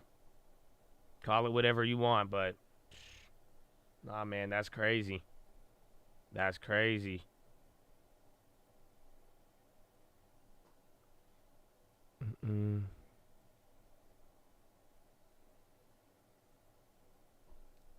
It's honestly sad, man. Dude, it's crazy, bro. I don't know, man. I feel bad for the generations. Like, dude, in high school, bro, like, I could have eaten. I was, like, eating out. You would feed yourself with $1, $1.10, even in California. They don't feel me. I hope they feel me, Chad. Dollar menu literally non-existent. So weird.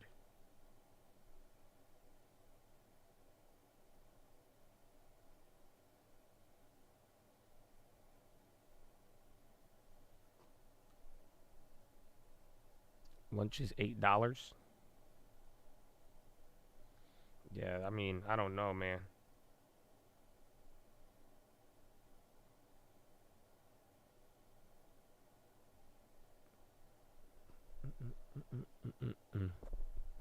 Uber, are they still holding up? Again, like Airbnb. Uber's doing great, actually. Airbnb gave it up. They're still up by 1, so they got to advance. But still gave up what we were doing in the morning. Everything, again, it's kind of been buy the close, sell the open, more or less. Not even just sell it even pre-market. So that's why I said even this Russell, if I could get like $300-400 on it, I'll sell out of it today. If not, I'm just gonna hold it and sell it pre-market and call it a day.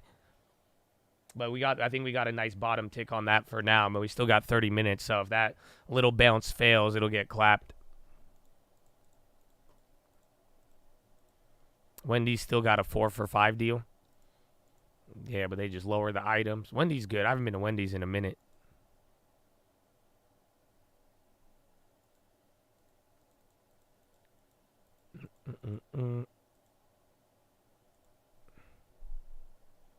We saw McDonald's selling French fries for $5. I shorted it. But it's like people be buying it. That's the crazy thing. That's where it's like, again, that's why they're like, man, the consumer is resilient. We try to price them out, and they kept buying it. Maybe because it's made with drugs. We should be landing the plane. I'll land it at like 10-minute rigged is when I'll be landing it. I don't have to go that early. No, I'm just going to take 10 minutes. 10 minutes early, though. So I can, and then watch list will be a live watch list today. Most likely, if anything changes, you'll just get a normal watch list. But we got to see. It depends how long the dentistry take,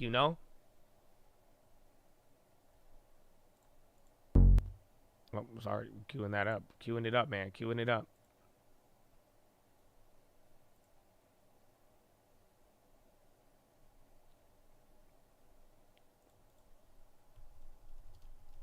You getting grills? No, man. I'm not getting a grill. Just getting my teeth checked up, a cleaning, You gotta, as is. It's hard to get a good booking at like certain hours on a dentist. So 1:30 is where we're at, man. Mm-hmm.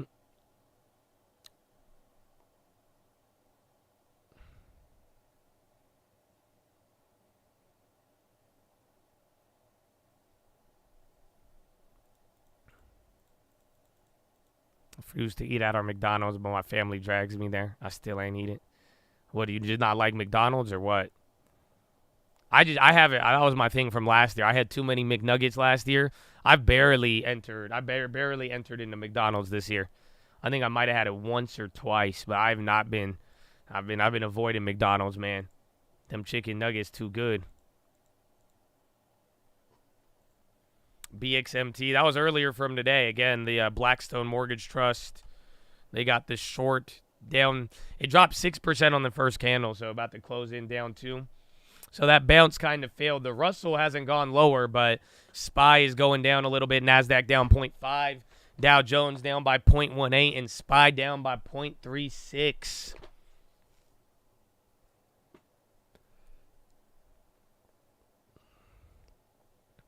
You're rude. You just scared of what they'll do to your food. I feel you.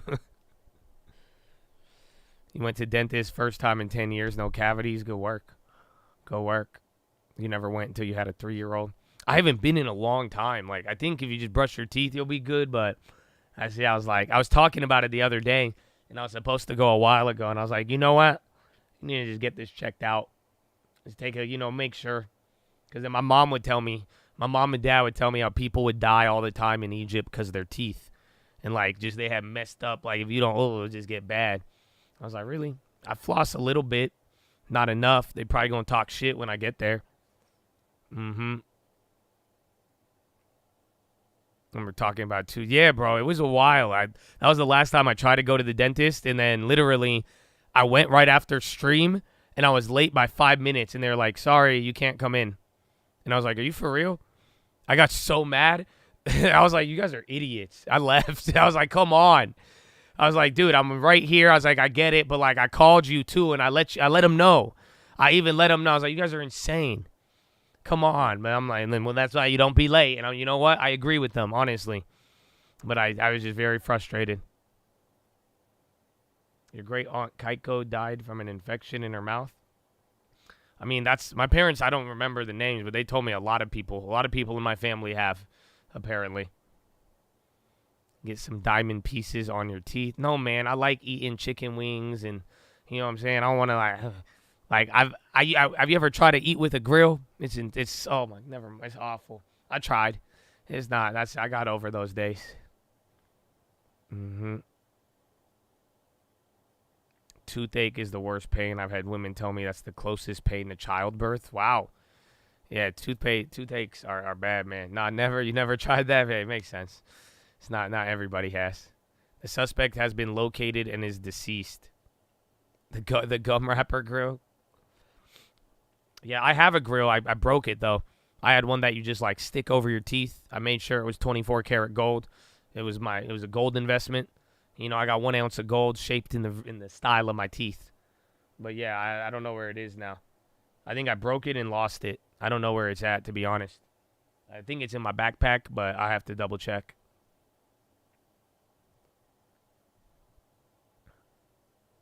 Remember licking and putting the big red gum wrapper on your head? Yeah, well, that was painful. The kids at my school, we would just like roll fake joints with gum wrappers, you know? And like they're like, yeah, this is like a joint wrap. Like the cool kids who started smoking weed before everybody. They're like, yeah, it's like a joint. Yeah, it's a rolling paper. You know, they would take it and then they would like take the foil off of it. I don't know if you remember. That's what kids do in school, parents. So honestly, if you see your kid messing with gum wrappers and like scraping them off, he's probably a pothead. You better stop it before he gets too into that. Because nowadays, you go straight to shrooms. So just better watch out for that little mother effer. Core memory unlocked. Oh, they vape now? Oh, shit. I forgot, yeah. Yeah, why would they waste their time? I think they call that freebasing. You ever play Bloody Knuckles? Yeah, we did. I played that at church. I learned how to play Bloody Knuckles at a church, believe it or not. That's the first time I ever played Bloody Knuckles. Violent church people. Who would have thought?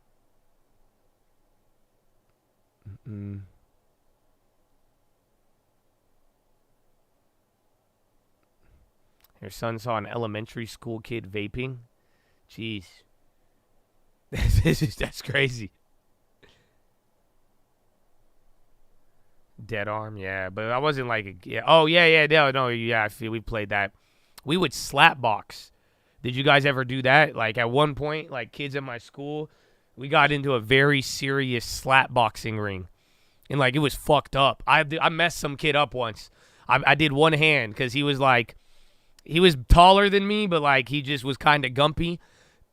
So I did one hand behind the back, bro. Have you ever uppercut, slap somebody? It's a crazy feeling. I've done it once in my life, but yeah, we did slap boxing. Yeah, bro, that was the thing. That's funny.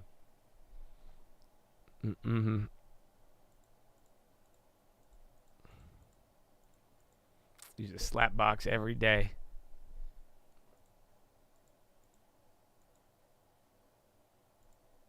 You graduated in 2018. You couldn't go to the bathroom. There'd be 20 dudes in there ripping vapes. Yeah, you can tell I grew up in the 90s. Yeah, I think I'm a 90s kid. But then I'm grateful for my siblings. I got some of the boomer experience and beyond. So it's just good.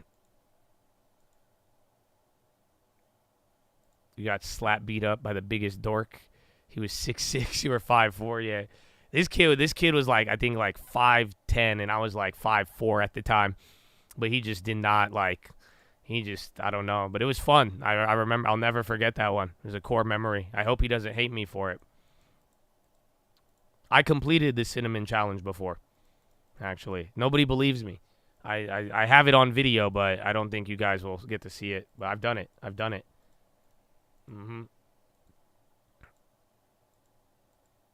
Big Tanners. We'll do it. Did I die? No, it wasn't that bad. A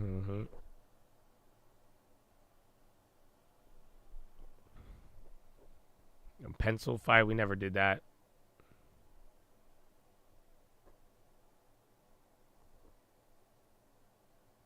You guys are every mother's nightmare. Oh, yeah.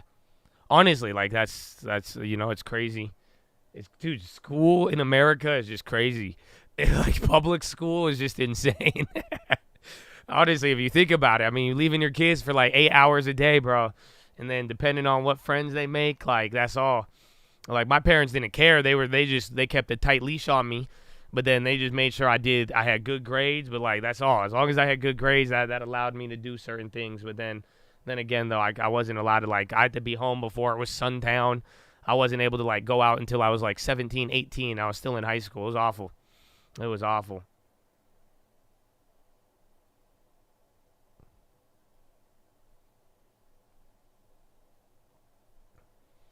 You ever remodel pens into rocket launchers? We did, like, pens into, like, staple shooters, but then I got suspended because I was Middle Eastern, and this was during the 2000s. Literally, not one white kid got in trouble.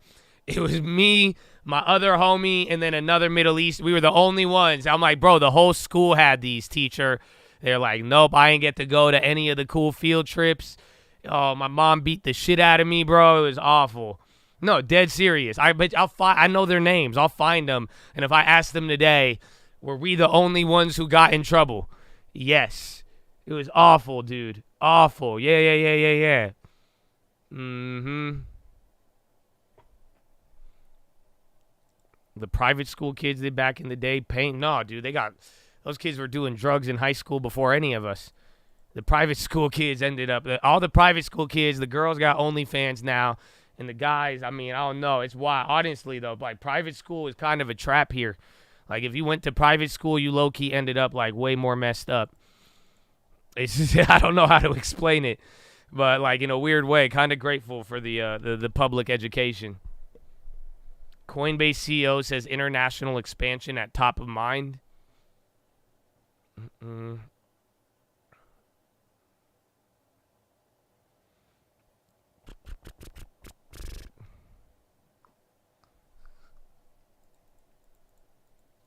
Oh yeah, wait. If it is, we got to land it now. All right, Chad. It's a little early. I'll land it at 10:50. We'll start the process, but I do got to get going here. It looks like Pfizer dump mode.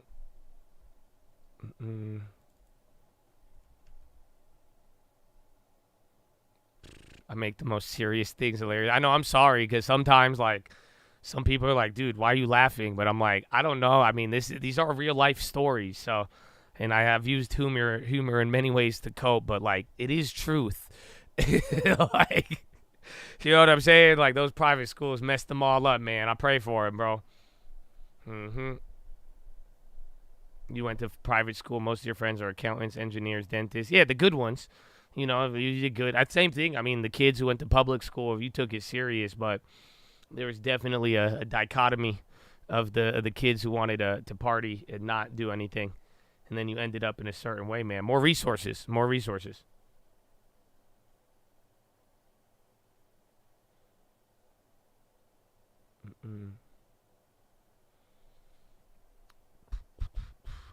ADP was good news. All good news.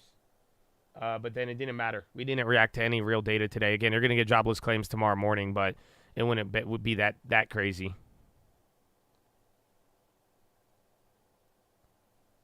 What happened to you? 50-50, Habibi. 50-50. You know what I'm saying? I did a little good, little bad. You know what I'm saying? That's where I think I ended up 50-50. I'm just glad I made it alive. You know, I'm glad I didn't end up in an asylum or anywhere or in jail. And, like, you know, and I still have my soul to a degree. So that's about as far as that's 50-50, you know, 50-50.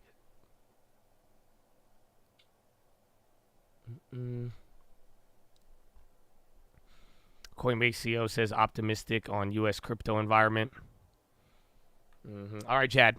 In about 1 minute, I'm going to hit y'all with the earmuffs. It'll be 10-minute rigged, but we are going to be landing early because your pilot needs to go get his teeth fixed.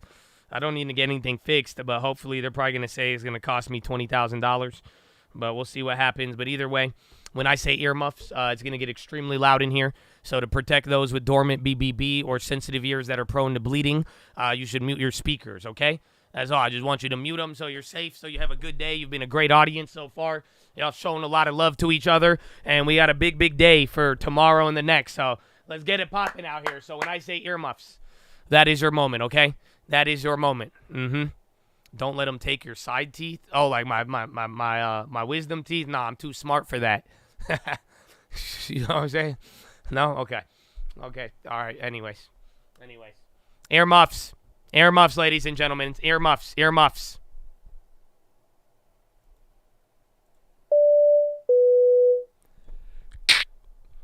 All right, ladies and gentlemen.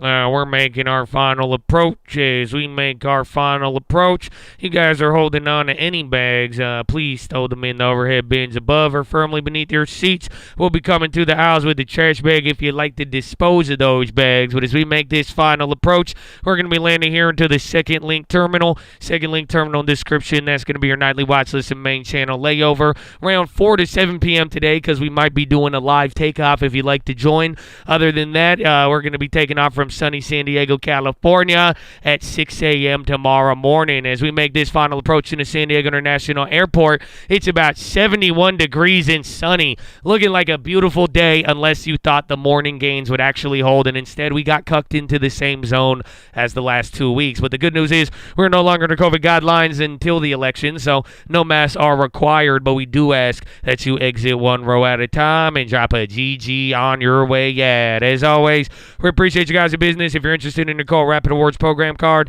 please flag down your flight attendant, and we'll get you that as soon as possible. As always, thank you for flying with the coat, and hopefully have a wonderful evening.